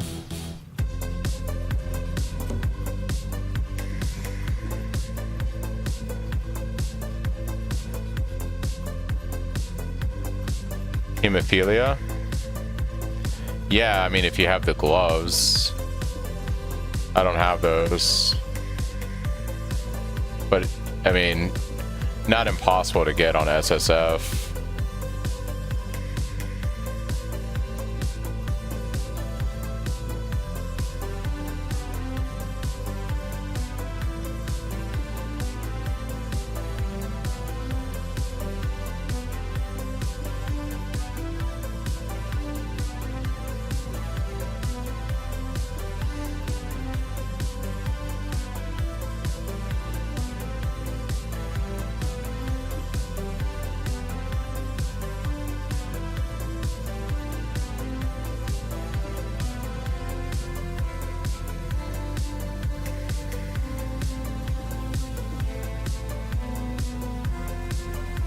What are the odds this character gets played more than 2 hours? I don't know. I guess we could do best out of 5. I feel like that's kind of copping though.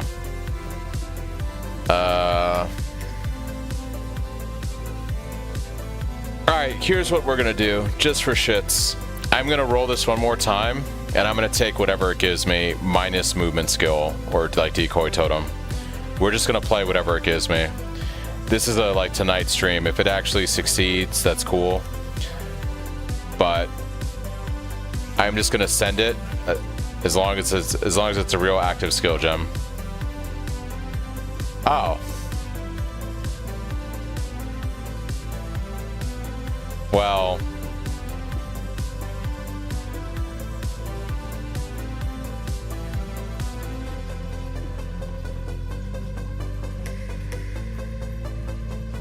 Okay.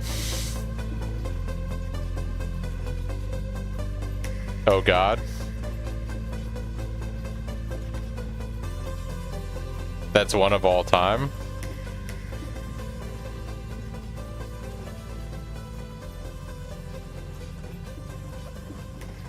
Requires a dagger, claw, or one-handed sword. So, I guess this you could do poison for sure, right? You just go poison with this.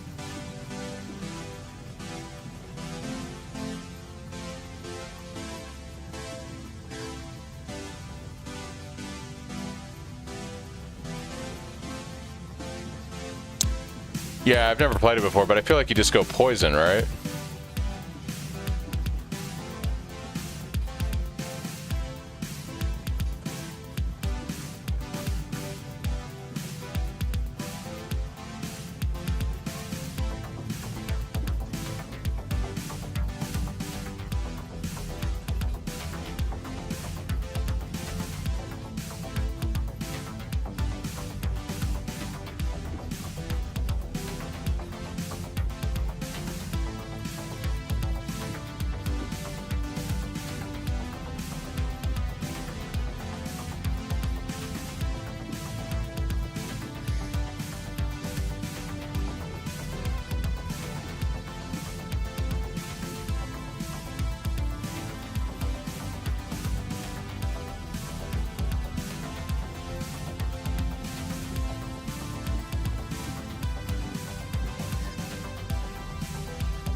How important is hitting level 100? Pretty important.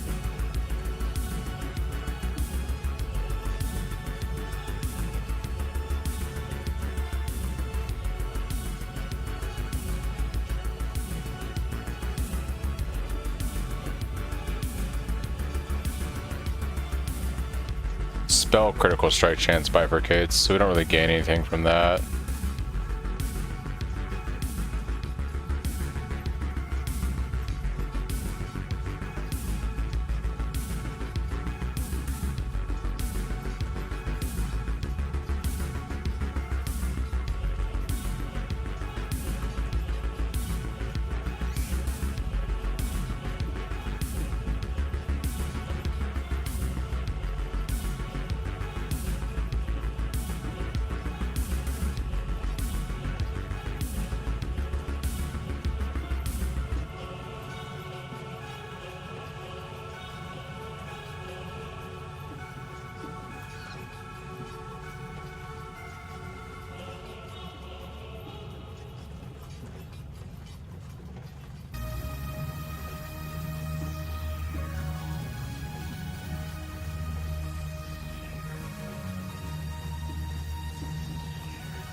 I think something like this could work.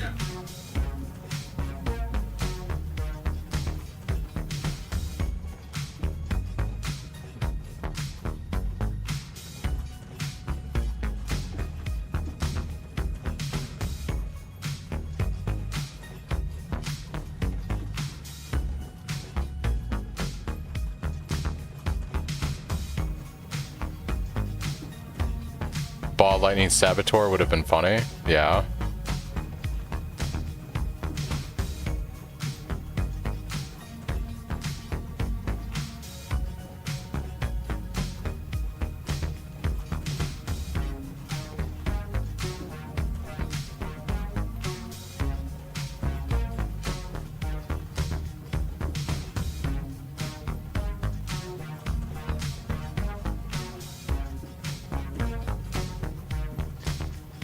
I could probably go look something up, Baze, but I like to just build it myself, you know?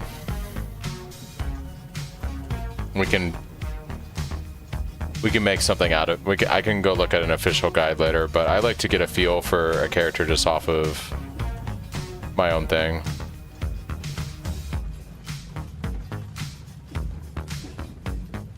Like, yeah, you're just saying that it's an actual thing. Yeah, I mean, it feels obviously like an actual say. Yeah.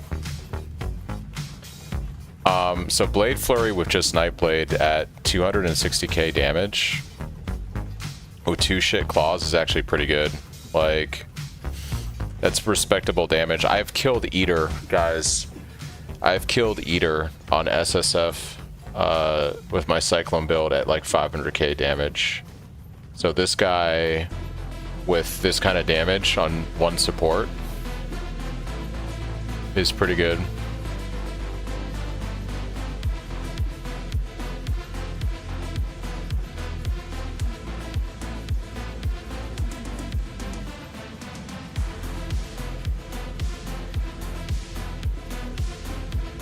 I'm trying to consider some kind of layer of defense. So spell suppression just from the tree. And I guess at this point I would go for scaling some kind of evasion. You'd want a lot, obviously.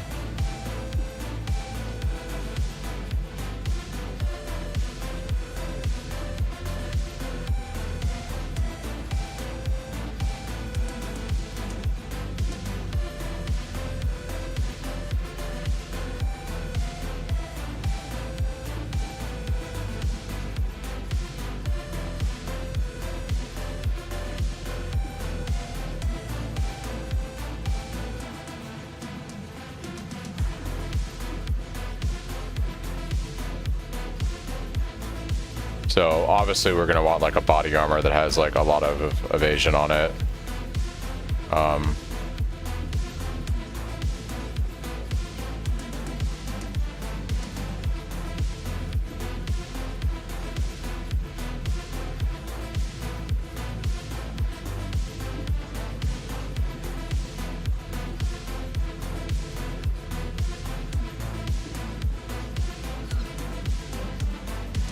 And we'd obviously want a Jade Flask.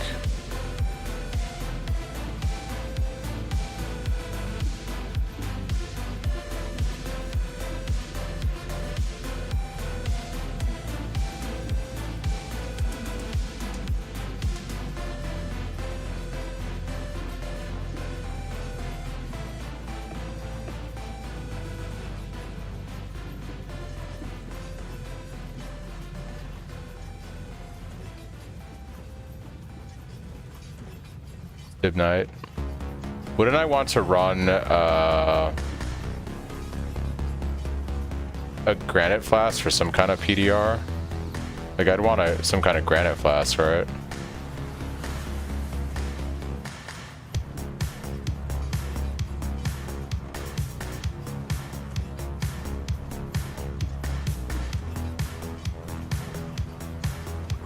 It is 20% more evasion though, which is pretty good.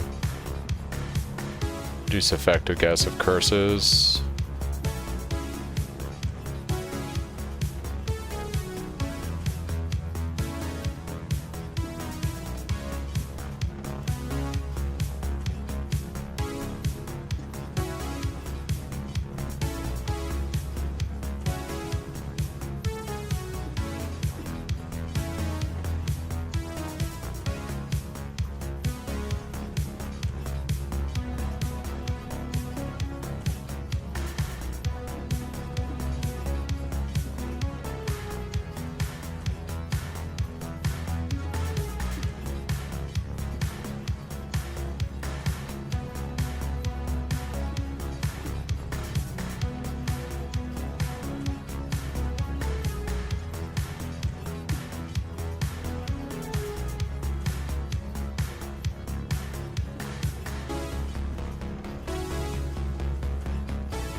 It's pretty good, right? Like, am I crazy? I don't even have a curse yet. No, I have Poacher's Mark. But I don't have any auras. I guess you'd run Grace for even more evasion scaling.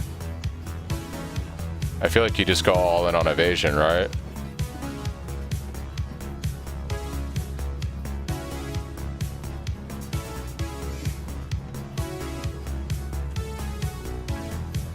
And then probably take one other aura.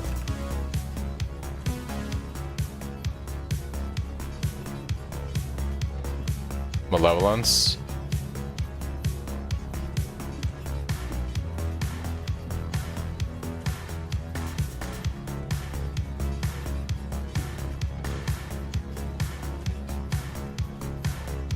$1.4 mil damage. I mean, it's pretty good with shit items. We're at 80% chance to evade. I mean, that would feel pretty good. We still need, like, obviously,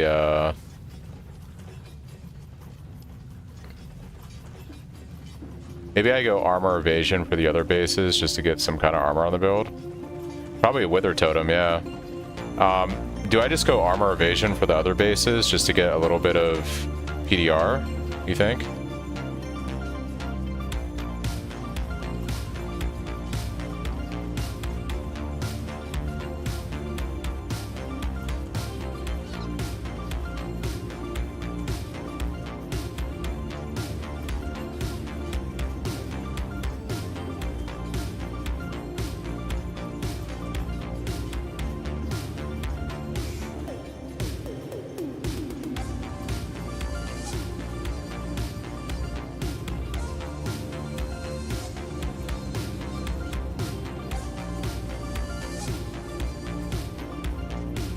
I probably would do a wither totem, right? So like spell totem with wither. So spell totem with wither gets us to 2.4 million damage. Not bad.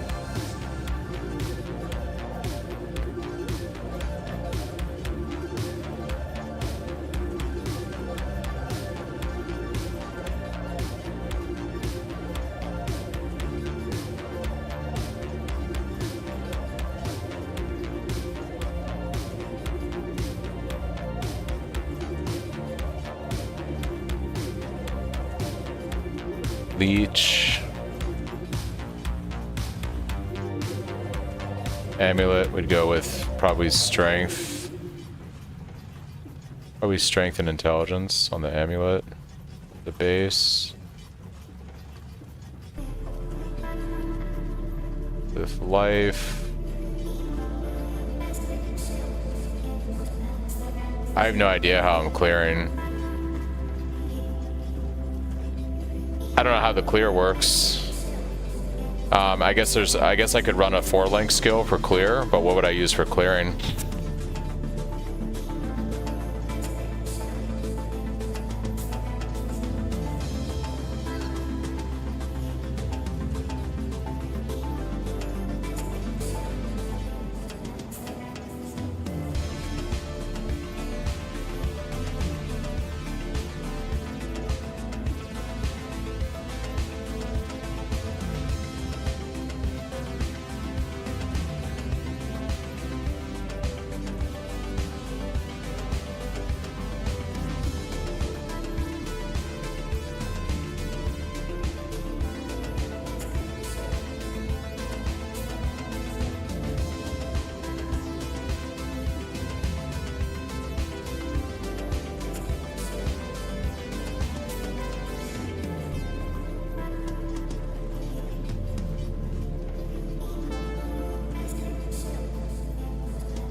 Can you Ancestral Call? It's not a strike skill, so I would say no.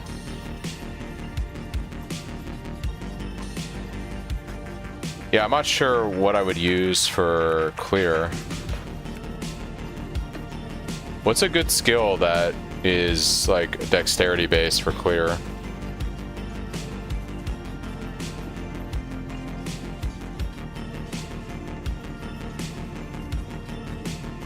Splitting steel,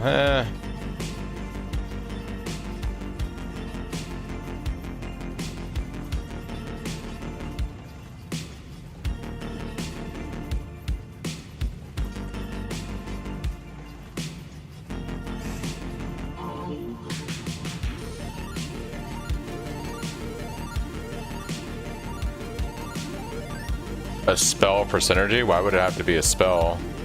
All my scaling is off of melee.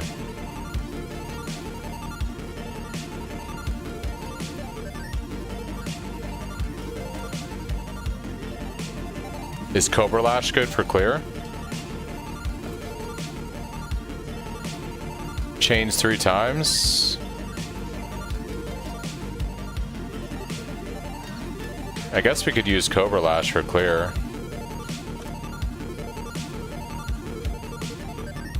What does that look like?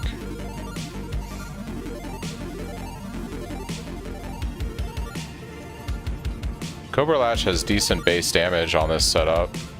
And on a 4-link.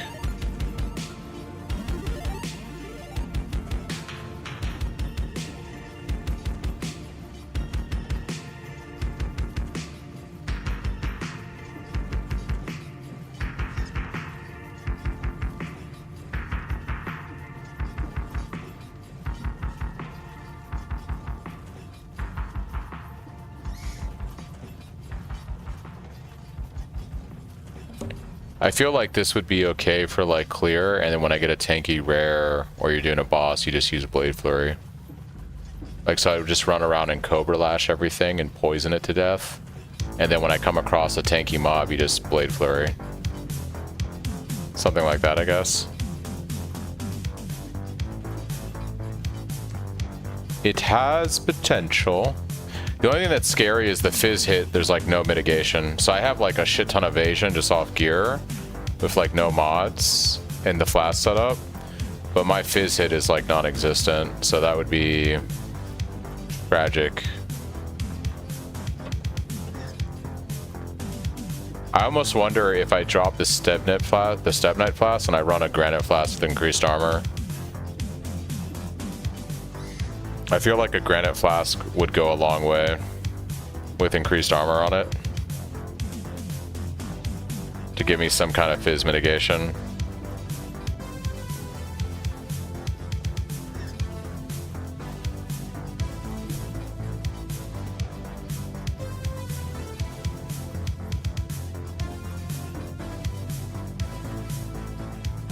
It's still a lot of evasion with some physical mitigation. Still not great. I don't have a guard skill yet, though. That's a thing. I guess Steel Skin.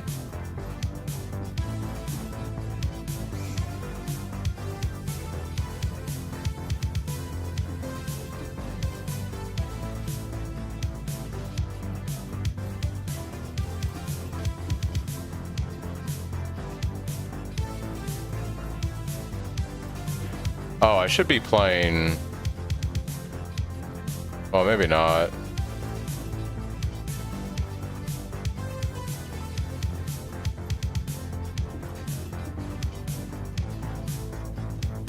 Should I be playing ES bases instead of evasion and scaling energy shield? I'm not Trickster though, so I really don't have any of that tech. I think something like this is fine.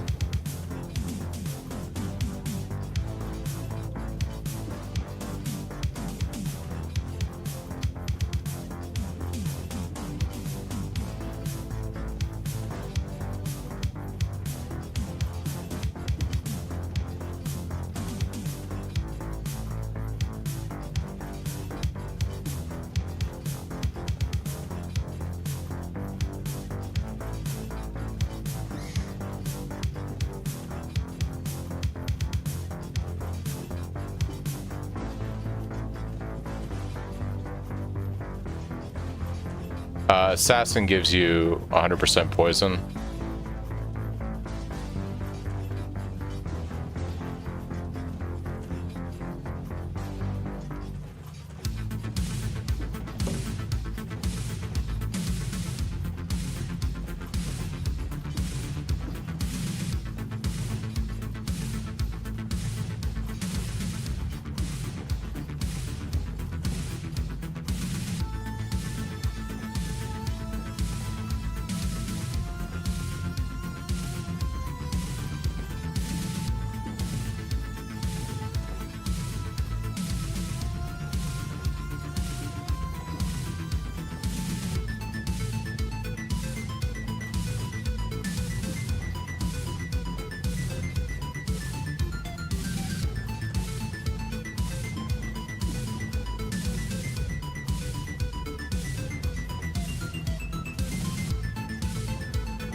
Yeah, something like that's fine. I'm gonna probably die well before I get to this point, but the idea stays the same. So basically, Blade Flurry is our single target skill. I guess we could use Cobra Lash for clear.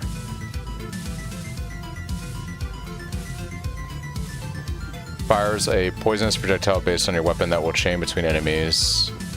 I feel like we'd want to use this with some kind of proliferation. Cobra Lash doesn't feel like it just... I don't feel like Cobra Lash feels like it does a lot of damage.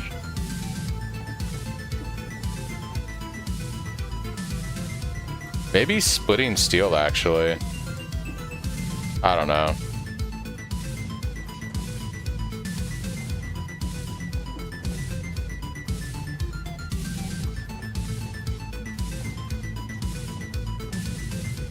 Probably can't, yeah, it requires a sword or axe. Can't use it.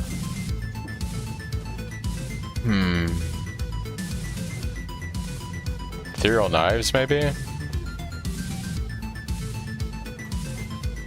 Could be interesting.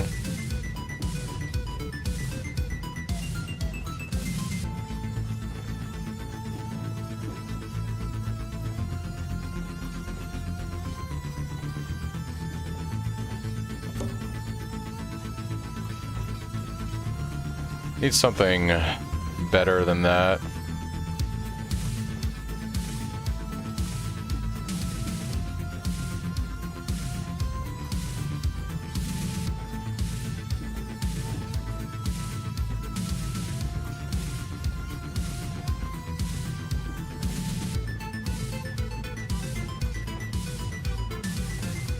Maybe it has to be Cobra Lash.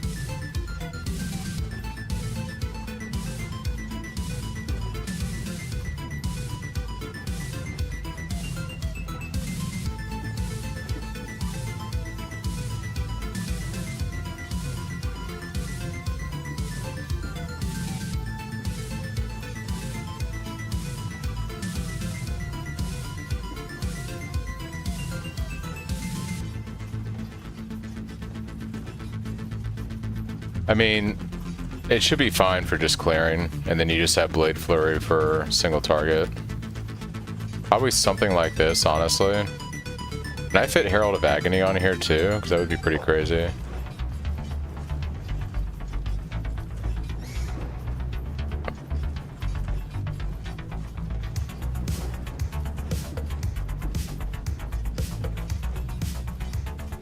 Plague Bearer, that's what I was thinking of.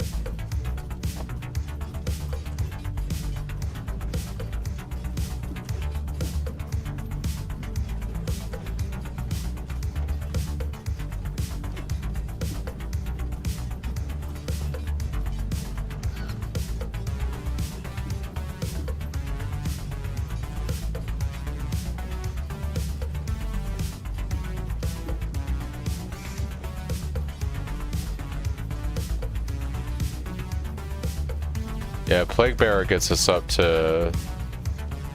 Plague Bearer really doesn't do much of anything.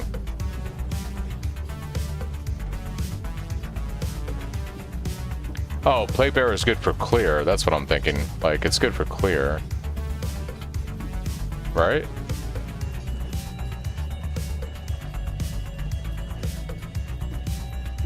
Doesn't Plague Bearer do like a... Doesn't Plague Bearer do like an AoE around you? It's good for clear, right? And then probably use like Whirling Assault, or Whirling Blades I should say, for getting around. Alright, we'll try this out. I'll be right back.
Kind of curious what I would have gotten on the next roll.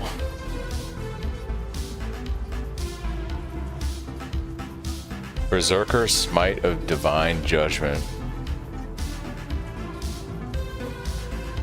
Kind of funny. Alright,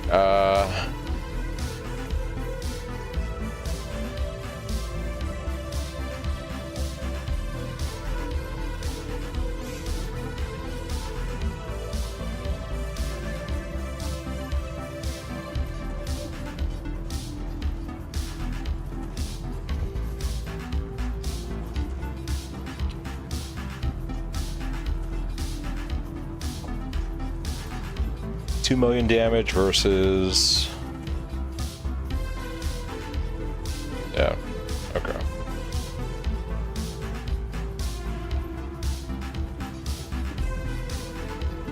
Berserker Leap Slam.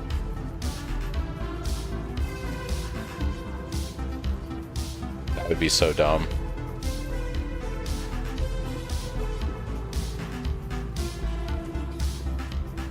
Just for fun, I have to take a look at that for a second.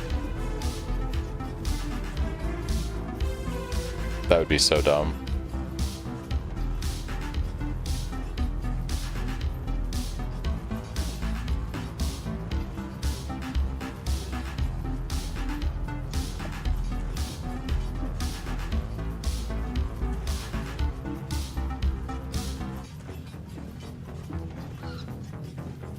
Transfigured would work. It'd just be a lot of farming,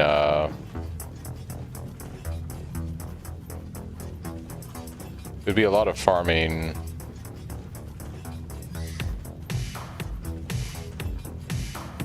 Merc Lab.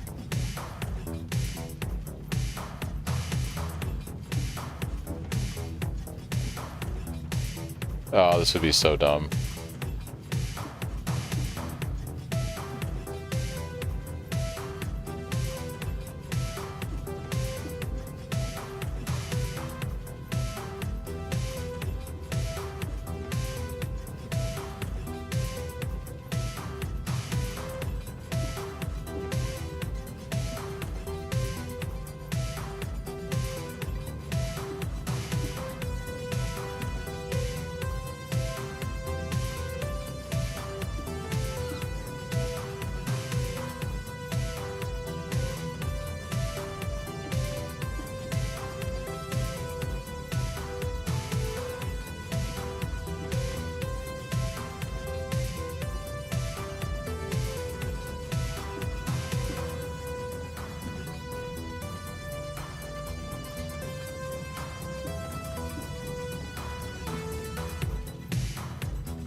Are we gonna play Leap Slam Berserker?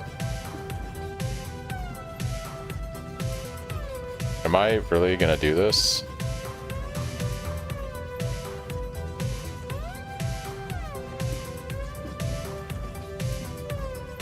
Am I that insane?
This is so stupid that I'm considering this.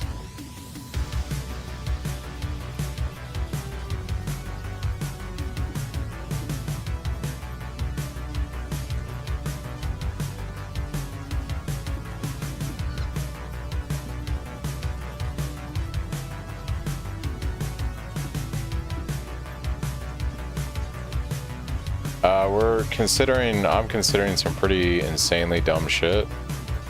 I did a randomizer and it gave me Berserker Leap Slam for what skill to play on what class or ascendancy. So I am actually POBing out a Berserker Leap Slam character.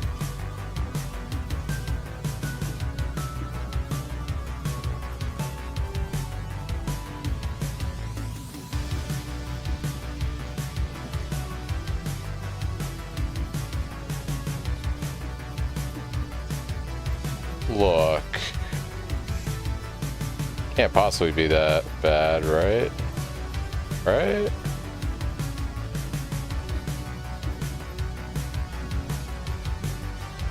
Right?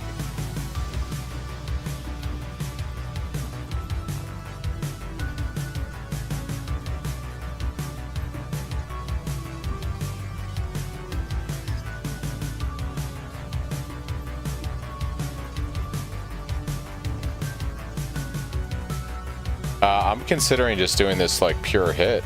I guess I could do it as bleed. Like, but I was like scaling this like pure hit.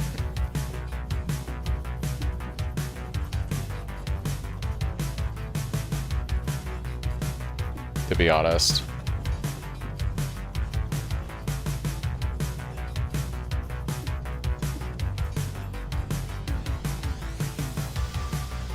You would need some way of proliferating though. Yeah. Maybe I would go bleed. Drop all the crit nodes. And then you would just take bleed.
Probably do Seismic Cry for AoE.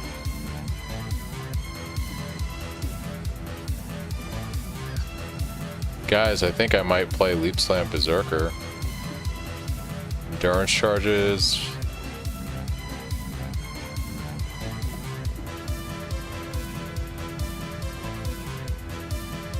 Frenzy charges while mapping.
Alright, I'm gonna play the meme, guys. We're gonna do Leap Slam Berserker.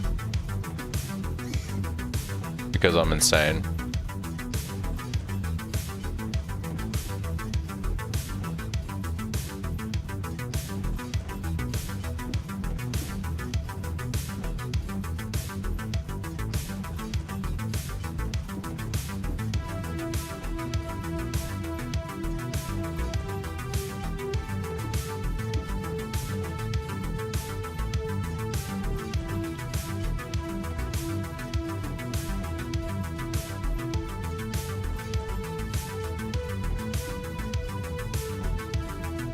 Do I take the Impale nodes? I feel like that's just free damage that we should probably take, actually.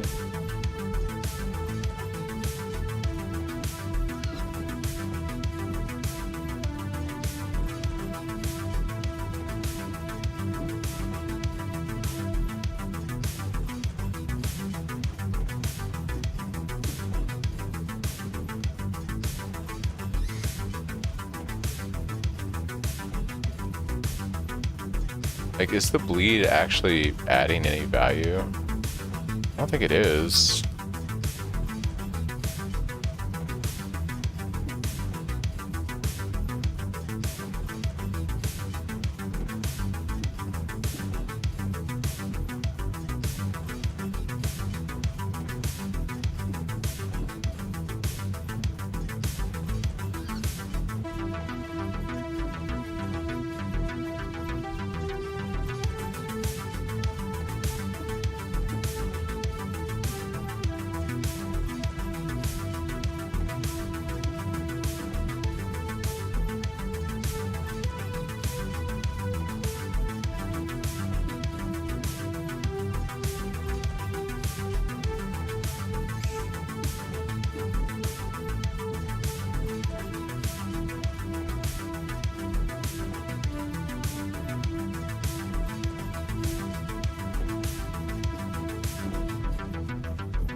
Alright.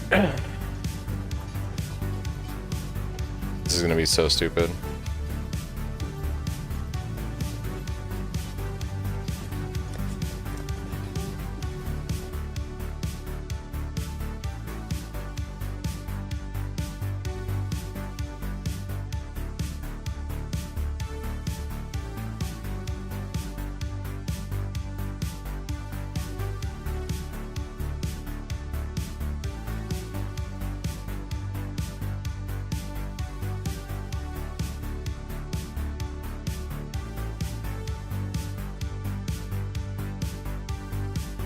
I come from the future? Yeah.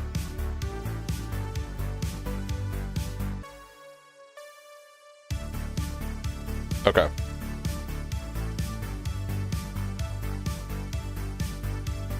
It was stupid.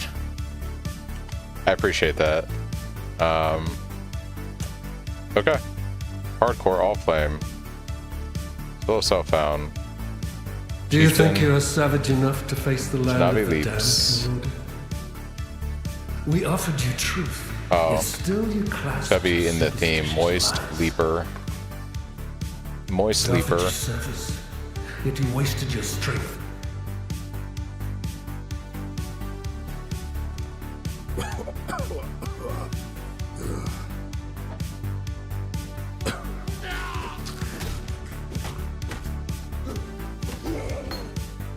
The dead should remember their place. Let's go ahead and migrate all out of the league. I want to make sure it's a fresh character. And we'll delete him. And then we'll remake. Do you think you are savage enough to face the land of the damned, Marauder? We offered you.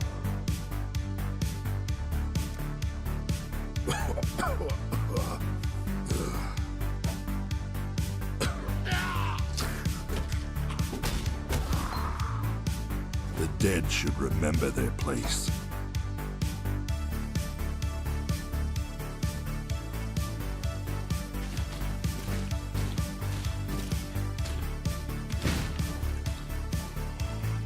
Moist Gyrations isn't done, so I just like to break things up. I do think that my SSF Cyclone guy is at a state where all the incremental upgrades are done and everything I have to do now on him is like very grindy and intensive farming. So to keep things interesting, I'll probably be doing dumb shit like this throughout sessions because I don't like just aimlessly grinding in an action RPG for like, you know, the off chance that within a week I might have the stuff to get a 10% chance at doing something. It's just, I don't know, at that point it becomes very incremental. Or not very incremental, but very, I don't know, grinding for the sake of grinding. I like playing different characters too. Like, I enjoy my Cyclone build, don't get me wrong, but I like doing other stuff in this game.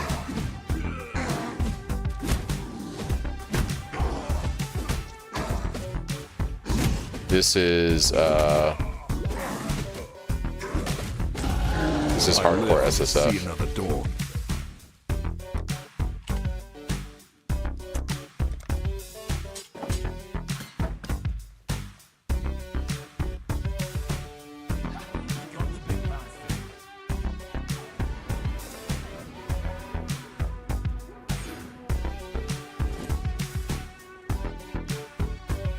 Lionel, God hasn't abandoned us. There's an all. Fine.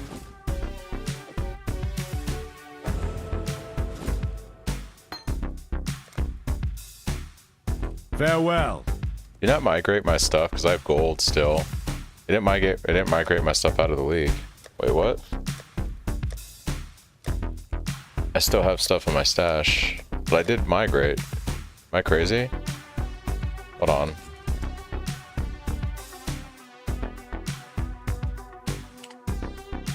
Migrate all.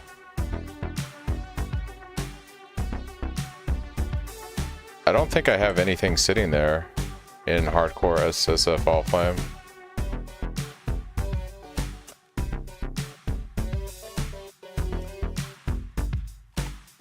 This is Ruthless. It's my Ruthless guy. This is my main 2 characters. Oh, shit.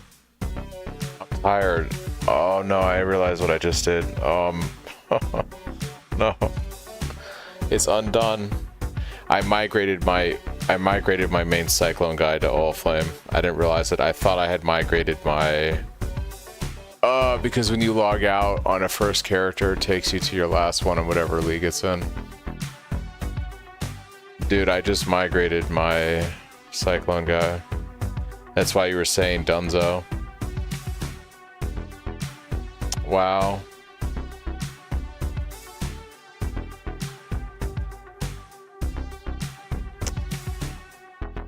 I could put a ticket into GGG and see if they can move it back. But that's going to be hard because I just migrated. I don't know if they can because it just merged my entire stash from SSF into trade. Like when it did that, because I did migrate all, it moved my entire stash over. So if I go look at my stash now, everything's been migrated over. I don't know if they can undo that. Like maybe they have a way to retroactively do it, but fuck, dude. I guess we're finishing this character out on trade.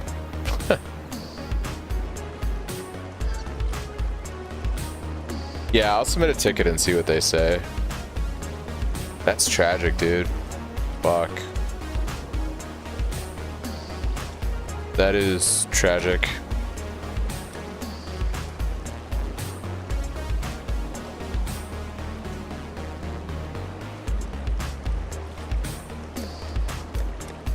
I did not mean to migrate the character. I'm like actually very upset right now. Fuck, man.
Oh, did you check? They don't unmigrate. Oh, I was just about to submit a ticket, so I did the verify command in chat so I could get the code. So they don't unmigrate characters. Bro.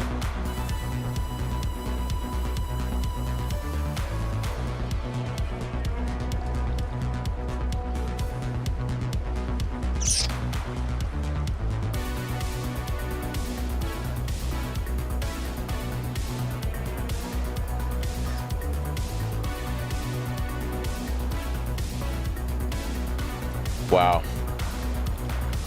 It's not the ending I wanted for this guy. I guess I could finish the character out on trade.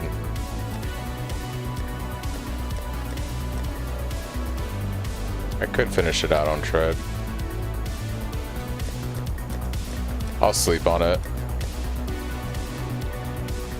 I might just do other stuff now for the league.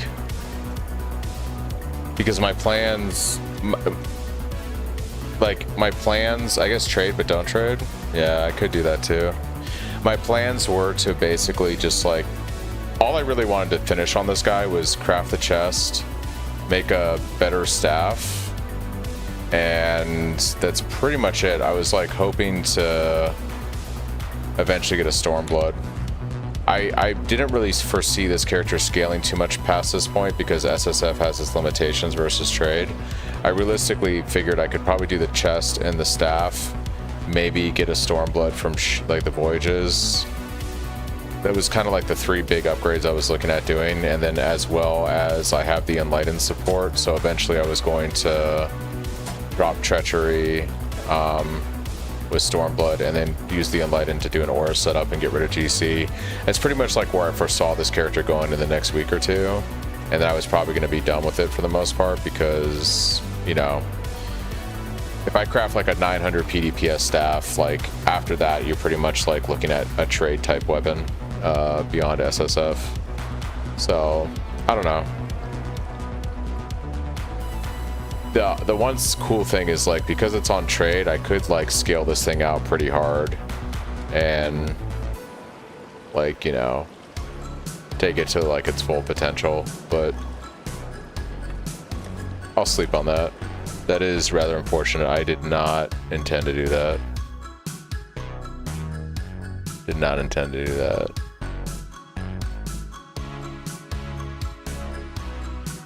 As soon as I saw it sitting here with moist spinions, I was like, oh yeah, it migrated. Fuck.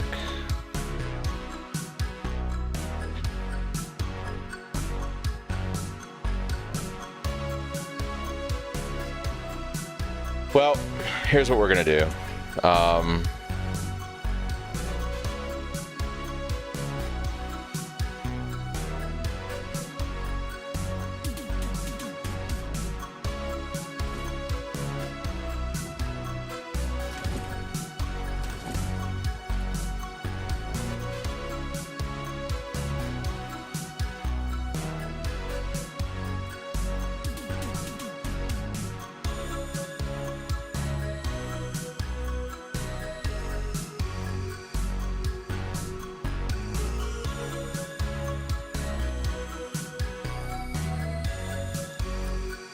This does give me the opportunity to do a fresh SSF character if I wanted to try something new. Because I did migrate everything, I could actually play my SSF Ruthless character seriously now. We could just go full Ruthless on SSF and try to play the Cyclone build like I was going to do. We could also do Warp Totem. That is a thing. Warp Totem actually could be a lot of fun. Or Mercenary. So let's look at our options. All right, damage control, guys. We're now in damage control mode. So we have SSF Ruthless Cyclone character. Mercenary, I can vote. So we have SSF Ruthless character. We have Warp Totems, which was something I wanted to try at some point because I think that could be a lot of fun. Even with the nerf to like Spell Totem and stuff in Hierophant, I think this actually could be a lot of fun. So Warp Totems, SSF Ruthless Cyclone. We could also do a Mercenary character. I don't know what I would want to play as Mercenary. I feel like the only thing to do with Mercenary right now is stack Light Radius and Life and run Flame Link. It's what everyone's doing. And that feels just kind of... This feels kind of like you're pigeonholed into doing a very specific thing if you want to scale a Mercenary. And until I think GGG fixes Mercenaries, I feel like... What are you playing with Mercenary? Like what type of Mercenary running? What is your character's build? Because the Mercenary I was playing was pretty self-sufficient.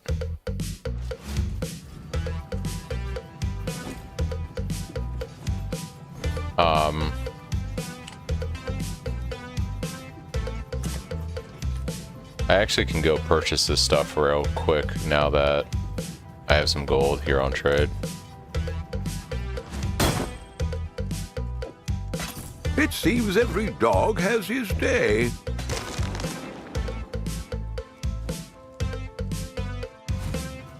So this is kind of like what I was playing. I should pick up a Mercenary too. We want like the Wither Touch, I think is the one I was playing with. That was really good. Infamous Wither Touch.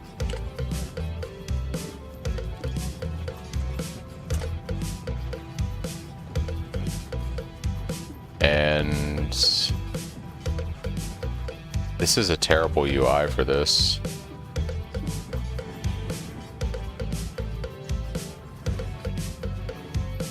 It's really terrible.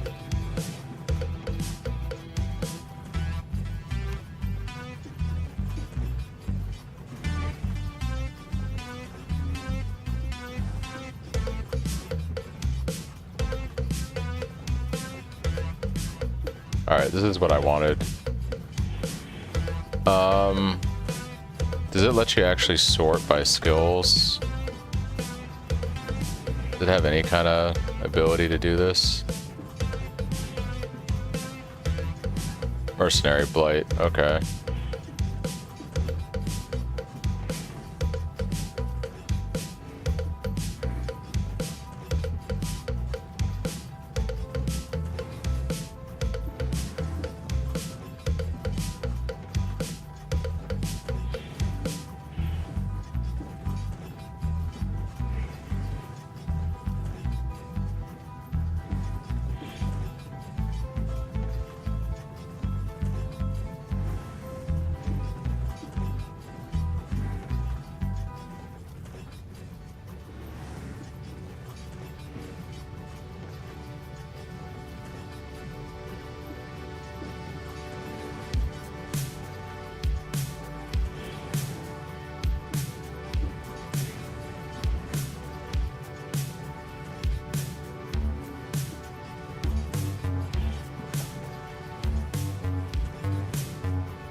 Yeah. I was trying to see what like the top end might look like. Can we go down to 5 and see what we get with that? I feel like Altar of Scour Storm is pretty good. But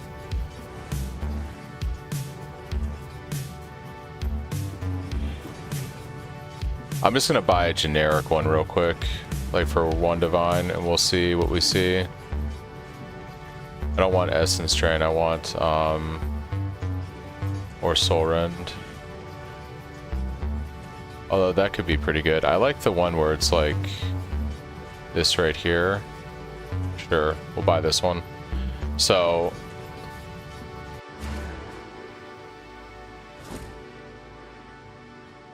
go fight them in a map. Ever the profligate. Farewell. This was the mercenary that I was kind of figuring out.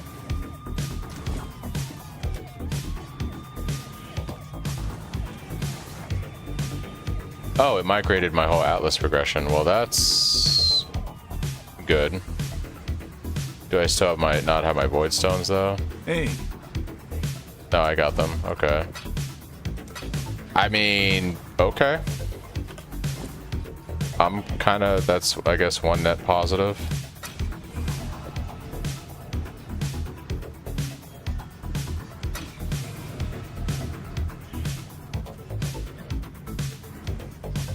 Elite enemies spawned by Abyss Pits will have higher effectiveness, meaning they're more rewarding. On average, there are more elite spawning. Okay. Crowded items. Are they buffing the League mechanic? Offering to the deep altars and voyages will now display the chance they grant for certain currencies to convert to others, and these chances have been raised across the board, though these altars are individually less common. The intention is that these are significantly more noticeable when they do appear. Across many voyages, there will overall be a high number of currencies converted. So they took a lot of the stuff to heart during the Q&A. Added a crafting bench to Menagerie, lower the damage at several, okay. Next week, we're aiming to have a follow-up patch to this where we plan to do the following. Players will be able to obtain, through various in-game means, 6 different Cursed Ducats. These Cursed Ducats are quest items and non-tradable. Cursed Ducats can be socketed into these, meaning you can have up to 3 of them. Each curse will rush up the quantity and rarity of items dropped by enemies in Chart and Voyage. Okay, to be clear, Charts and Voyages can be opened without any of these actives as per normal. I think that's pretty good. I'm pretty happy with what I see there. Is there an echo? Yeah. Okay. Let me put these Void Stones in, and we'll take a look at this character. I don't know if I want to still play this character, but this was essentially what I was doing.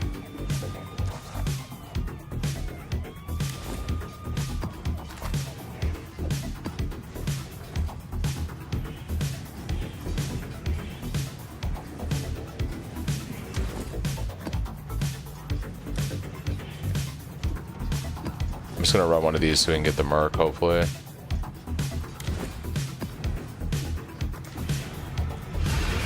This Merc actually might kill me since I don't have, but anyways, yeah, so it was basically Soul Rest. And even without a mercenary, the character is like very online. Alright, and this is all gear I had in SSF. So like it plays fine enough without a mercenary.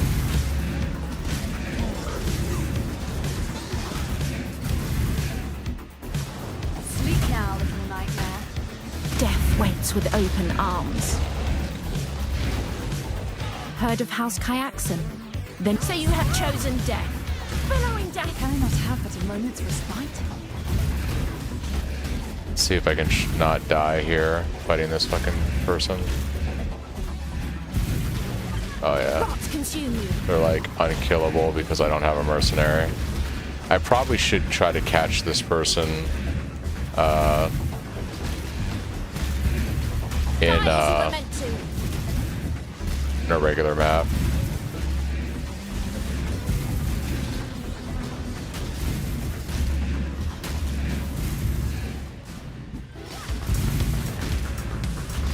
Billowing death.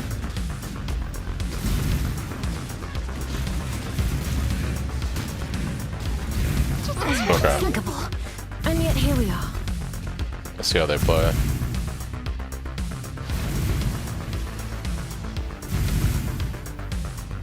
So anyways, the idea behind the Merc is like they just do an extra curse. They've got Bane, which is really nice for clear. It synergizes with my boys. I have Flame Link too. I don't have like any of the scaling yet for like life and light radius and all that kind of shit, but the idea behind them is they would just like right now that they're more of like a support than they are the damage. So yeah.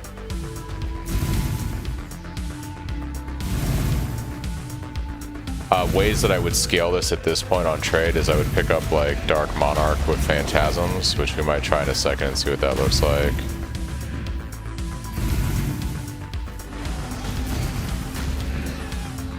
Would lose the AG and the... That's about it really. Oh, I think I'm playing with GMP on these guys too.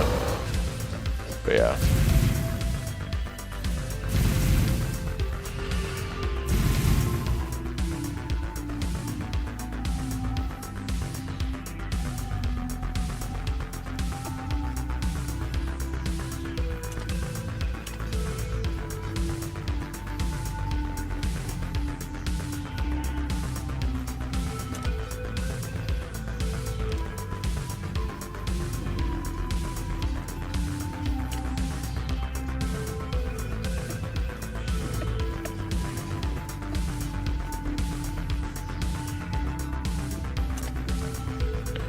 So I'd probably go with like a helm like this.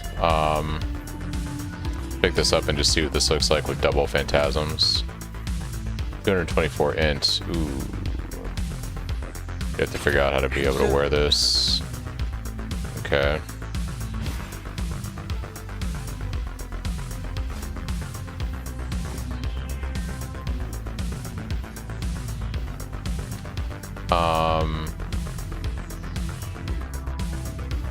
Probably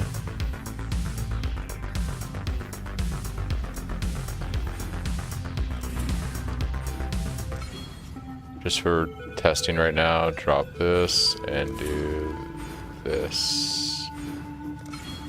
Okay, so yeah, idea is we've got this guy. We've got our Malevolence Aura back with Frostblink. Summon Skitter bots, and we don't need the AG anymore. So we would summon... Can I not use Skitter bots because they're technically minions? Is that what the game is telling me right now?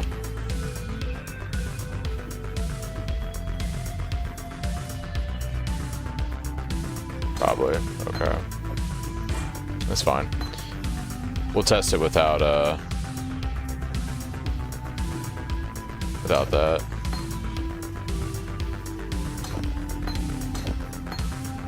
Alright. So let me grab another map.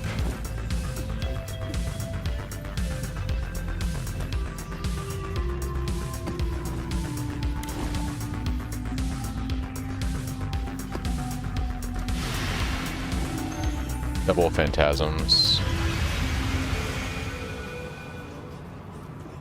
With Merc.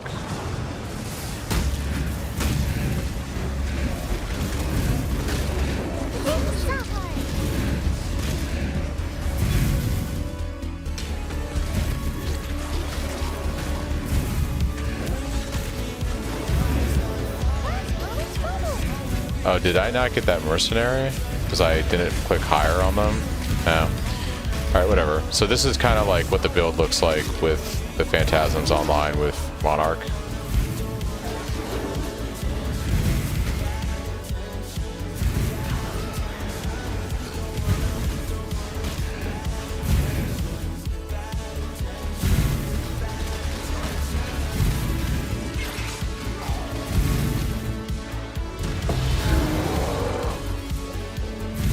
So I mean, already the damage isn't bad for just like T16s. Yeah. They are coming.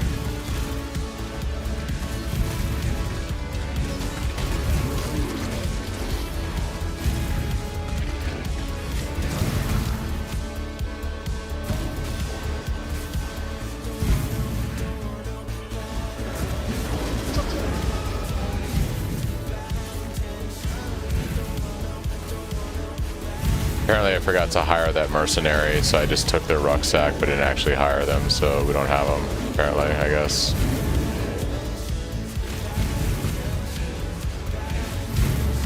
So much loot, yeah.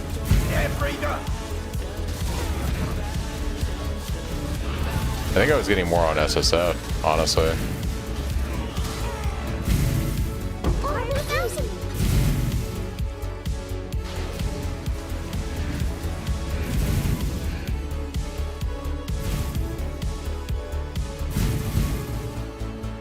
Granted, I am running this with no Atlas tree, no scarabs, no nothing, but yeah. Man, I am kind of sad that I nuked my SSF character.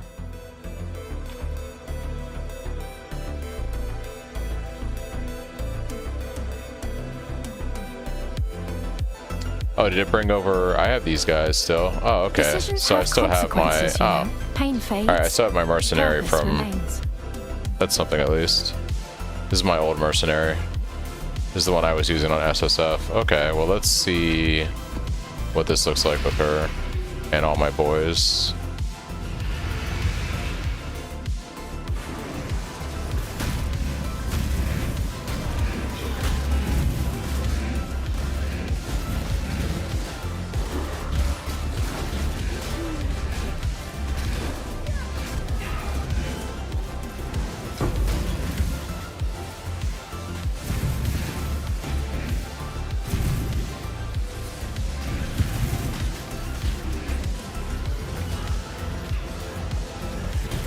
Die as you were meant to.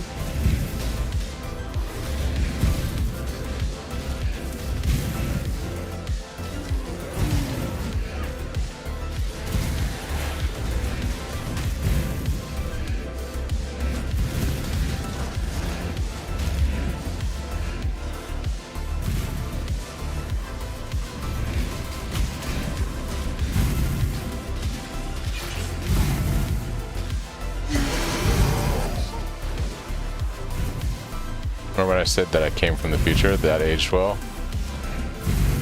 Well, my plans with that character got beelined when fucking I realized I moved my fucking SSF Cyclone and I got distracted. Yeah, so this is the general idea behind this build, is you just spin around and Merc and Phantasm just kill everything.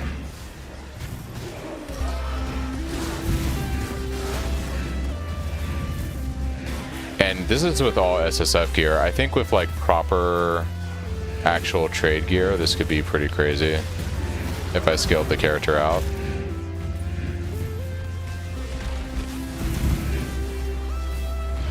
We could also try seeing how bad its damage looks on single target. So we could do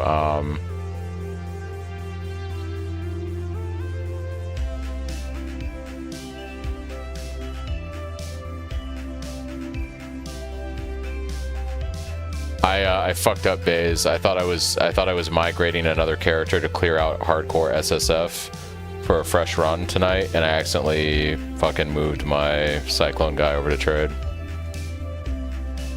Pretty salty about that.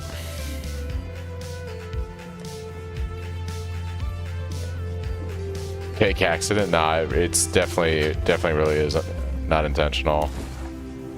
I'm not really psyched about it, so I'm considering doing like a fresh SSF character, fresh new SSF character. Let's see how shit this damage looks like.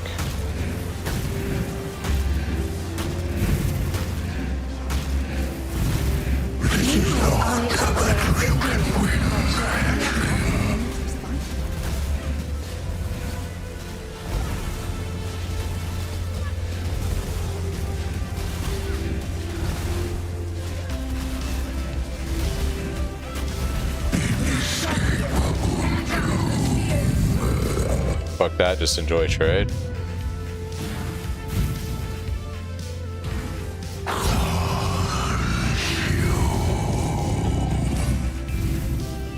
Be gone.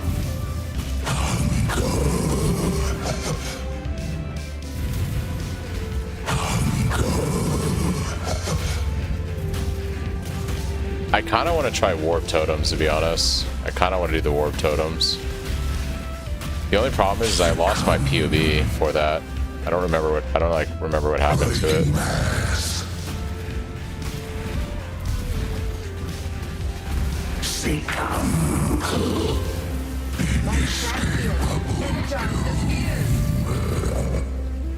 You can do Rulus if you need that SSF experience.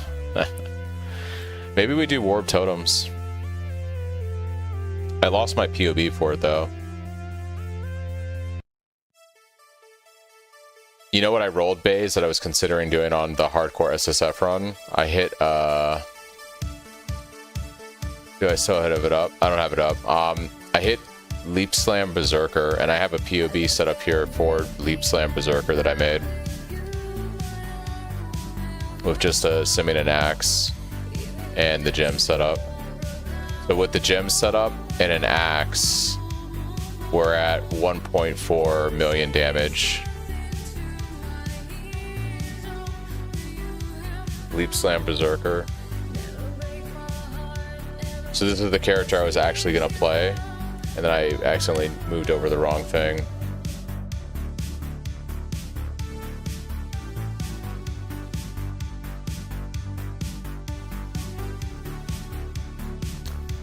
Warb totems.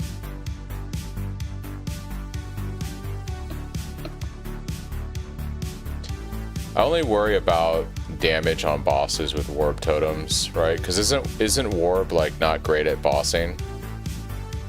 Was warp any good at bossing this league with the updates, with the buffs?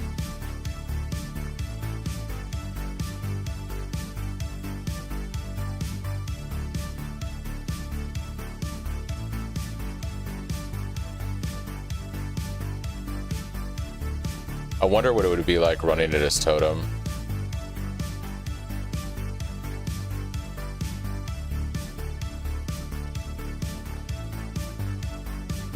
But orb ends.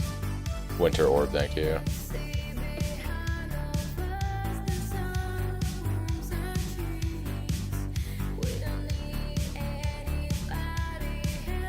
Yeah, I really wanted to do warp totems.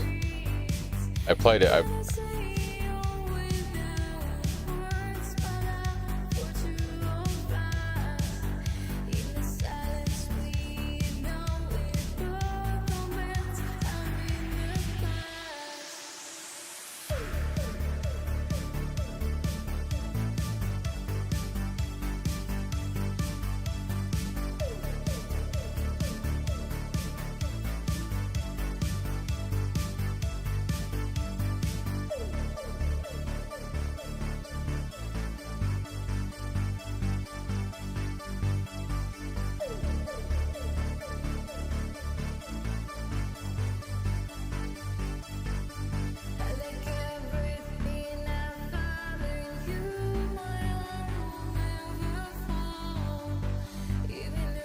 could do.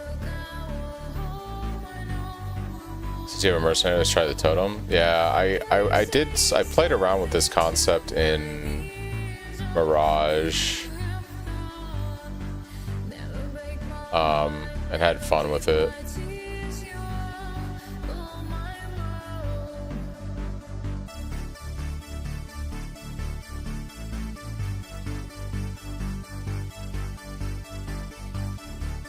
And we'd have a total of 3 totems, plus 1 here, plus 1 there, so this is effectively that.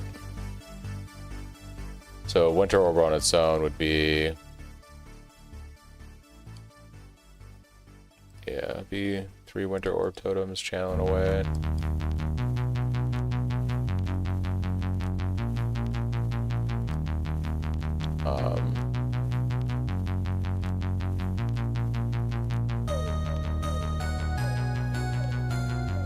We would have Arcane Surge, Endurance, and Power Charges.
I really hate driving through small rural towns. Yeah.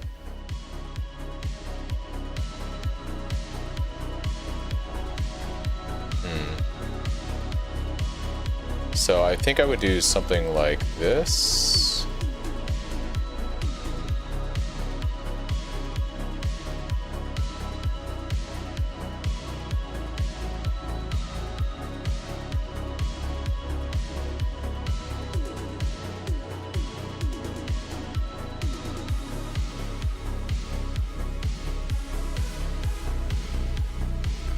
Stacking lots of mana.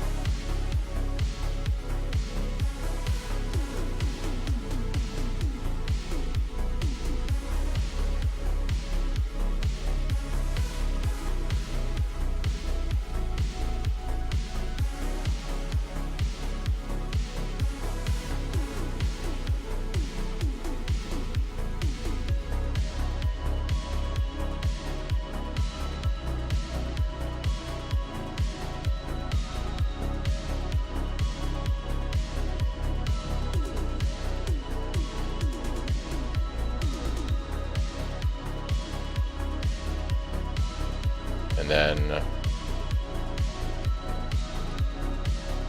waiting to finish your boots.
Now the question is, would I go staff?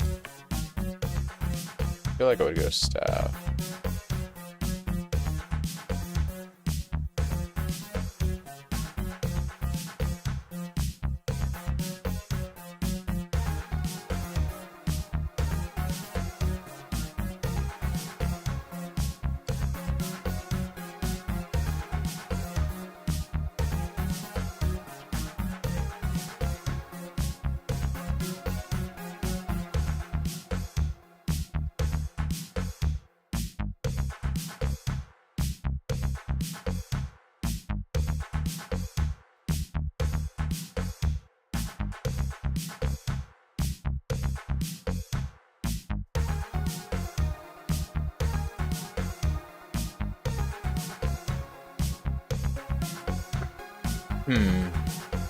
Winter Orb Totem, I think could be really fun. 3 projectiles. It's like, yeah. I don't know. Wish I had the POV for my character from last league.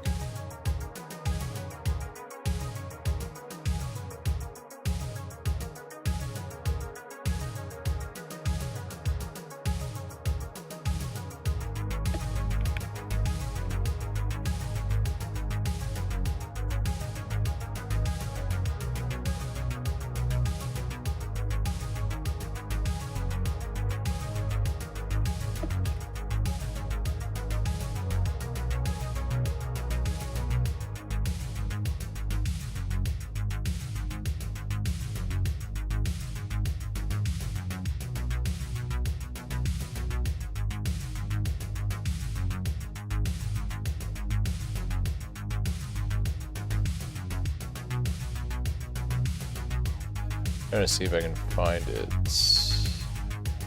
Surely I posted it somewhere, but I think it's gone forever. I think it's gone forever. Oh, Twitchception. Yeah.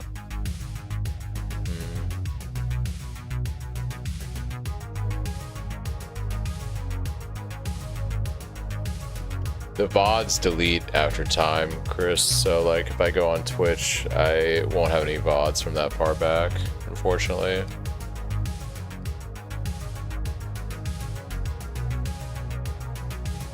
Maybe. No, it doesn't go that far back. They get rid of them after X amount of time.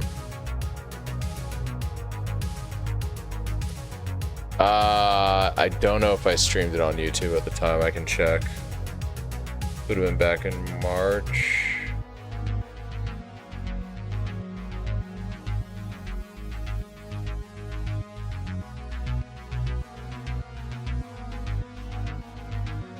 It looks like I did not stream that to YouTube at the time.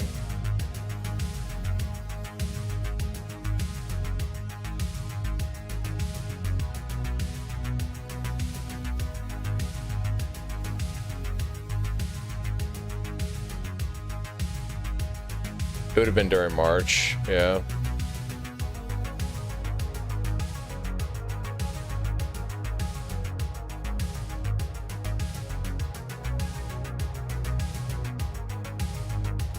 Well,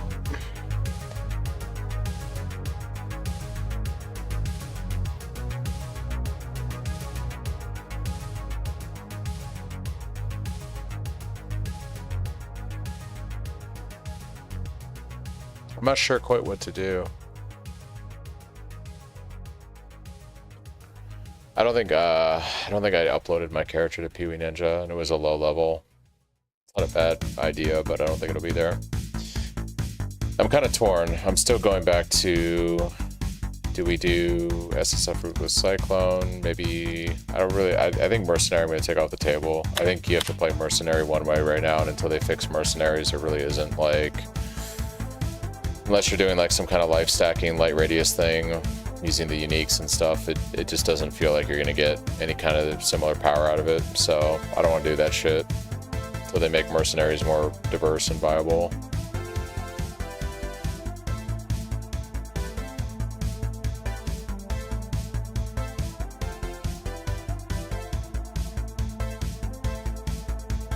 I think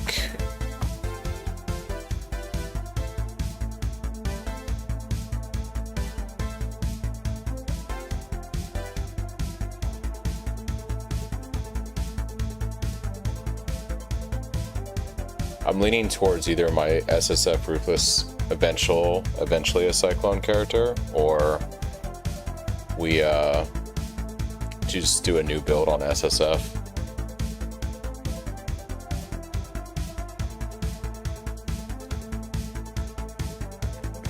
What's like some fun spells that they buff for the league?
Incinerate got pretty buffs.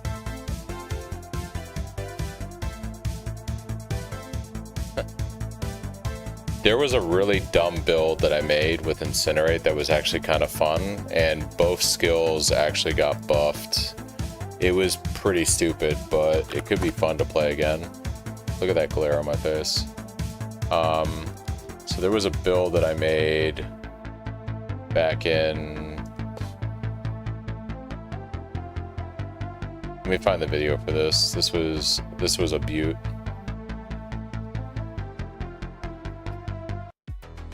This was my body swap minion elementalist.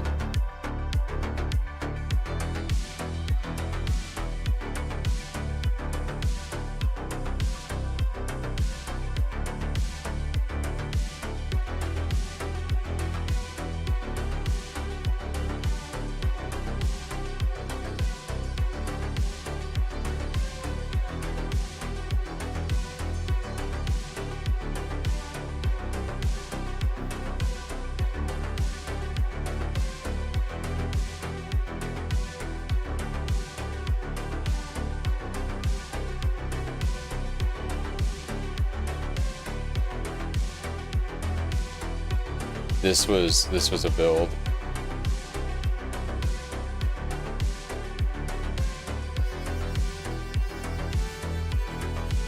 This was my pre-Cyclone days when I was figuring out what I wanted to play.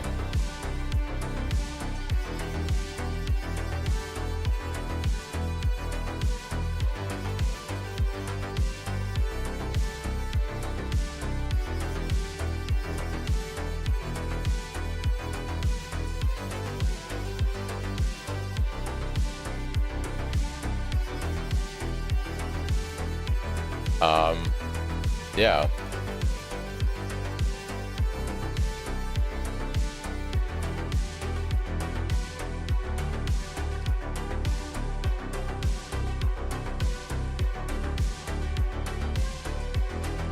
Look at that tree back then. Convert to 3.29.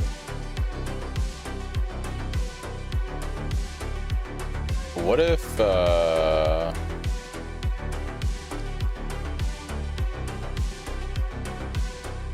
cast on crit Ice Nova Assassin Cyclone? I've never done a cast on crit build. Ice Nova Assassin Cyclone.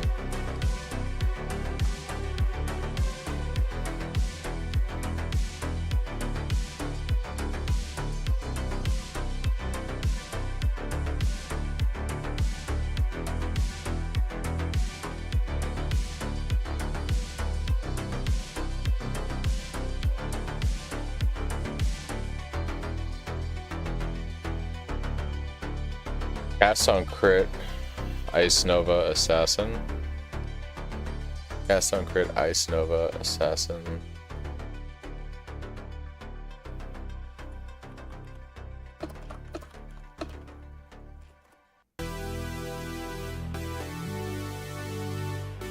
Wow, this was a thing a long time ago.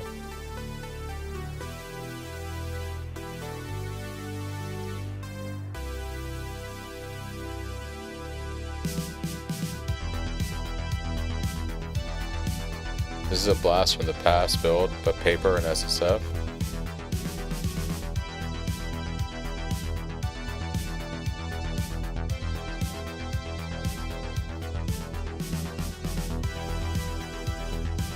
Cast on crit Ice Nova or Frostbolt build. Cast on crit. Yeah, I don't have a Cosprey though. Can you play it without a Cosprey?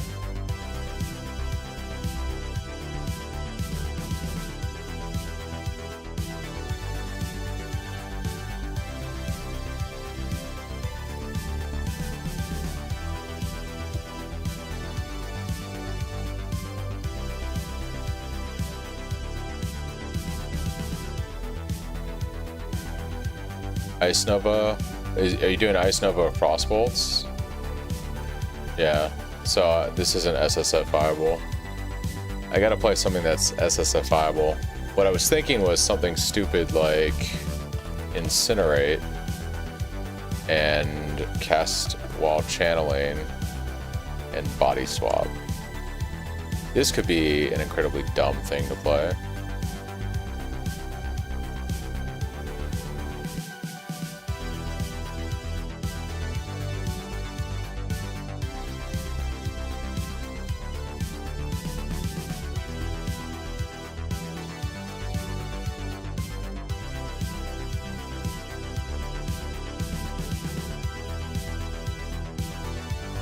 We could play it with explodey pops and golems.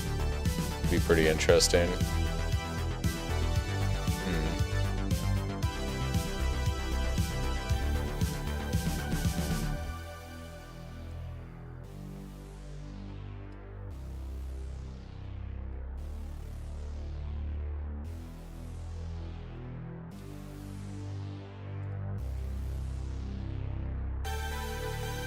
Forbidden Right Cyclone? Yeah.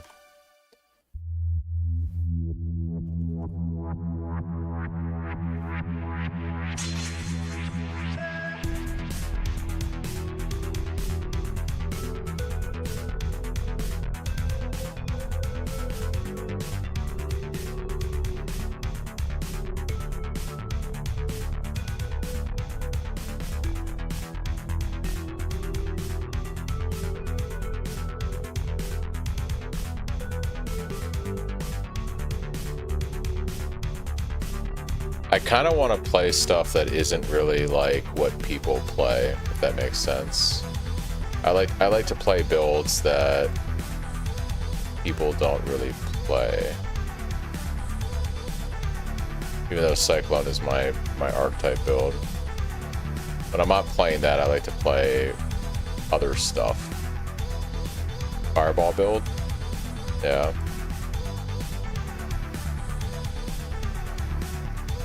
All damage with hits can chill your chills, reduce action speed. Enemies should by your hits lessen their damage dealt by half with the chill effect.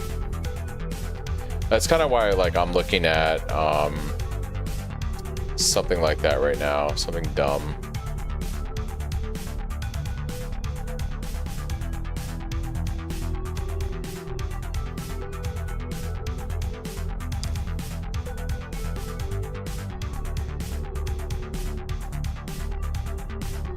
Incinerate looks pretty fun with body swap. Always do spark. Yeah.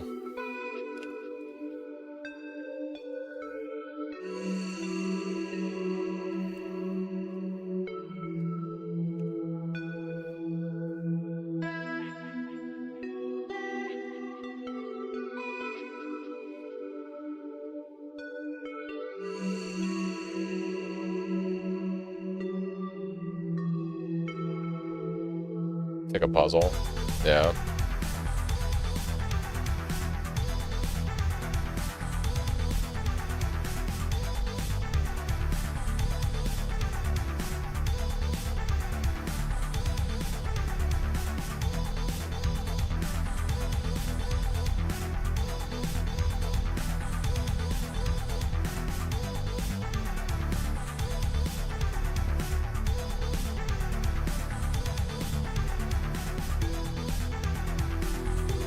Infernal Blow Elementalist, hidden OP, not popular at all. Infernal Blow Elementalist is interesting.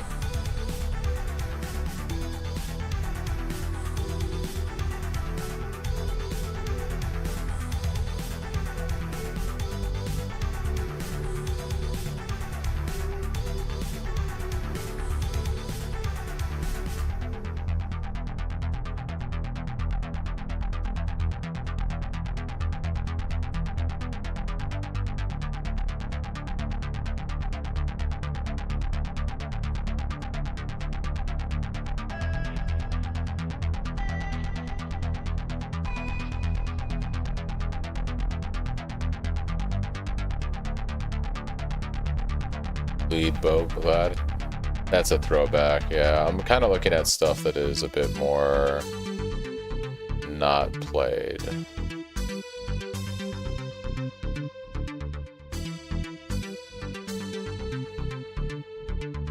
Not played.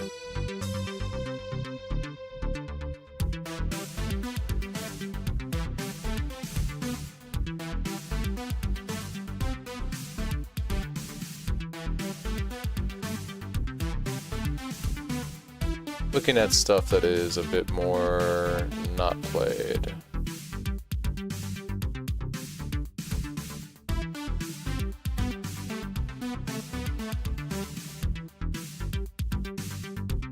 Something dumb like this, maybe.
Why not try some of the holy spells? Like the holy skills? I tried messing around with holy sweep.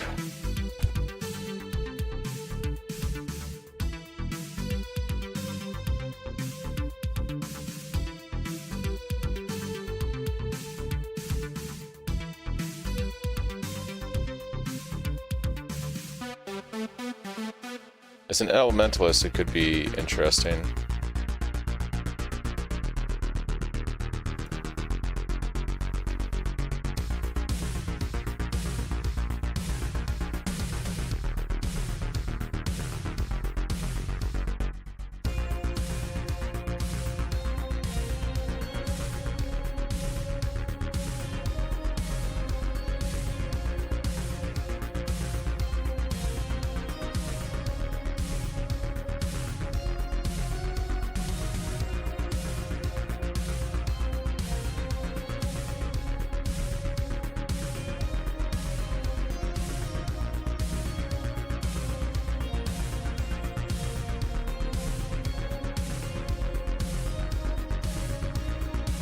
Play lightning tendrils.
Holy sweep. I don't know. Incinerate was like one of my favorite skills from back in the day.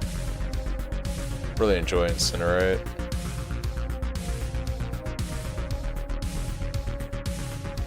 Pizza sticks, yeah.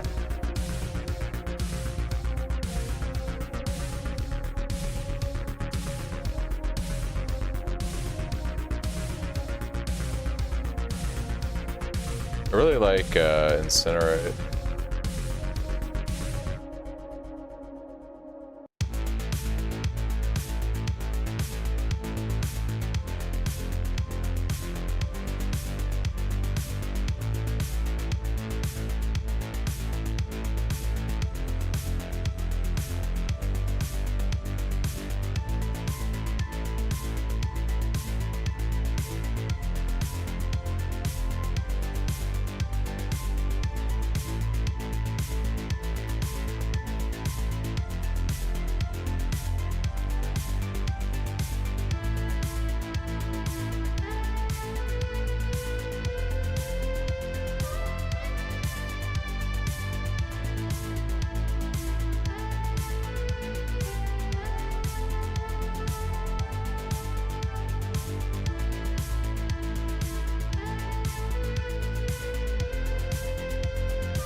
Might have to sleep on this and see what I want to do. I'm not sure. Not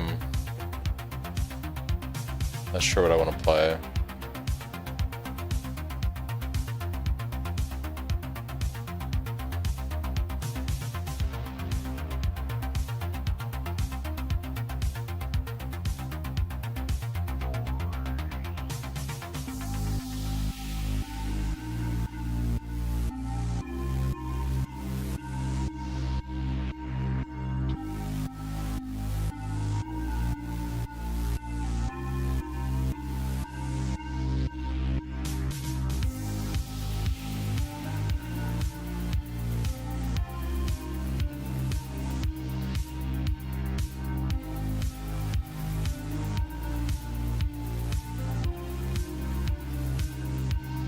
Range this spell explodes a corpse, turning into a volcanic geyser that rapidly.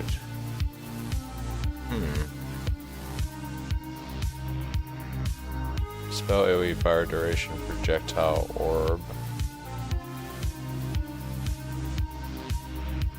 What about something like Cyclone? Cast while channeling cremation. Desecrate.